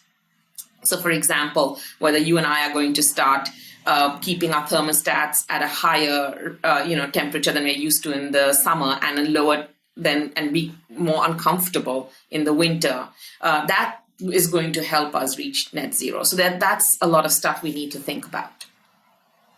The other aspect of scenario analysis that I found tough as I was putting my class slides together was the quality of the data. Both the absence of granular data and, big holes in the known unknowns and the unknown unknowns. So I'm wondering if you came across similar challenges, and would you have thoughts to share that maybe both companies and academia can learn from? Absolutely. You're spot on with regards to the data. And I would say we've been talking a lot about data, but we should also talk about quality of models. So let me go into the data aspect first. So we at Liberty have been looking at integrating ESG into our underwriting process. We are very constantly looking for data. And just one of the assessments that we did is that a lot of the data is available for publicly listed companies. We support the economy, which includes a lot of private companies, small companies, etc. We could probably cover only about 25 to 30% tops of our portfolio to get information on emissions, for example, from an insurance perspective. There's a huge gap. And how are we going to get the information? And then let's forget about the quality. Let's assume the quality of the data is good. The missing data is a problem. But I think even before we get to data, Shiva, we have to think about those models. So let me go back to that model of currently what we're doing using this model to go into 5, 10, 15-year horizon. The models are static. So what most people have done is taken these open source, whether it's IPCC on the physical risk, or they've taken NGFS, and then they've somehow linked it to certain portfolios, and then there's a black box, and you don't know how it's working, what it's working, and it spits out a result. These models are not dynamic. So, for example, we are on a journey to transition our portfolios towards a lower carbon economy. It's not going to happen today, but the results that I'm getting are point in time. So obviously they're going to show me that the longer I wait, the more climate risk that is there to my portfolio. It doesn't allow me to say, okay, in 5 years, my portfolios, I would have adjusted X to, instead of X exposure, I'll have Y exposure. Do I still continue to have? So they're not dynamic enough for you to manage that risk.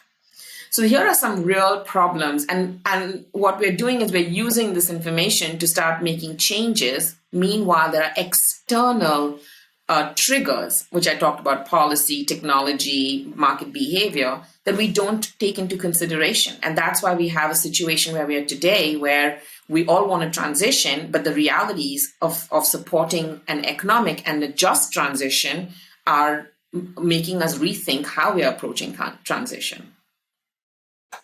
Yeah, one of the other things I like about Liberty's approach is that you emphasize both reduction of emissions and adaptation. And and coming from the global south, and this is something you may or may not want to talk about, I think adaptation is probably the only answer. Think about how zero COVID worked out very badly. So, maybe we're not going to change. And I love your comment about the disorderly transition. So, would you want to touch on that as well? Because that's somewhat different compared to what the others are doing, both the focus on adaptation and reduction. Sorry. Yeah, Shiva, you've just hit on it. We're talking about mitigating climate risk. And let's just step back and think about how we've approached mitigating climate risk in the financial sector. Oh, get your exposure, stop funding, etc. That doesn't really reduce climate risk, does it? Right? It reduces money, but there's all the money, there's so much private money that's going into it. I have somebody who told me they have an anti-ESG, an individual who actually has an anti-ESG thesis and investment and is making a lot of money because they're funding coal. So we have to be realistic. What does reduce climate change? And so at Liberty, we have this saying which says, like, look, if you want to save one house, you make sure it's built on a plinth above sea level, right? You want to save a community, you build a seawall to prevent that. But you want to change if you want to save the planet, you got to make sure that seawall is actually marsh or a mangrove, which allows the ecology and environment to sustain. But we definitely do need resilient infrastructure to withstand what we already know is going to happen. And we've not spent enough time. So if you really want to mitigate climate risk, it has to be a dual approach of adaptation or resiliency building is very key. And I think that's one of the things that we've seen the Inflation Reduction Act also take into account, which is conservation and also resilient infrastructure, which was the first act signed in the US. So there's a lot that's going on, and it's a two-pronged approach that needs to happen. So you seem particularly keen on the Inflation Reduction Act. Would you want to unpack that a little bit? Yeah, I would say that, first of all, that so it's personally interesting to me because I was in Oxford at a conference, the Sustainable Conference in Oxford in July. And I was just in the audience, and somebody got up and said, what are we going to do about the US? And the answer was, what are we going to do about the US? And then you just focus on Europe. But with the signing of the Inflation Reduction Act, there's what I've come to realize is that there is action, and the US has done it its own way. And that's what, again, the model predicted. It's coordination, not common action. What Europe did was, the way they're addressing almost the same emission reduction target as is 55% by 2030, but off a 1990 base. US is a 40% reduction emission target by I think it's a 2005 base year, so it's a different base year. But the way they've approached it, US has done a market-based solution, tax breaks, pointing you in the direction, not calling good or bad. There's something for everything, including the power sector and supporting the power sector to transition. What Europe did was spend 2 years coming up with the EU taxonomy. They tried to classify every economic activity as good as bad. And they spent an inordinate amount of time trying to figure out if nuclear or gas would be good or bad. And answer is, now it's good. Let's talk about it later. So I think, and then the next phase is going to be asking companies that are either in Europe or operating in Europe or European domiciled or operating in Europe to start disclosing against all the activity against this framework in the SFRD, CSRD. So what you're doing is this indirect push to, and in that much time, there's action happening. So I think that's what I mean. There are two different frameworks now that countries in the world have. One is a taxonomy framework, and I know Singapore started a taxonomy, and Colombia has started its own taxonomy, and it's disclosure-based, indirect. And then you have the US, which is giving you tax breaks and really focused on bringing jobs back in. So there's that estimation that you're going to actually have 1.3 million jobs by 2030, and they want to be net exporters. You're even going to bring back mining, right? So a bad activity is, we're bringing it back because we want to be net exporters. So there are two different frameworks here now that exist. There's so many interesting ideas there. Top down, bottom up. Can we get to nirvana through disclosure alone as opposed to economic incentives and the whole, friend shoring, etc. type things in the US? So it's great. We're sadly running out of time. Maybe one final question, if you will. I know this is your, time off, and you've been kind enough to kind of give us some time. What keeps you at night? And I hope you're a sound sleeper, though. Yeah, I know. I would say that, we are so focused on climate and emission calculation, measurement, reduction. The conversation is moving very quickly to, biodiversity, land use, oceans, and thinking of the environment as an ecosystem. And again, I'm going to go back to the Oxford conference that I was just at, and one of the panelists on the biodiversity conference panel just talked about, said, if you think, climate is, basically biodiversity is so complex that it's going to make climate look easy, right? So a lot is coming our way. The TNFD, the Task Force on Nature-Based Financial Disclosure, is on its way. And I'm not sure we're prepared because we're still just dealing with climate and carbon emissions. And it may require us to change our entire thinking. And we've built so much around it. In order for us to really have a good green planet, we just need to make sure we don't choose one good for some and create bad and some unintended consequences. So I have a feeling we're going to have to continuously challenge ourselves and read whatever our thinking today is going to change by day after tomorrow is all I can. And that scares me because we're building. Yeah, unfortunately, we're going to leave it there. But two things. One, I'm going to assign Liberty as my scenario case. And I need to go to that same conferences that you do. What is this Oxford conference? We'll probably talk offline. And then. It was my first time, and it's great. And it's the Oxford University. They put it up and every July, and I'm going next year too because I really learned so much from it. Thank you so much, Rocky. It's been an absolute pleasure. It's been really insightful. Thank you very much.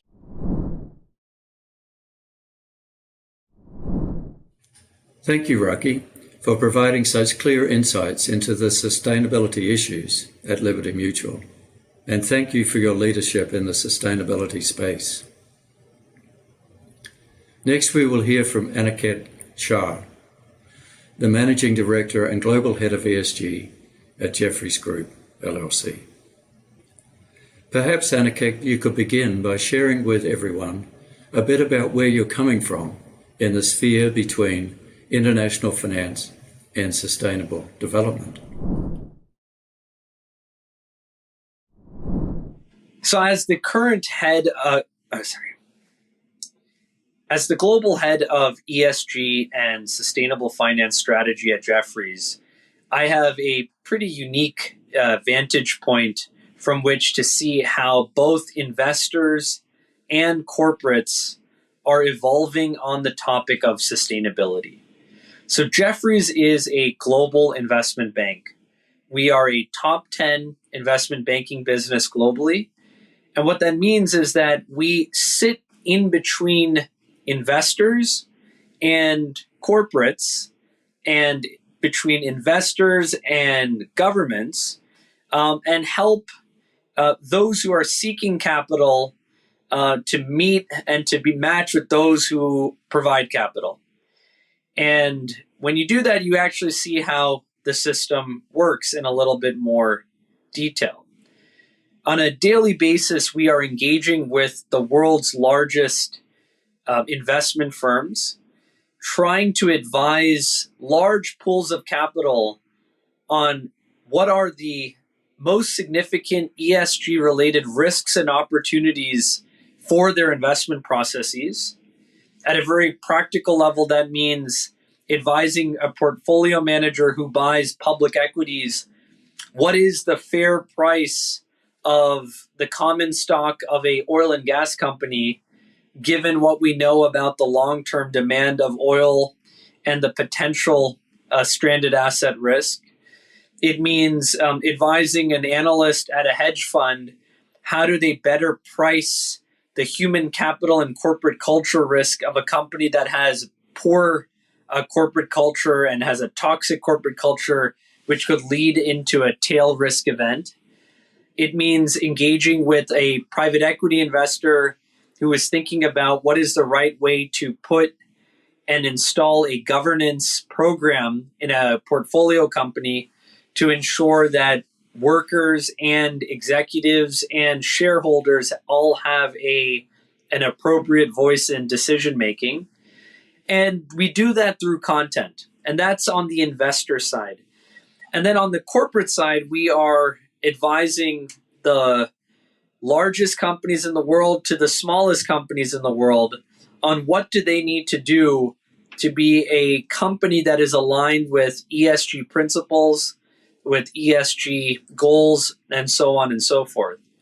And that means everything from talking to the world's largest oil and gas companies on how they should diversify their businesses. How will the capital markets reward them for investments in hydrogen versus investments in carbon capture versus investments in solar and wind versus investments in renewables? To advising a small company in the industrial sector that is going public that needs help thinking through their disclosures, trying to understand how do they wrap their arms around all the various reporting requirements that are coming down from the regulatory world, that are coming down from investors, desires that are coming from customers and other stakeholders, and how do you find a balance between what investors are looking for, what regulators are looking for, and what is actually possible to put together for a small or mid-cap size business.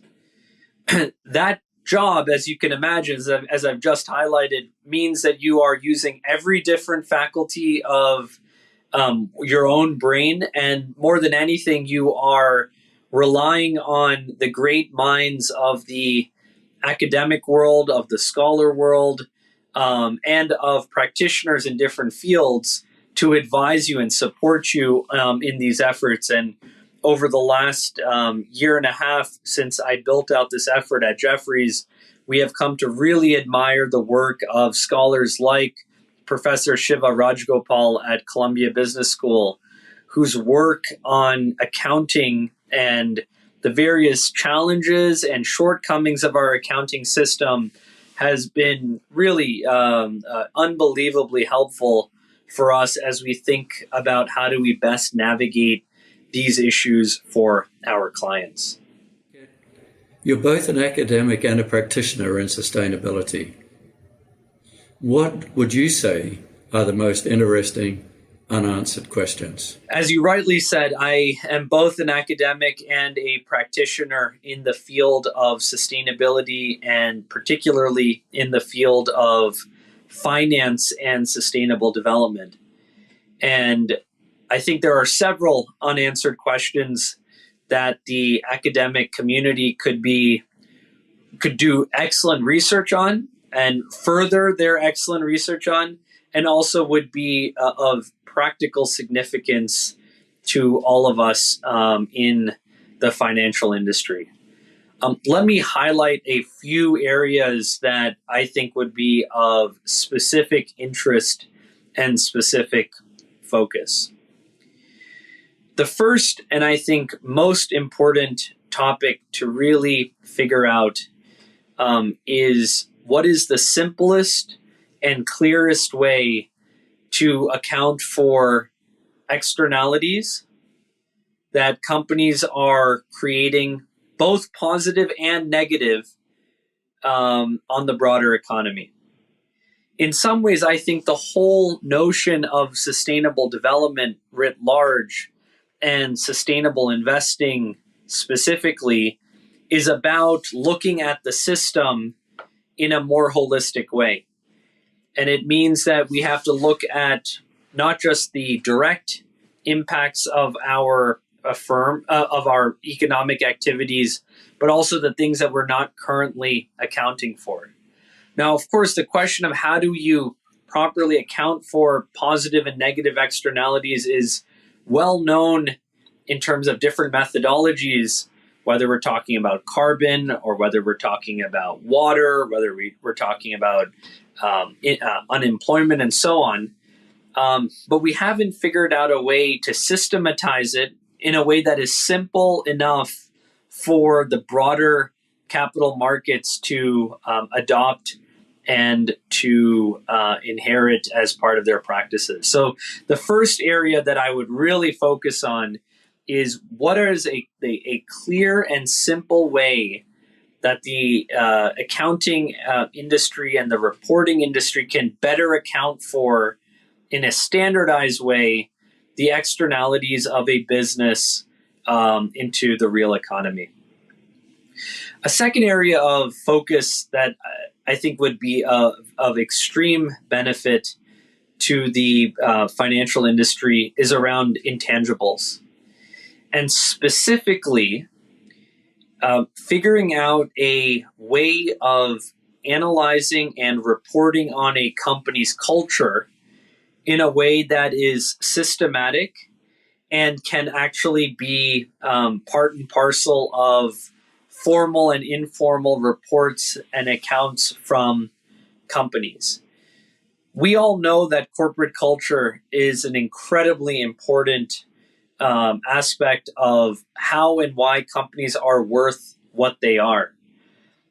This is something we are seeing every day in our work here at Jefferies, engaging with companies in the tech space, in the biotech space that are driven by human capital and driven by a innovative a culture that allows for breakthroughs to happen. But we don't have a systematic way of reporting on that currently, and certainly not one that is widely adopted or widely accepted in the business and financial world, let alone the accounting world.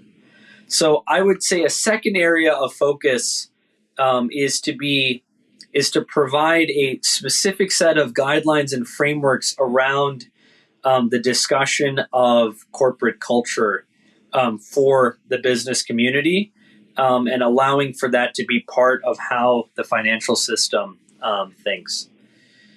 A third area where I think we would see enormous benefits for all of us in the world of practice is the whole question around how do we better study carbon accounting, keeping in mind the various uncertainties around and assumptions that go into carbon accounting, as well as the determinative factor of geography in a company's carbon accounts. Right now, as you know, there's a big push around release of Scope 1 and 2 emissions from all publicly listed companies in the United States, and Scope 3 emissions for companies that have a net zero or a decarbonization goal. But those numbers are still built with lots of uncertainties and lots of assumptions behind them. And B, and very important to me, is that a lot of that data and a lot of a company's carbon footprint is actually driven by its geography and its geography of operations. And so taken outside of context, understanding, just seeing a company's CO2 footprint actually doesn't give you much information if you're trying to understand the company's strategy, if you're trying to understand how the company's carbon performance actually it is. So I think that this whole notion of carbon accounting and level setting with the broader industry around what it is, what it can achieve, and what it can't achieve, I think would be incredibly helpful for a greater amount of focus.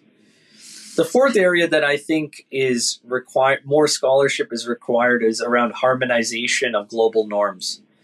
and specifically, how do norms that are being developed in US, how do they blend with norms that are going to be created in Europe versus companies that are norms in China versus norms in India, and so on and so forth. The business world right now is struggling with what seems to be a further divergence in norms around reporting and around accounting in different major capitals of the world. And we need to have a better understanding of how do you harmonize that if you're a company? How do you harmonize that if you are an investor? And very importantly, what does history tell us about how a global set of norms develops when so much of what is being created in the sustainability space is being created at the national level? And I think this is an area where the accounting world could work very closely with historians and with political scientists to really do some interdisciplinary work around the establishment of international norms on issues related to sustainability and accounting. And then a final area where I think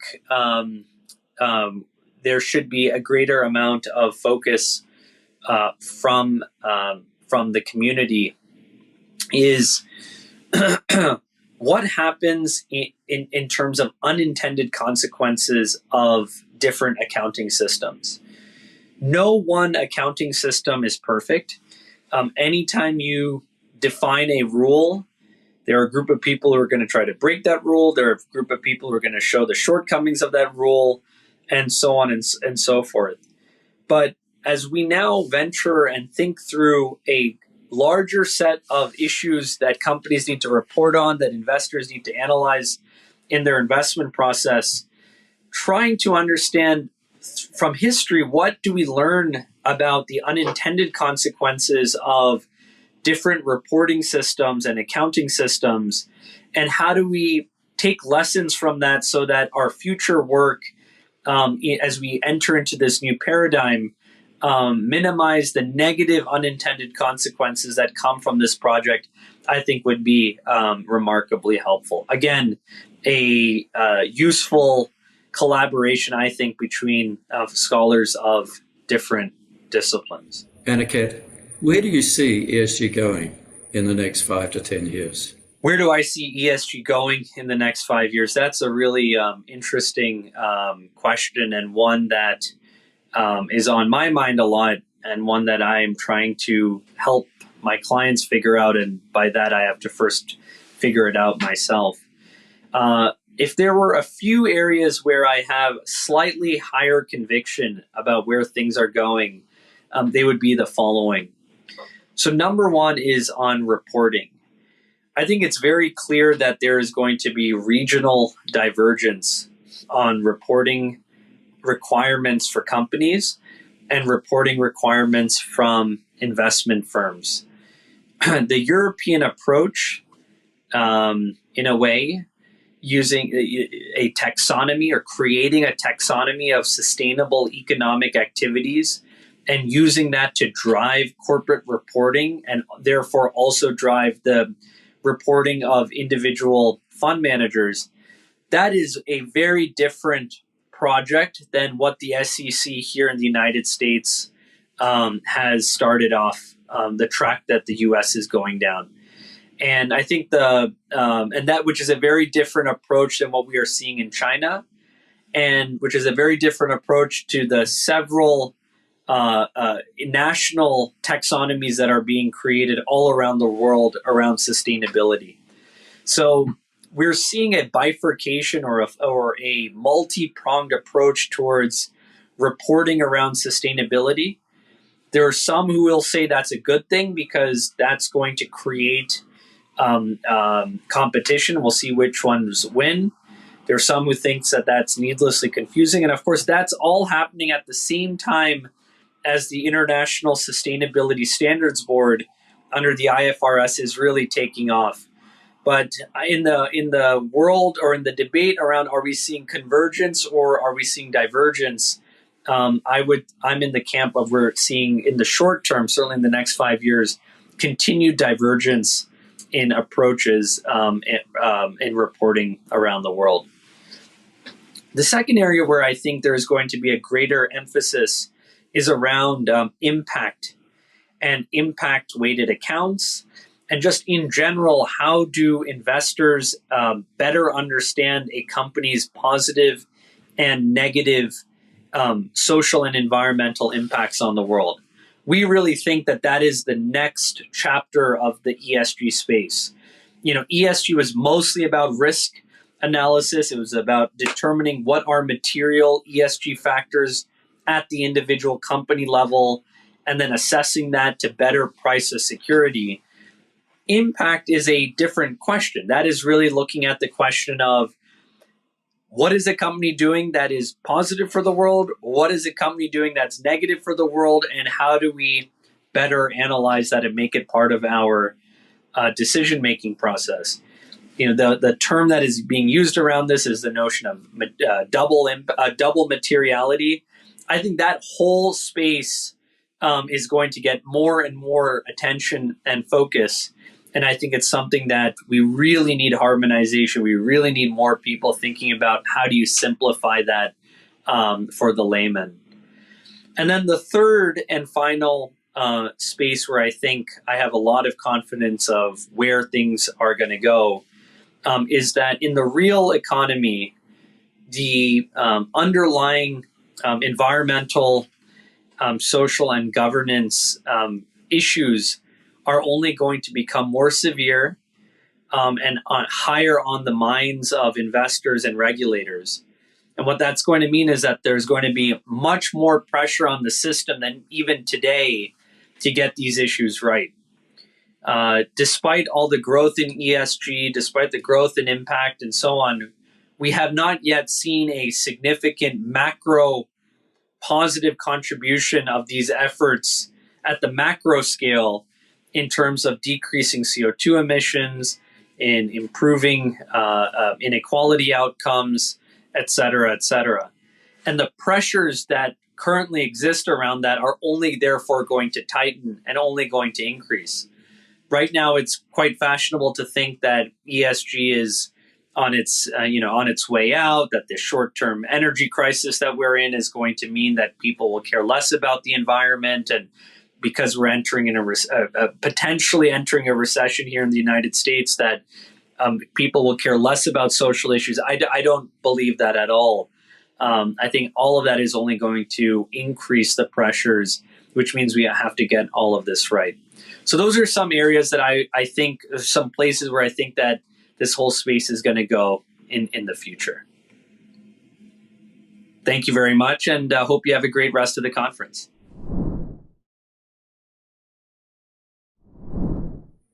Thank you, Aniket, for sharing your thoughts on looking at the reporting system in a more holistic way, simplifying reporting for the broader capital markets, and where you think the field of sustainability is going. We'll take a short break, and then we'll hear from this afternoon's panel on assurance and measurement in a few moments.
Welcome back. We're now going to hear from our final panel of the day, which is moderated by Robert Neckel. Robert is the Distinguished Professor and Frederick E. Fisher Eminent Scholar, Director of the International Accounting and Auditing Center at the Warrington College of Business at the University of Florida. He is currently the Senior Editor at the Accounting Review and is founding editor of Accountability in a Sustainable World Quarterly. I owe a note of thanks to Robert for helping set up this entire conference, particularly this panel. Thank you, Robert. The panel is titled Assurance and Measurement in a Sustainable World, and we hope you enjoy it. We're fortunate to be joined by fantastic panelists, Mark Siegel, Roger Simnett, Finn Kinsendel, and Sebastian Dingle. I will hand over to Robert for future introductions.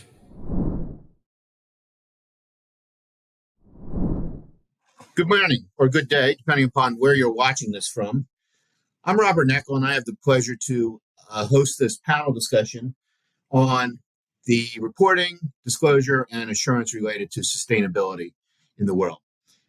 We have 4 very distinguished guests with us that I will briefly introduce, and then I'll let them tell us a little bit about themselves before we get into our discussion. So first we have Mark Siegel from Ernst & Young in the United States. Then we have Sebastian Dingle from Deloitte in Germany.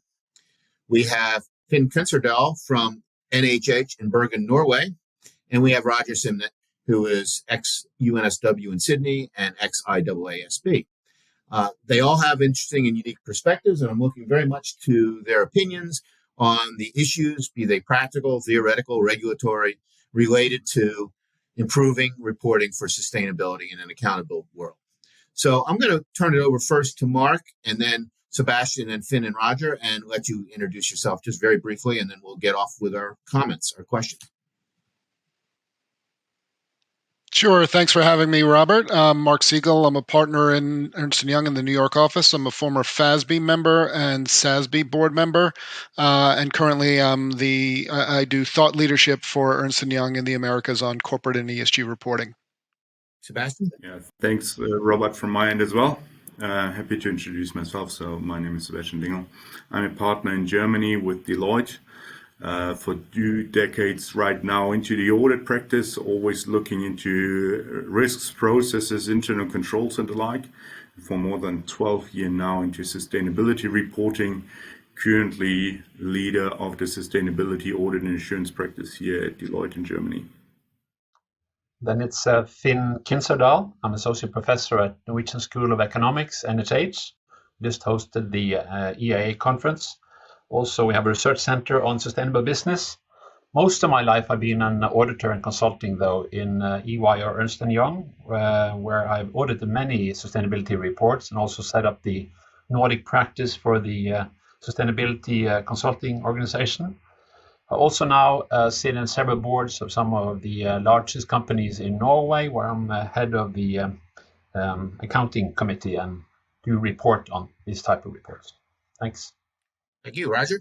Thank you, Robert. And I'm Roger Simnett from Australia. As Robert mentioned, I'm an emeritus professor from the University of New South Wales and also at the moment, a research fellow at Deakin University. I have an extensive background from the standards setting approach from an auditing perspective. Was chair and CEO of Australian Auditing and Assurance Standards Board and had a number of times on the IAASB, including the last 3 years, and chaired their standards on greenhouse gas and their standards on assurance of other than non-financial information. So I'll come from an academic research and a standard setting perspective. Thank you. Thank you, Roger. And I'm Robert Neckel from the University of Florida. Also, I have affiliations with the University of Auckland and the University of New South Wales in Australia. And I have a keen interest in the assurance side of this question. So we're going to kick this off with a question. I think I'll start with Mark with really a pretty high level question, which is what kind of organizational structure is necessary to be able to promote the reporting that we're talking about? How high in the organization does this need to be lodged? What are the implications for the readiness of the organization to be able to report on sustainable information? From your experience, how do you expect this will be working best in many organizations?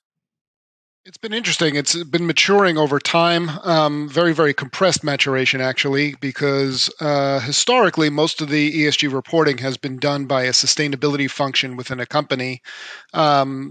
But now that more and more of this information is being requested in regulatory filings, the finance function is starting to lean in. And the finance function can bring their skills in collecting data, in processing data, controlling data, and that will really help, and build an infrastructure to have reporting at a cadence and a frequency. So the overall governance structure has been evolving, and there's no real one place that it all lives. Sustainability sometimes reports up through finance, sometimes it reports up through legal. All that is still in flux right now as things are going on. But the main trend that I'm seeing is with the push to getting more robust and investor grade information ready, the finance function is really starting to lean in. Okay, thank you. Finn, do you have anything to add from a, say, European perspective? Yeah, I can just confirm what Mark is saying. I would say 5-10 years ago, we had like 80-20 when the communication and investor relation department was running it. For a joke, internally we said that if the communication department had it, it was greenwashing. 20% in accounting, then it was real stuff. Now we counted. We have asked the 100 largest Norwegian firms about who is responsible for this. And now it's really more 80-20 or 70-30 for the accounting department or the CFO. That means also the risk department is running this at the moment. So it's really getting closer to the type of risk control and the accurate number control that we have seen from the accounting departments. Roger, you have an Australian perspective. Do you have anything to add to that? Yeah, look, I would agree with what's been said. I think this has moved so fast over the last couple of years, especially with the demands that are coming from stakeholders and report users. I think companies are struggling a little bit to figure out exactly where they need to be. So exactly what is the corporate governance structure? Who's taking responsibility for this? So I think it's happening much quicker than anything else I've seen. The sustainability reporting and assurance, standard setting, regulation, and demand for information, and companies are struggling to place themselves and get their systems and processes and governance structures right. So I think it's a good time to have this sort of debate to work through these problems and hear from the different perspectives around the world. Yeah. Sebastian, I'm going to ask you a follow-up here. It's kind of related. Given that the Securities Exchange Commission of the United States has a proposal out to make some reporting mandatory, do you think that's going to have an effect on how an organization approaches these things? It surely had in Germany, at least. So what you found is really it made its way to board bonus schemes target setting. Also was then, of course, for all the stakeholders quite important to actually work on that one. So in Europe, in particular with the EU taxonomy that came out last year effectively, there was quite a big impact, and also had an impact on how the organizations were built up, because it's very cross-functional. So reflecting that actually bonus schemes at board level were out there, suddenly CFO and CEO stepped into a role to actually really lead on the discussions and the organizational models, and often led to a kind of a hub structure, meaning that, of course, the accounting function was in the middle and facilitated reporting, but you still had to read out to all those content owners in the different corporate functions to actually get the information from those people and build it all into one combined reporting setup. So yes, can confirm that very heavily, Robert. All that regulatory drive in there is changing the way the reports are built, recognized, and the way ESG steering is really happening across the board. Hey, Mark, in the U.S., because of this proposal, has this become like topic number one at some board meetings? Absolutely, especially at the audit committee, because as everybody else has sort of said, this is now getting the attention when it starts to become regulatory. The audit committee really starts to pay attention and make sure that the company is putting its best foot forward and making sure that the information that's getting into regulatory filing is controlled. There has to be disclosure controls and procedures in place for anything that's in the front half of a regulatory filing in the U.S. I should also say that, while the finance function is leaning in, what we are not seeing is that the finance people are becoming experts in, say, carbon accounting. They're really just lending their skill set. They're not becoming subject matter experts. They're becoming, they're really just weighing in to use their skill sets in controlling data and finding data and building the infrastructure to do reporting data. No question, it's a topic at the board level and at management team levels too. And I'll follow up with you, Mark. So Sebastian said that it's starting to affect compensation structures. Do we see that in the United States? Is that going to happen? We are starting to see that. Yeah, we are definitely starting to see that, and that, of course, this is showing that it's across different parts of the board. So the executive comp committee might be including some ESG targets as part of their overall executive compensation scheme, and that's another reason why you want to make sure that there are good controls in place and robust data collection. Anytime there's executive compensation riding on meeting or exceeding these targets, you want to make sure that you're getting good information in order to make those decisions. Okay, thank you. Let's move on to a slightly different topic, and that's what form of reporting we should see. I mean, historically, we've seen standalone reports. We've seen some attempts at integrated reporting, actually going back 20 years.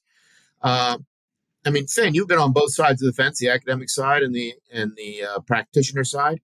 Do you have an opinion on how we might approach this? Is fully integrated reporting really feasible? That's a tough one. Over time, yes. But if you put too many things in a bowl at the same time, you just get a mess. We even struggle with the framework for financial reporting. So my take on this is that actually first we should fix the sustainability reporting, ensure that we have the right thing to measure and done in an accurate way. And then over time, we can try to integrate it. But at the time, I really think we should focus now on how to report sustainability and do that good first. So let me follow up with you, Finn, before I go to somebody else. I mean, if you look at financial statements, the traditional financial statement, they kind of all look alike. Are we expecting that sort of, I won't call it standardized, it's probably too strong a term, but that type of structure to evolve? I mean, how close are we?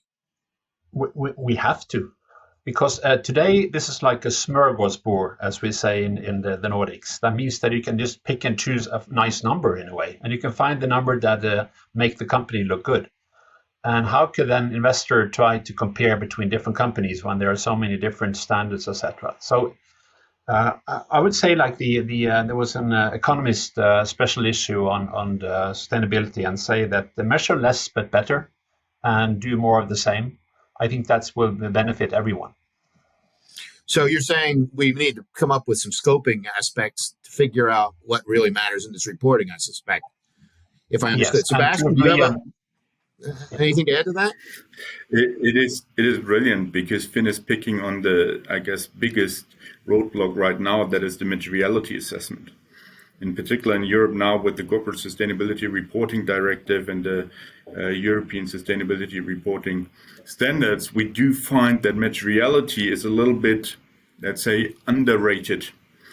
So we are facing a situation where potentially everybody has to report more than is what really is needed for relevant shareholders. So it will be massive what is coming down in the European regulation. And materiality is really key to actually help companies to determine what is relevant in their specific industry, in their specific situation whatsoever, to help building meaningful reports that really drill down a little bit to, what helps, what is material, what has impact, what is really important to understand the situation the company is facing in a changing economic setup. Well, materiality is certainly important. I was actually going to talk about that a little later, but we can bring it in right now as it affects what should be reported. Roger, I mean, you come from an audit background. Materiality is second nature to auditors in the financial statements. What do you see the challenges of bringing a materiality standard to bear to figure out what actually should be reported and what could be left out? Lots of challenges at the moment. So the traditional challenges that we're seeing of trying to add apples and oranges together, when we've got things in dollars, it makes sense. It's very easy for the auditor. But there's lots of challenges here. Certainly one of the challenges, and going back to your last question, Robert, as to whether, we go to an integrated report, I think we've got to determine who is the intended audience of the of the report. So if it's got investor focus, then I think we're going to be heading towards a one report type of approach. So the annual report will broaden out to cover off those things that the investors are looking for. But there's always going to be groups outside that also want some information on some more information. And so that's going to be a little bit of a challenge as to where that information is going to reside for a company.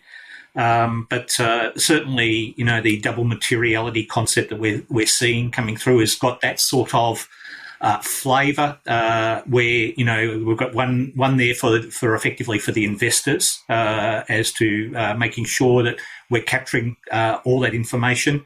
And also that we're reporting broader to other people who have a broader social interest in what the organisation is doing. So I think we've got to go through that discussion a little bit and companies have to have clarity. So there has to be some clarity brought on that. But the materiality is one of the major challenges facing both reporting and assurance. Well, I think that's a really interesting point you make, Roger, because and I'm going to ask Mark next to comment on this. Given the perspective of who is the actual intended consumer of the information, presumably that's going to influence what and how you report things. The U.S. tends to be a little more stakeholder-centric. Much of the rest of the world tends to be more stakeholder-centric. Mark, how do you see that playing out? I mean, the SEC technically only has, responsibility over the investment community.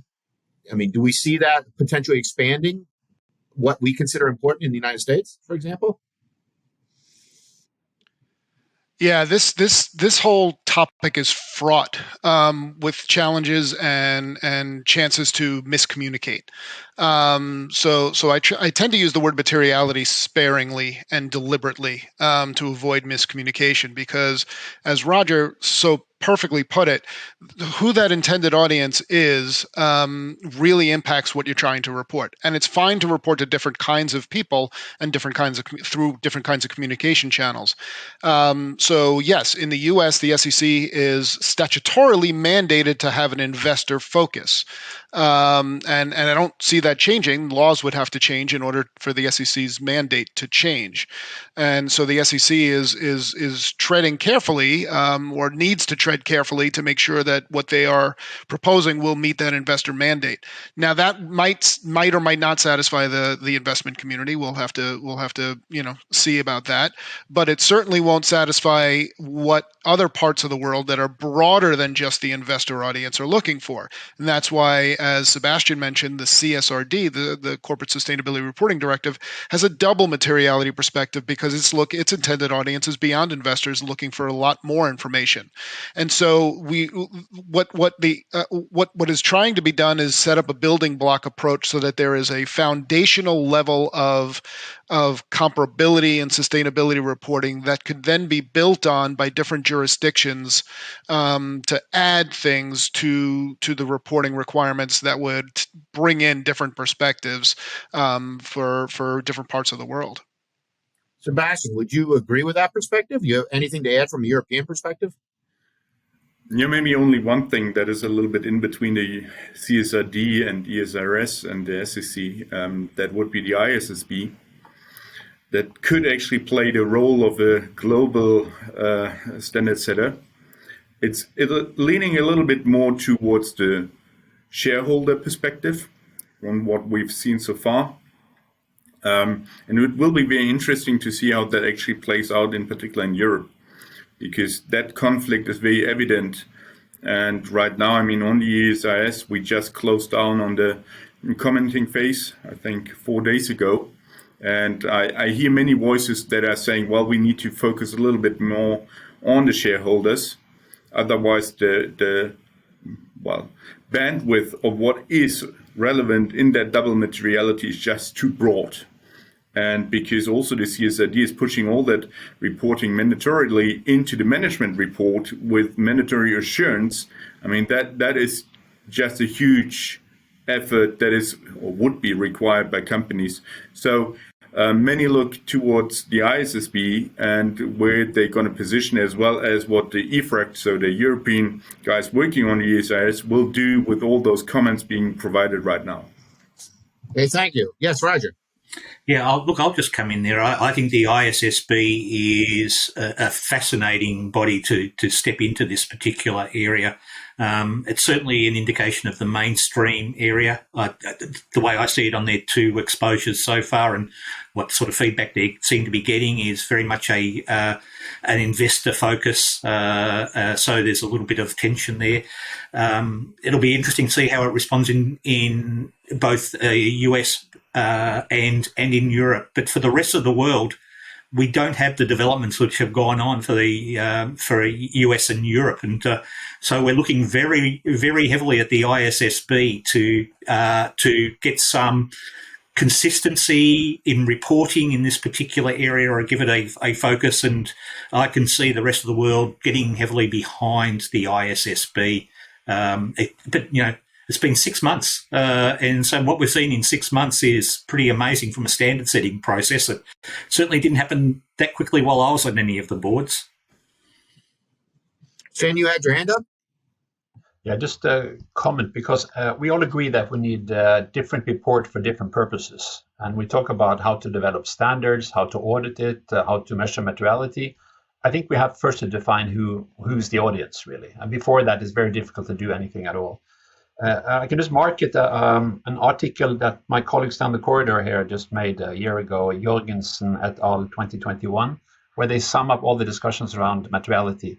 And they even take one more. It's what they call dynamic materiality, which is actually what time perspective should we use? Are we in the long term, 10, 20 years, or is it just the next couple of years, which even makes it more complicated? I think that's a very good point. That how long of time period we are talking about when we report these things. It's pretty clear when you're talking about contracts that go on for 20 years, but what about a factory that's going to have an environmental effect for its expected useful life? Let me end this topic of reporting with a pretty blunt, simple question. Do you think that who should be signing off on this within an organization? I mean, should we be making CFOs, CEOs, boards be signing these documents? Is that happening already? I'll start it. I'll let you volunteer this one. Okay, yeah. I'll volunteer. I'll put my hand up. I think it should be the board. I think if the board's not willing to stand behind this information, then why should we rely on it? So now there's going to be a lot of pushback on that, and then if the board has to sign off, they're going to do things within that organisation. They're going to push very hard internal control systems, governance processes, which are going to better that. So we are seeing that in Australia, and boards sign off on any public release of any other information, and probably around the world. And so I think that's the appropriate thing, because why else should we rely on it if the board's not willing to put their name to it? Okay. Anybody want to expand on that? Mark? Yeah, I think what Roger said at the end there, I totally agree with. Whatever mechanism you have in place in your jurisdiction for signing off on financial information, on other information that's going out to the marketplace, I don't think ESG should be any different. So in the U.S., for example, they have CEOs and CFOs that are signing off on financial statements and regulatory filings. So I would expect that over time, aspirationally, it would be those entities with a board oversight over it. But in other parts of the world, if you have the board signing off on the accounts, it should be the board. The point is that this information should be no less or no more important, to my mind, than financial information that's going to the markets over time. Well, I think that's really useful, and I'm going to actually throw a little shift a little bit, because I said that'd be the last topic or question on this topic, but it made me think about how much infrastructure investment is going to be necessary then if boards are going to be signing on this. This is not something they can do as a side project, it would seem to me. There's going to have to be extensive internal infrastructure investments to make sure the information systems and the controls, which have been mentioned already, work. From your personal experience, Sebastian, how serious is this challenge for a company? Well, it's a big challenge because it's coming down to data structures, process landscapes, and so on and so forth. So you do not only need to build actually the organization, you also need to enable the organization. That really means you often have to run global projects wherever you're operating to make sure all those, in particular, decentralized KPIs you wish to report on. So in particular in the environmental area, you can actually. So be it water consumption, be it scope 1 or 2 emissions, all that stuff actually needs to be managed, it needs to be captured, it needs to be worked at. And yes, that means we do see a lot of technology push or digitalization push in that area, in those projects, as well as, of course, building and growing organizations to actually work with that. Okay. Finn, do you have anything else to add? And then we'll shift topics. I can say that I signed, I think, my first ESG report as an auditor 10 years ago. And the documentation for that was quite loose. And there's been a tremendous development of this the last couple of years. Because how do you measure CO2 emissions in tons? Where they get the number from? And water pollution, et cetera, It's really requires some kind of systems. I don't want to have a SOX regime. But we need some kind of structure around it. And yes, it will cost some money. But also, I guess the investors and other stakeholders, they appreciate the accuracy and completeness on these numbers. Robert, thank you. Robert, can I make a point? I think there's two elements to this, which is I think the systems need to mature very quickly. Probably your leading companies have systems which are getting there, but it's going to be hard to get the sort of checks and balances that you have in a financial reporting system. And people have to recognize that some of this information might be important, but you're not going to have, the checks and balances that you have with a double entry accounting system or something like that. So that they've got to recognize that probably the integrity of the information may not necessarily be as strong, even once you get a good internal control system in place. But I think certainly, we've gone from back of the envelope Excel spreadsheet calculations to organisations saying, well, we have to make sure that we capture this. But I don't think it's necessarily going to be as reliable type of information, or it'll have greater variation in it than some of the financial that people are used to. Okay. And I think that's a great segue into the next set of questions, because when we talking about variability and quality of information, then outsiders, investors or other parties who want to use this information have to have some confidence that it's reasonably accurate. And as we just heard, that is a significant challenge for most organizations. So what do you think is the role for auditing or assurance within this sustainability reporting model? Should it be mandatory? Is it something that will evolve naturally? To what extent should we have assurance? And I'm going to basically call on everyone at some point. Maybe we'll start with Mark on this one. But I'd like to hear what you all think about this particular topic and the role of assurance to improving the quality of the information. Mark? Sure. Currently, it's already been evolving. The market has been driving this already, and there's been a pull. So currently, many companies are already voluntarily getting assurance over their sustainability reporting. About a year ago now, the Center for Audit Quality in the U.S. looked at ESG data for S&P 500 companies. More than half of them were already getting some kind of assurance over ESG metrics, some or all of their ESG metrics. I imagine it's going to be more in 2022. And many investors are looking for assurance over ESG data to feel comfortable. And that really was the impetus for the SEC to include an assurance requirement in their proposed rules as they were written with the investor demand in mind. And we're talking to a lot of investors. There's definitely a consensus, and there's more of the more of the debate is how to phase it in and how quickly to get there and how far to go. So right now the market seems to be around limited assurance, which is kind of like a review type of report over ESG information. And the SEC proposal would allow for that for a couple of years, and then potentially move toward a reasonable assurance model. And really the question is just how far and how fast to go. And I imagine Sebastian and others could talk about what's going on in Europe, which is also similarly trying to think about the path toward assurance and how far to go. The breadth of the assurance in the European model is on all ESG metrics.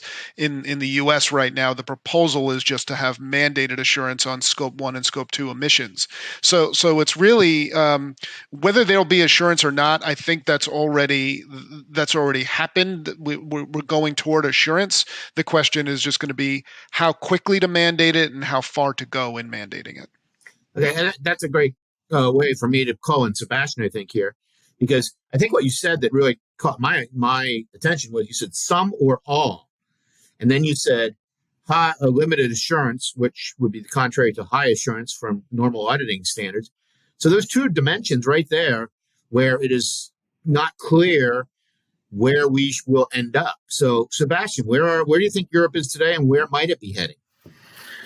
Well, I guess in Europe, I would say since 2017, so since the non-financial reporting directive, the first step was actually enacted in the European countries. Since then, we have seen a strong push towards a minimum limited assurance all over the place. And for those companies that take it more serious or more in-depth, in particular driven by the supervisory boards, we even are right now at reasonable assurance. And therefore, I would also like to comment very briefly on Roger's statement. For those setups, actually, my expectation would always be to find an internal control system that is at the same level as it is for financial reporting. It needs to be sufficient to actually address any risk of material misstatements for the different KPIs. Of course, there are difficulties building up that stuff, but it needs to be there to actually give the comfort level required, and maybe an add-on word on the supervisory boards, because they're a key driver for that assurance demand, because they often are obliged to actually supervise the non-financial reporting, and was called 1 or 2 years ago, at the same level of quality as they have to do for the financial reporting. So at least in the German laws, you find that in the same paragraph, actually, just the next sentence, what kind of role the supervisory board has to play. And because they have limitations in what they can actually do personally, they usually engage with the audit firms to actually gain some comfort themselves. And assurance is just so important from an independence perspective to really gain that assurance needed. Okay. That actually, I think, in some ways takes us back to the first part of our conversation, because one of the takeaways is not, to me, it wasn't clear exactly that we have for lack of a better word, standardized set of disclosures. So do we end up in a world where if the company decides they want to report it, do they also have to have it assured? Is there a smaller subset that is mandatory reporting, that those are subject to assurance? Roger, I mean, how do you think that will evolve over time? I think it will evolve. There are certain areas, I think, where the measurement is probably more precise and the standards are more accepted. And I think probably that's in the carbon area. There's, Scope 1 and Scope 2 in certain countries. In most countries, they will have ways of measuring that which are acceptable. I think with assurance, I think we're on a journey. We've got some companies which are already there, and they're assuring something at least. But even if they're not there, I think if you put, if you go back to my earlier point of making directors or whoever is responsible signing off in these particular areas, I want to know what processes they've had to get comfort on sign-off. So even if we don't have assurance, tell us how you got comfort so that you could put your name to it. And I think that's useful information as part of the journey, a journey along here. So, because I think we'll get to assurance, but I think we've got a few challenges with systems of internal control, materiality, standards have to settle down a little bit, internal control systems have to mature. And I think we're at a level now where companies need to report this, and we have to understand why they believe it has integrity. I would like to see that sort of approach. Well, that makes a lot of sense to me. Fen, okay. I was going to actually ask you something. Let me ask, and then you can comment both ways. Again, Mark said some or all. And okay, so somebody's got to make a decision what some is or what all is. And I'm just curious, from your experience, again, both as an academic and as a practitioner, who's really deciding what metrics, what information should be reported, and which ones should be assured? I can just tell the experience from the Nordic countries, because in the Nordic countries, the government owns or have an owner stake in many very large companies. And in Sweden, 10 years ago, the government said that it has to be ESG reporting, it has to be audited or have a limited assurance. And the quality and the quantity just exploded. That really made a push for the reporting in Sweden. And now 2 years ago, the government in Norway demanded us as a board to sign off the reports. And I was head of the audit committee. And I just had to say, how can I do this? Okay, I need an auditor to actually come in here and say that the numbers looks okay. And that really boosted also the quality and the focus on this. So I think we need somebody who had to push this in order to get the right quality. No, not all companies should have this audited. Perhaps large listed firms, certain industries, extractive industries, etc. You should start there, I think. No, it should not be fully audited, because you have to audit in a context. You need then a framework. You need, as Roger said, you need very precise numbers. I think we should move more from limited assurance to some higher type of assurance and start there. Okay. Yeah, go ahead, Sebastian. Yeah, just a little reflection on the CSRD again. So who has to report starting 2025? All big companies. What is a big company? It doesn't matter if you're listed or not. It means you need to meet 2 out of 3 conditions: more than 250 employees, more than 20 million on your balance sheet, more than 40 million revenue. If you reflect on those numbers, you can imagine what that means. At large scale, pretty much everybody has to report. What to report? Well, the ESRS, working with the nice wording, rebuttable presumption, which means you have to report everything unless you can prove that some of that, what is in the standards, is not material. What about auditing? Well, that stuff that is in there and has to be included in management report has to undergo limited assurance mandatorily. So that is the future we are facing here in Europe within the next 3 years. So it's massive, and it's making quite a number of companies quite nervous, because if you look at just the entry point of when you are obliged to report in accordance with that, it's very, very low. And those companies are not nearly as mature as the big listed companies we're talking about nowadays. So they would need to build up everything from scratch. It's quite an interesting situation. Just a quick number. And if I could just add, Robert, I think it's important to point out that what Sebastian's talking about is European laws, but not just applicable to European companies. And so those criteria that he laid out are applicable to any company around the world that is operating within European boundaries. So I think this has within that scope. Particularities around foreign companies, but in essence, you're right. At least at the management report. So I'm just saying there are implications for non-European companies for the CSRD that seem to be, I call it a sleeper issue in the US, where companies might not be headquartered in Europe, but they need to evaluate how the CSRD could be impacting them, either at the subsidiary level or at the even at the consolidated level. let me clarify one thing, or see if somebody can clarify. Throughout this conversation, we've used the word sustainability a lot, but every once in a while, ESG, comes in as a term. I'm curious. Most of the examples I've heard so far are the environmental part. How does any of this apply to the social and governance side of things? I mean, is that being brought in through these legal structures? Sebastian?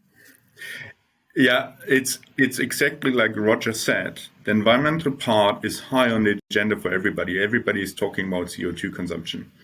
But if you look now into CSRD and the social aspects, in particular looking into supply chains, is growing. So human rights, labor rights, anti-slavery acts, and so on and so forth, are a big hidden sleeper once again, because those are topics that are very fresh, very new. They don't have the same maturity, and they often really affect your supply chain. So it's looking not only at your tier 1 suppliers, but also at your tier 2, tier 3 suppliers. And you need to actually make sure that you're only, procuring from those suppliers that are in line with all those human requirements. We understand, yeah. And so there is quite a big topic in there as well. And Anybody else want to add to that? That's a challenge. If you think about supply chain, because you're going to be seeking information not only from your organisation, but from a whole lot of other organisations. So this, it's easy to talk about this stuff as if it's costless, but it's not costless. If you decide to have assurance, there's a cost to it. If you decide to put integrity enhancing mechanisms in place, there's a cost. And what we need is somehow a cost benefit analysis. It's interesting. We look at Europe, and they're gone a long way on what they report, but where the cost benefit, the rest of the world's looking very closely. There's a big role for evidence informed. We need evidence to help us to run the policy. So there's a big role for academics and evidence informed here. To help us drive the policy so we get the cost benefit of this approach right. But a lot of the S is narrative. That's hard to assure. There are challenges. It's easier to assure numbers sometimes on materiality than it is narrative. So there's a lot of extra challenges in some of that, the S and the G sort of area. So what are the costs of doing all this, Finn? Not to put you on the spot. Yes, that's cool. I just looked at development of some of the companies we work with. So I guess some of those companies have spent $1 million just to develop the reports, and they're spending now like $500,000 per year in developing the reports, and then they have auditors for a couple of $100,000 per company. So we talk about quite significant thing. And this is before actually we made a proper internal control system, which would cost another couple of millions. So yes, it has a cost. And I think Roger has a very good point. There must be a balance there between the what's the use of those numbers and the cost. So we have to find a balance. So well, it seems to me. A quick comment. In Europe, the United Nations Sustainability Development Goals are very popular to report on. Mm-hmm. And that's really a smorgasbord where you can report on almost everything and you can find everything that suits you. And I think we have to narrow the scope somewhat. Well, I mean, I've heard many costs mentioned, data structures, internal controls, that both those involve personnel and systems, out-of-pocket costs for external experts. So, I mean, it's pretty clear that this is not an inexpensive adventure that we're going down. And so I agree. I personally agree with Roger to some extent. We need to have a better understanding of some of these things. Right now, I think we're learning, and we're being forced to learn quickly. So let me throw out a question. It might be a little awkward to our representatives from the accounting firms, but who really has subject matter expertise to provide this assurance?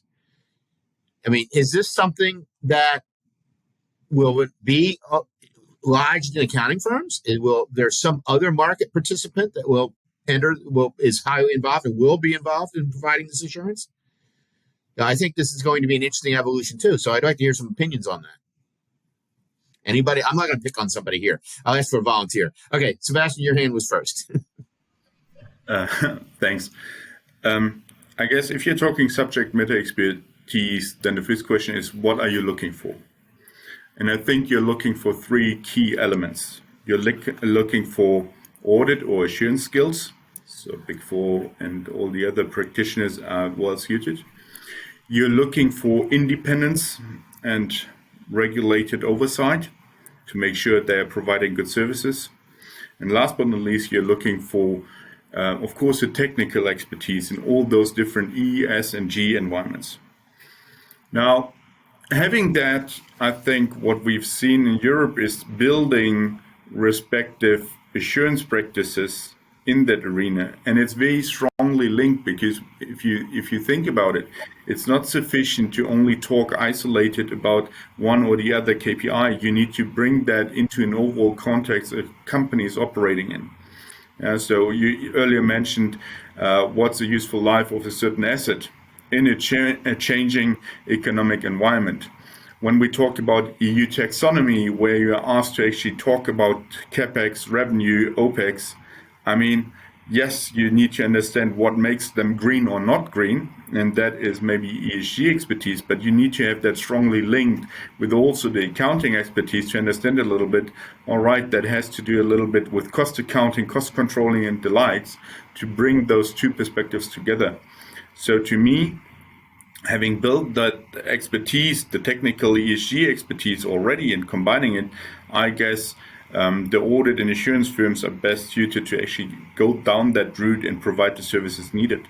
Okay, Mark, I'm going to call on you next, but I recently heard a speech given by a senior partner of an international accounting firm who will remain nameless, and this was public, so I have no idea if the information is accurate, but it was put out in front of an audience of 300 academics mostly, and he said basically right now, he said that about 10 to 15% of these services are provided by accounting firms, but in the future, he thinks it'll be 90% in 5 years. Does that make sense, Mark? Would that coincide with your expectation? It depends upon which part of the world that you're talking about. Today, in the U.S., for example, I mentioned that a lot of companies, are more than half of the S&P 500 are getting assurance done, and the vast majority of that assurance is being done by non-Big Four, non-accounting firms in the U.S. I know in other parts of the world, the accounting firms do a lot of the assurance. And again, this is an evolution. Remember, there's been decades of maturation of the financial reporting system, decades for all this to develop. And now we're talking about sustainability reporting and trying to comprise that 90 years of maturation into 90 months or 90 days to get it done here. And so this will evolve. The subject matter expertise, I find this question a little bit ironic. I mean, having been a financial standard setter before I was a sustainability standard setter, like auditing new accounting topics is not always easy either. Expected losses, insurance, pension schemes requires skill sets that are not typically provided to accounting majors at university. And yet auditors, financial auditors from the big accounting firms are being asked to either learn it themselves or bring in third-party specialists to help them in their audit. I don't see why this is going to be any different, where you have to have skills as an auditor. Sebastian laid it out nicely. You have to have independence background. You have to understand how to do auditing. That's a science in and of itself. And then, yes, you need the technical expertise. And so I suspect over time, the accounting firms will add some of the technical expertise to the extent that they don't have it already. Right now, they've got at least in the U.S., we've got a core group of subject matter experts and technical experts in ESG that we are sprinkling into the audit practice and including them on audit teams. So I think over time, the accounting firms, are certainly well placed in many of these categories to do well. But some of the large consulting firms who have more of the technical expertise will also develop skills in assurance and independence and be able to compete. And the regulators are going to have to decide what they want in their marketplace. And so far, it seems to me that the SEC, for example, is not limiting. Doesn't seem to be wanting to limit the assurance providers to only the accounting firms, and the CSRD is thinking about that too. And so regulators will ultimately make the call as to who has to provide the assurance. But right now, what the market is allowing for both. Well, you just said something. I'll get to you in just a second, Roger, and then, or actually, I'll go to Finn next. But I wanted to mention one thing. Your comment about what we are or are not teaching at the universities. I wish I had a whole nother hour to talk about that issue, because we, in a sense, we are your supply chain, and you need the right resources to bring to the bear on these engagements. So, Finn, you had your hand up. I'll just let you chime in here. Yeah, first, I just can confirm what Sebastian said, that the skills we were looking for was exactly actually what the big four firms in Nordics are looking for as well and recruiting at the moment. But this is a exploding consulting market where there's a lot of money on the table and will be more money on the table the next years. So it's really a question actually who will take the highest market share in that. And what's the big four firms, the audit firms are very good at, it's very quickly set up organization that can do consulting work.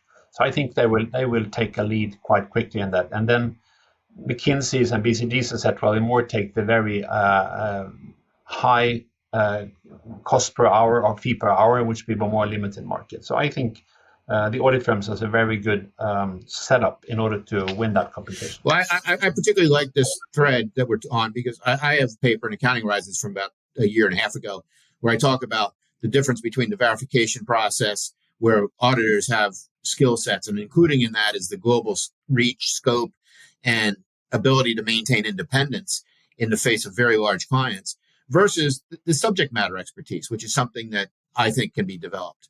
Roger, do you want to add something to that?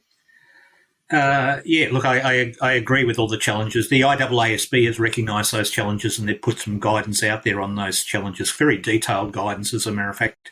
And they're actually reconsidering their standards, their assurance standards. The assurance standards are designed for not only the accounting practitioners, but also non-accounting practitioners to pick up. My own perspective is I like competition. I think that there are some consulting firms that can put the teams together that have the range of expertise that's required. It's interesting as the market evolves, because where you started the discussion, Robert, was, should all this be in one report? Now, if this goes into one report where we're combining financial and non-financial, then it becomes a natural monopoly for the accounting profession. Because they have, as a natural monopoly, they have the financial. So will they be the investor focus, natural monopoly, and then the rest of the competition resides on, the broader stakeholder. So it will be just interesting to see how this plays out. Well, that comment I agree with completely. And since we're down to the final 5 or 8 minutes, I'm going to basically shift gears here and use that to say, okay, so where are we going? Nobody knows the future. We do know that we're moving rather quickly. Well, that's going to depend upon what the SEC in the United States ends up doing, I think, because that has obviously has a huge impact on U.S. companies, and I suspect will have an impact on global operations. So, what's next, and what happens in 2 years, and 5 years, and 10 years? I mean, just in your own opinion. And I think I'll go through the same sequence as we started, with Mark going first, if that's all right, and just give me some final comments. Sure, I would just say buckle up. It's going to be a very, very bumpy ride. What we're starting to see convergence of the standard setters, the voluntary standard setters now, and I think that that's a good thing, and it's been long sought after. But what we are seeing is fragmentation among the regulatory frameworks. And so while there's convergence among the voluntary, we're potentially seeing some fragmentation among what's regulated around the world and what's required.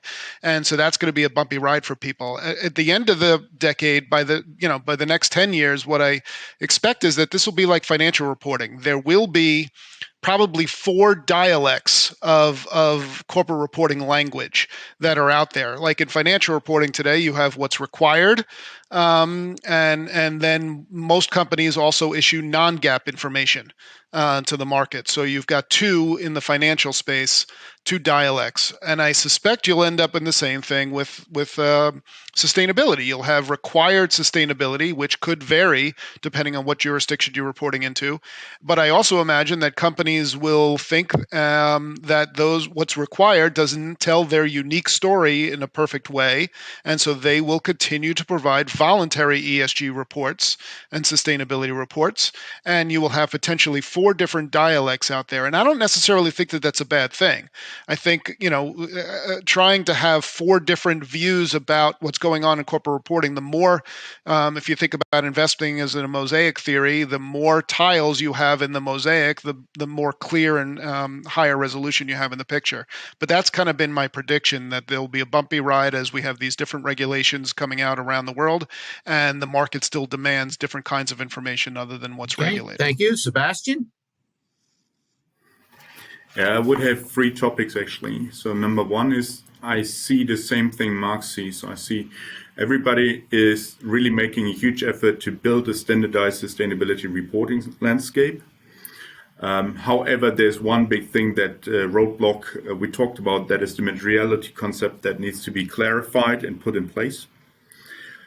Afterwards, in conjunction with that one, I expect a huge rise in sustainable finance, just like the trends we've seen in green bond emissions throughout the last couple of years. That is down to the benefits actually of ESG reporting, because you will have huge benefits in having a positive ESG performance, and you will find that in the interest rates. And last but not least, I expect that we can see in a couple of years, maybe more like 5 to 10 years, technical platforms that provide and support that cross-company collaboration and exchange of information to address all those topics that are lingering around in the supply chain, be it Scope 3 emissions or human rights. So those will be the 3 key topics to me. That last comment I found very fascinating. The idea of we have a super data set out there that allows us to actually monitor this information across companies rather easily. That would be an interesting development if it was to come to pass. Finn. I set up an organization 10 years ago, and we tried to create the demand, and nothing happened. The last 2-3 years, it just has exploded, and you need the demand. And the demand really exploded when the government and politicians stepped forward and said we have to have this, and the investors stepped forward and said we need this kind of reporting. So it's really, I think it's quite important that if they step forward and the regulators demand, like Sebastian mentioned the EU taxonomy, where now more than 50,000 companies have to report in 2025, that's a demand. And as soon as you have the demand, all the consultants and all the firms will really step up and do something. And at the same time, we have to do something with the standards and the regulation, how we report. And that has to go in parallel, those 2 things. And I believe those 2 things will happen at the same time. Okay, thank you, Finn. Roger, last but certainly not least, where do you think this is all going to end? And what are the biggest obstacles?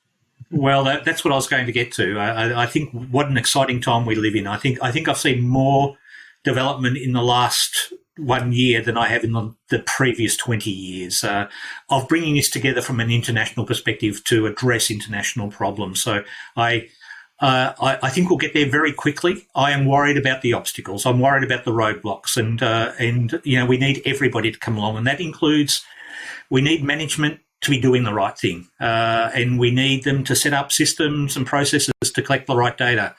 The universities have to start training. Robert, you raised the issue. We've got to think about how we're training for the future. This is the current. So and we're producing people in 2, 3, or 4 years' time. So it's an exciting time. It's a great time. We need evidence to make sure we get the right policy in place, and we need people to start thinking about addressing the roadblocks. Well, I appreciate that, Roger. The one thing that did not get mentioned that you just alluded to that I will close on, which is the need for research. I did not mention it in my introduction. I am the senior editor of the Accounting Review, one of the higher rated accounting journals. And one of the things that I'm beginning to see is a rapid increase in the quantity and the quality of research related to sustainability and ESG reporting. It's not just the firms. It's not just the assurance providers. It's, I think, it's going to require a global cooperative effort to get where we want to be going. And that means academics and students and a lot of other organizations that aren't necessarily usually at the table when we're talking about the traditional financial statement. And just creating an infrastructure for all that communication to occur, I believe, is going to be a bit of a challenge, because often we're speaking languages that don't overlap very well. When you're talking about someone who has expertise in social issues versus environmental issues versus accounting issues versus business issues, we need to be able to have that system operate in an integrated fashion itself, which means the ability to communicate. So I'm going to thank our panel for some excellent comments. I wish we were live in person so that we could give them a round of applause. At this point, all I can do is give them my personal thanks for taking the time to appear on this panel and give us lots of things to think about going forward. And I'm sure that for those in the audience who end up watching this, any of us would be willing to respond if you want to reach out to us and with questions or comments. And we hope you enjoy the conference in its entirety. So thank you very much to the panel, and thank you very much to the audience who ends up watching this. Thank you. So have a good day.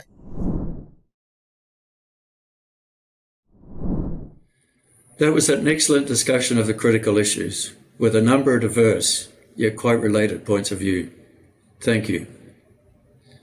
As Robert mentioned, this conference is being recorded and will be available on the CARE and Climate Action websites to be streamed on demand after the conference. We'll take a short break and we'll be right back.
Welcome back. In the final section of day one, we will hear from three speakers, Frederick Barge, Paul Griffin, and Anoop Srivastava. Firstly, let's hear from Frederick Barge, Managing Director at Reward Value.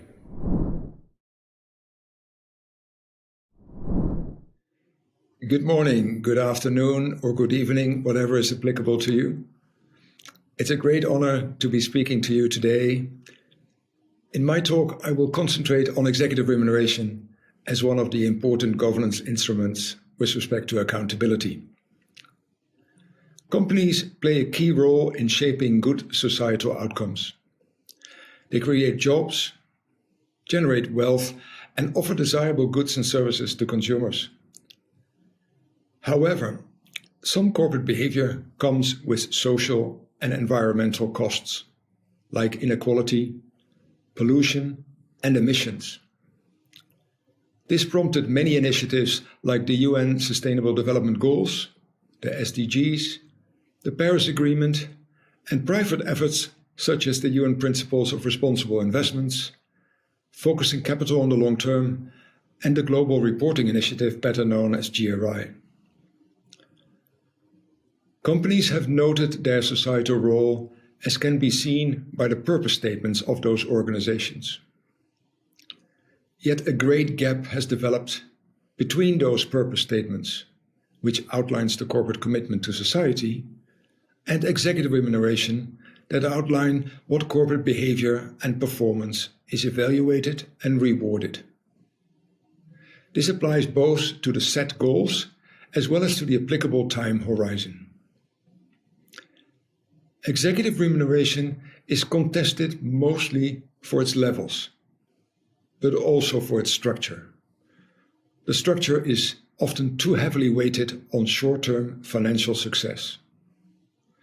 Social and environmental factors are not always reflected in market prices, which means that financial performance alone does not always reflect the societal performance of a company and its impact on the environment. Such societal impact is then clearly incorporated in the company's purpose statements, but remains absent in the remuneration policies. And this creates a weird disconnect. Executive remuneration is a primary governance instrument for boards and shareholders to hold executives accountable. Pursuing a sustainable outcome as defined in the purpose statement requires a sustainable remuneration model. If remuneration is a token of appreciation for a certain performance, the first question is, what performance do you want to remunerate? Often policymakers and governance codes talk about sustainable long-term value creation. This term, however, is not defined. In our view, the yardstick for corporate success would need to evolve from a financial return or outcome to a multi-capital impact measure assessing the financial, social, and environmental impact of an organization. In defining targets, the concept of materiality should be applied to both the financial and non-financial goals. Focusing on materiality is important to balance well between the effects and side effects of target setting. There are clearly positive and negative consequences related to target setting. In the literature, you will find both consequences defined as, on the one hand, what gets measured gets done, versus, on the other hand, a measure that becomes a target ceases to be a good measure. The approach of the Harvard Business School impact-weighted accounts is a promising concept to deal with the concept of materiality and the challenge of managing trade-offs by monetizing the environmental and social impacts of organizations. As impact is a long-term concept, a better understanding is needed of what long-term means and as of when share prices properly reflect the societal performance of a company. To that extent, it would be interesting to revive the earlier study of Professor Easton on the convergence of market valuation and the aggregate accounting valuation. It would be interesting to see whether the timeline of convergence of these two valuation methods is widening by including the externalities, or is the timeline of convergence shortening as we continue to obtain more insights in the externalities, impacting the market valuations? The outcome of such research would also contribute to assess whether the use of shares in executive remuneration is sufficiently addressing the alignment to long-term value creation. Modernizing executive remuneration to stimulate sustainable long-term value creation only makes sense if it influences executive behavior.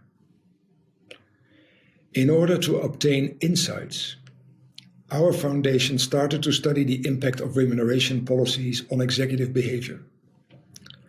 A lab experiment with 3,000 participants and 6,000 observations confirmed the positive impact of remuneration policies on pro-social behavior as well as on time orientation, the latter measured by the level of R&D investments. The study is now expanded to in-classroom experiments and will also be extended to observe not only individual decision-making, but also the impact of board dynamics and the decision-making. We are happy to discuss this study with universities and business schools, as such insights are very relevant for validating the reasons for changing the current practice of executive remuneration policies. Executive remuneration is one instrument in the set of governance instruments. Like selection and nomination, dismissal, engagement by shareholder and stakeholders, and voting by shareholders.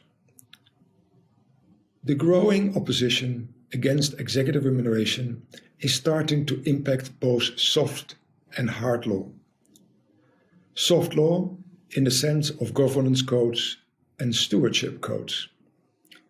Hard law, as can be seen, for instance, in the recent outburst of Green Deal-related directives and regulations in Europe, like the Corporate Sustainability Reporting Directive, the CSRD, the Sustainable Finance Disclosure Regulation, the SFDR, for the investors, and the Directive on Corporate Sustainability Due Diligence.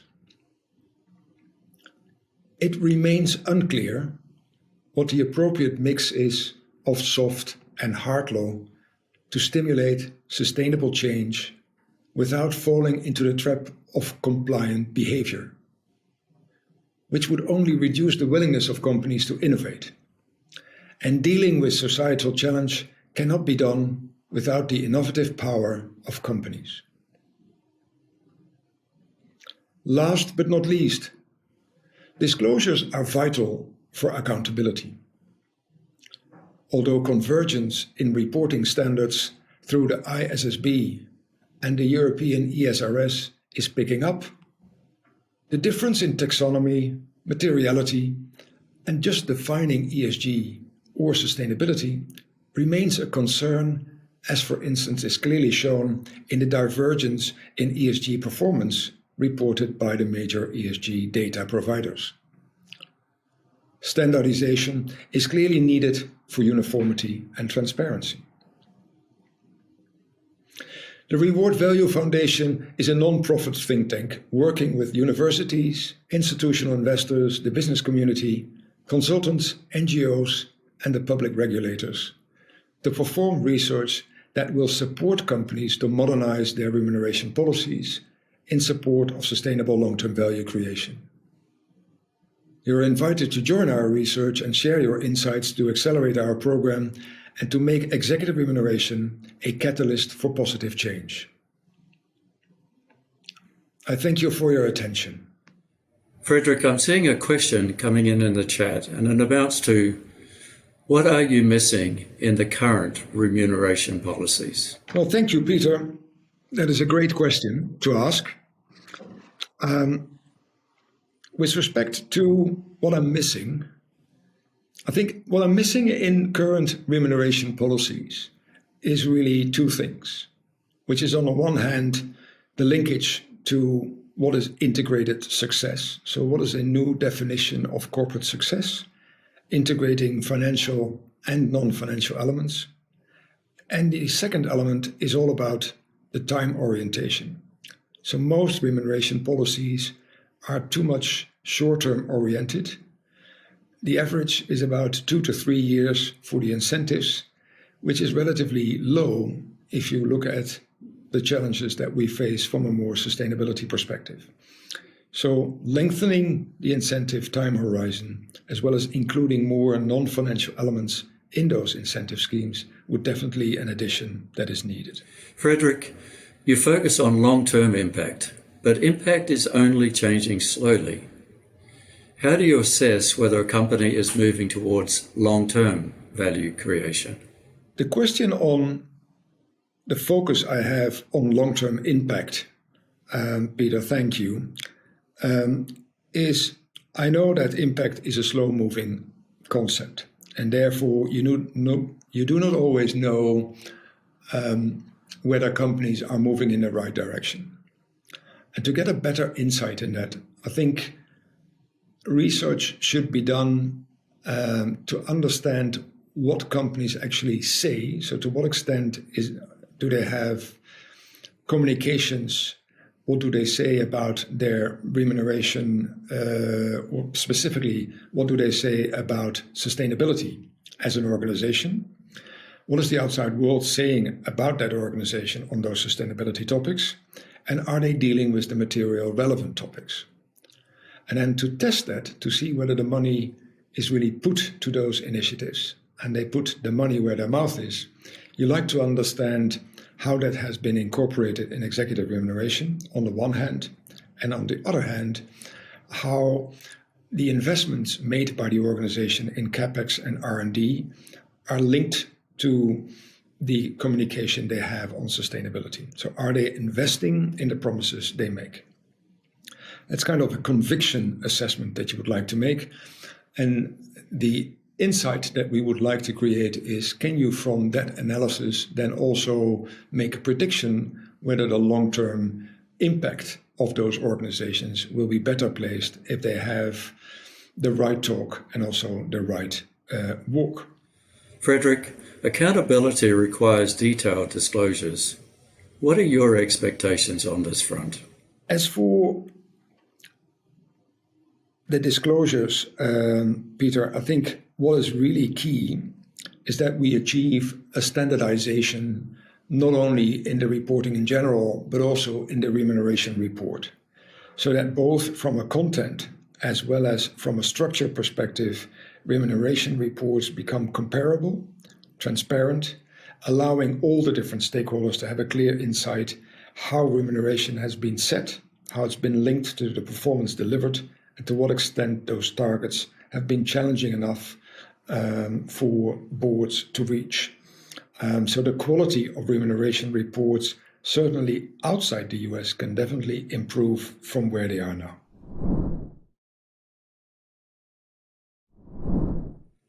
Our next speaker is Paul Griffin. Paul was one of the most popular speakers at last year's conference. It's great to see you again, Paul.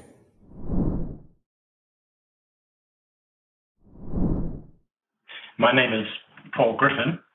I'm a distinguished professor at UC Davis in California, United States.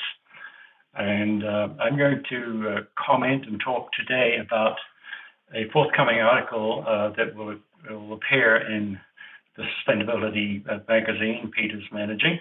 And the title of my piece is The Conundrum of Scope 3 Emissions for Corporate Reporting.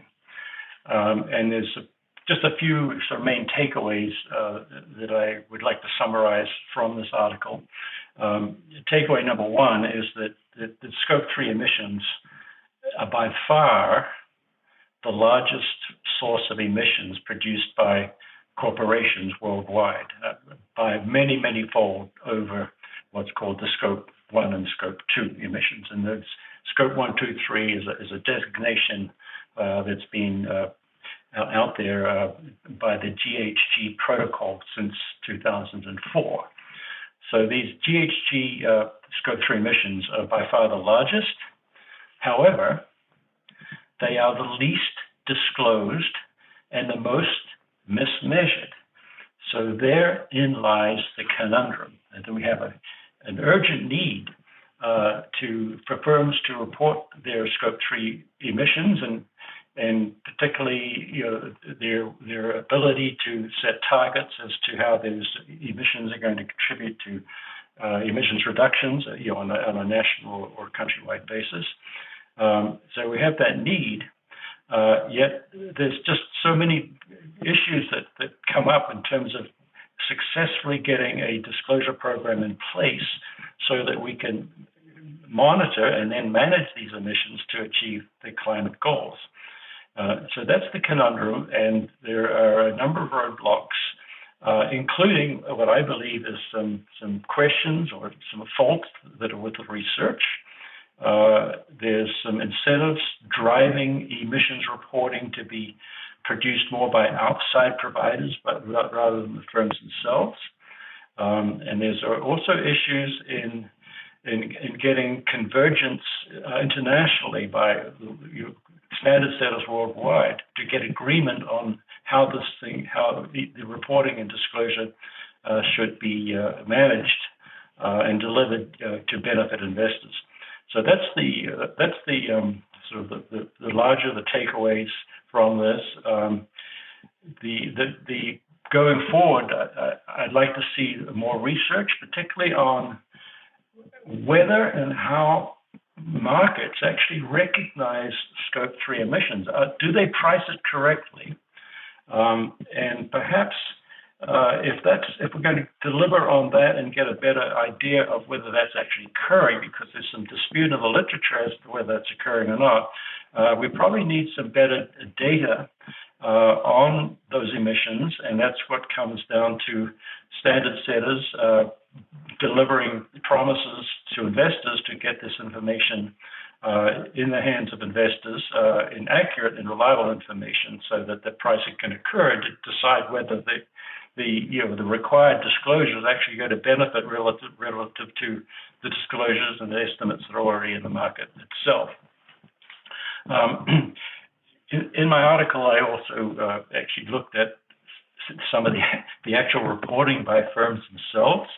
And I went back over like 20 years of data, looked at the entire database of what's called the EDGAR reporting system in the United States, which includes a lot of international firms because they file into the United States as well.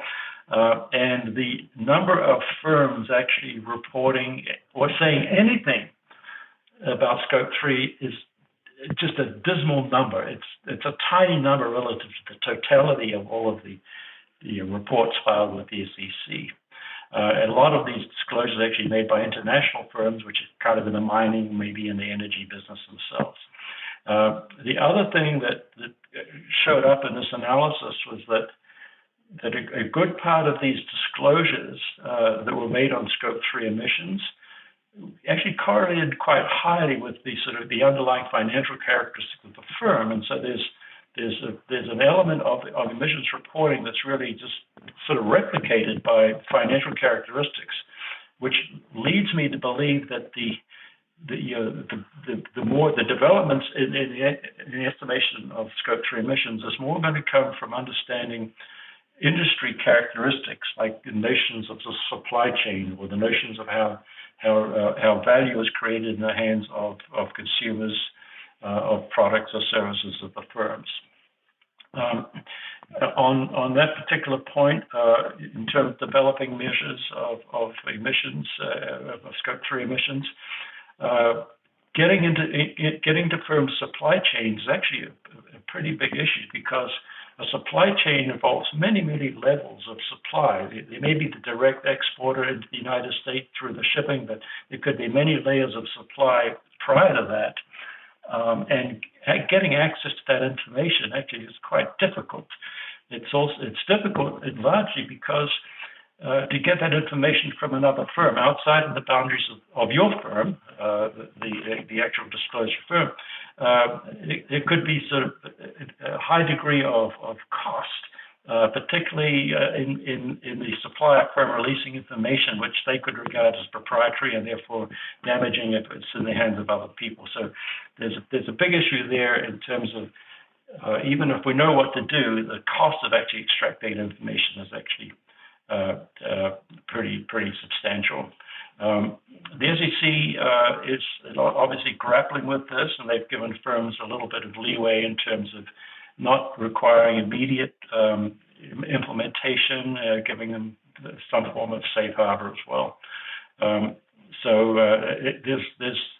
There's efforts being made, again, coming back to my main point of these efforts need to proceed at a faster clip than we've seen before, because in the while we're debating these issues and coming up with proposed and actual solutions, we all know the planet is warming, sea levels are rising, waves are crashing into Hawaii like never before. London is reaching record heat levels, and so the need for action here on the disclosure is urgent. And so I would leave that as one of my main messages in terms of getting additional headway on disclosure and measurement of Scope 3 emissions. Paul, you mentioned the SEC, and that resulted in a rash of action on the chat. The questions amount to, is the SEC the appropriate regulator? And associated with that, what is the role of the judicial system? What will be the effects of litigation? Yeah, thank you for that question, Peter. It's a sort of a multi-pronged effort here. We've got the agencies of the United States government, like the SEC, acting to bring about disclosure. That said, we just had a recent Supreme Court decision called West Virginia v. EPA that made it clear that not always should agencies be the defining group that would indicate what we need to do and what we don't need to do. And so they were suggesting that a lot of these decisions need to go back to Congress. Going back to Congress then moves some of these decisions and regulatory solutions into the hands of the politicians. And that raises a whole bunch of other incentive issues. And so it's a very interesting period we're in terms of maybe the sort of the political weaponization of this ESG movement. It's not just about getting better information for investors. It's about which side of the divide, the political divide, you happen to be on can determine what you support and what you don't support. I've talked before, again, I think this was in the previous conference we had, about the need for convergence of the different policy groups all over the world. That's going to take some time to bring about that convergence, if in fact you can get sufficient convergence for there to be a meaningful world at a global level. So the SEC is definitely part of it, but there's these currents out there that are suggesting that perhaps there's some other forces going on that may, I guess, distract or deny some of the power of the SEC to bring about these solutions. So let me go to another aspect of my paper, and that's essentially on some of the work that's actually being done to indicate whether emissions are priced by investors. We looked at the literature. We did a search across the different data sets in terms of what's been published and what is unpublished. And I think we came up with about 13 papers that directly in line or at least address the issue of whether emissions are priced. And particularly, there are four papers to this date, right, that indicate something about whether Scope 3 emissions are priced. Two of those papers, coming from the same university, coming from the same professors of the same business school, showed diametrically opposed conclusions. So the evidence is mixed at that level. In addition, there's some issues about researchers' use of these data sets of Scope 3 emissions, because they're using these long periods of time, right, across a lot of firms to get a large sample. But some of the earlier data, I don't believe, was actually available at the time that the investors would have made decisions to buy and sell the securities. So, because it's backcasted to create these data sets. So that's an issue as well. Again, there are other issues which are a little bit more technical in terms of the research design, in terms of whether the regression procedures are appropriate and the number of variables are appropriate. And those issues have yet to be truly resolved. So we're still at a very early stage in understanding whether Scope 3 emissions are value relevant. But that issue is essential if the markets are to accept the fact that we need this disclosure, because disclosure is relevant to the extent needed to the extent that it's value relevant, that is, it affects the likelihood of buy sell decisions by investors and creditors. We're not really at that point in terms of providing sufficient evidence that's persuasive to those that are largely going to be affected. The other thing to note on this is the number of associative studies versus other forms of research designs.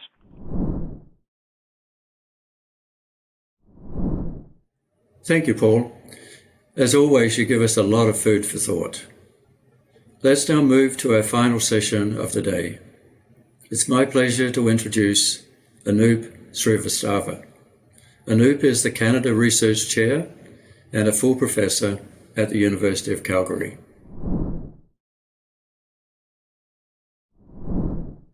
First, I sincerely thank the organizers of this conference for giving me this opportunity, particularly to Professor Peter Easton and Laurie Marsh for excellent organization. I will start by clarifying that I wholeheartedly support ESG causes. I see the damaging impact of global warming in my home country, that is India. Personally, I believe in low carbon footprint. I still drive the same car that I drove 10 years back when I lived in Chicago. My talk is not against ESG causes, but against the rush to create a unified ESG reporting system. In my view, this rush is not only harmless, but could potentially be harmful to the society. I'm going to make 5 points to support my case.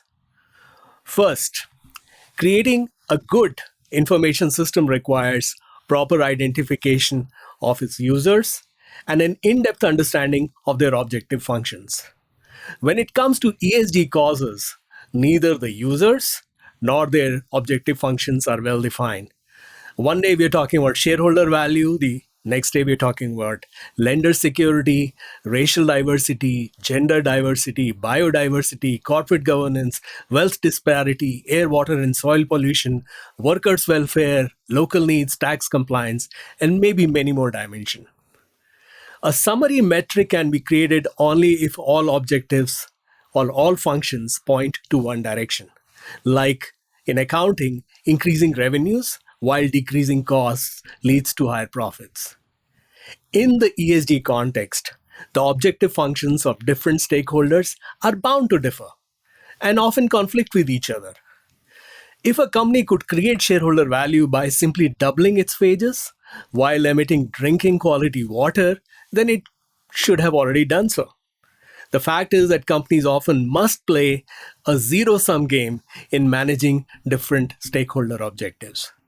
In my opinion, a unified, single summary metric for ESG simply does not exist. So it would be futile exercise to find one. But let's also recall accountants' expertise in creating such a summary metric. Long time ago, accountants were trusted with just one job: create a system that periodically conveys the changes in value for just one stakeholder, that is the shareholder. How did the accountants perform? Let's look at the two most important summary metrics in traditional financial reporting, earnings and book value.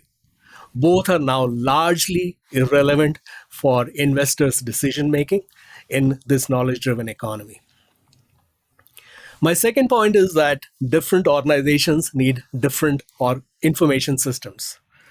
A good information system takes into account not only the needs of its audience, but also the characteristics of the organization producing that information. In my opinion, it is not possible to create a single information system that works across industries, across business models, and across firm life cycles. For example, do we want the same carbon footprint reporting from a steel maker as well as from a software maker?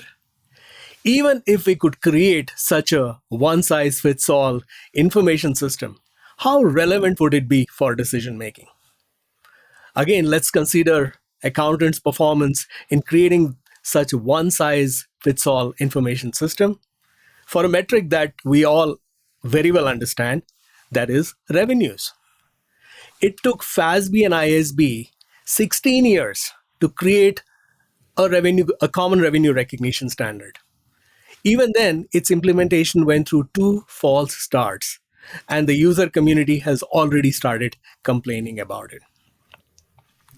Third, I'm going to question accountants' expertise in ESG matters. Accountants are at best trained in basic economics and some business concepts. Do they really understand the technicalities of production process, supply chain, and human issues? Do they know ESG matters any better than specialized agencies like OSHA for worker welfare or EPA for emission standards? Both of these agencies employ an army of PhDs with specialized knowledge. So what is the problem with these amateur attempts?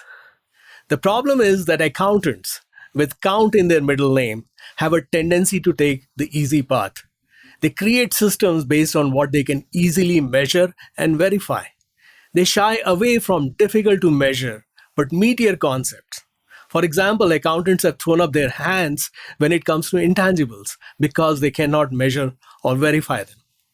Auditors are likely to perpetuate these limitations because they largely focus on reducing their litigation costs rather than producing something that is decision relevant to the society. Fourth, there are infinite dimensions of ESG. Given a choice, companies would highlight the dimension that show them in best light. For example, there is no doubt that Microsoft has low carbon footprint, but it uses innovative schemes like Double Irish with a Dutch sandwich to reduce its taxes. Its effective tax rate is less than half of yours and mine. Would Microsoft highlight its low carbon footprint or tax saving schemes in its ESG report? In other words, firms would lobby to get their best dimensions in ESG report and then try to game the system. And Anoop, your comments are obviously resonating with the audience. A question that arises naturally is, current ESG reporting may not be good, but could it in fact be harmful? Are there negative impacts? Yeah, that's a good question. I think so far I've argued that it's filled with noise and perhaps it's a waste of society's resources. But I will argue that it's not just harmless, but it could potentially be harmful. And let me give you an example. And actually, that was going to be my fifth point, which is the most important one. I believe that ESG metrics would now provide a new justification for the underperformance of fund managers. We already know that on average, adjusted for costs and risks, most fund managers are underperforming the markets. Fund managers would now claim that they were maximizing some esoteric ESG metric and not chasing shareholder value. So ESG-based systems and ESG-based metric would give a new excuse to fund managers to justify their underperformance. So to just sum up, I see little merit in rushing into creating a unified, integrated reporting system, especially by accountants who have little or no technical knowledge of the subject, have rather poor record in their own field and claim to be acting on some unknown pressing needs of the society. And let me express my opinion on what can perhaps be done. If the society really needs, if it really cares about ESG causes, then there are other ways of promoting their favorite cause. For example, start by electing a leader who can properly fund and empower specialized regulatory agencies like EPA and OSHA. Individual segments of the society, like you and me, can perhaps use crowdfunding, charity, or purchasing power to improve the viability of corporations that promote their favorite cause. I think that using this investment route or shareholder activism to change the fortunes of the company is not the right way to go. We have seen some such outcomes when Young Turks supported the share prices of unviable companies such as AMC and GameStop. To conclude, I believe that rushing headlong in trying to create a uniform, integrated ESG reporting system is not just harmless or mere wastage of society's resources, it could potentially be harmful to the society. We need a more patient and thoughtful discussion before proceeding further. Thank you for inviting for this talk.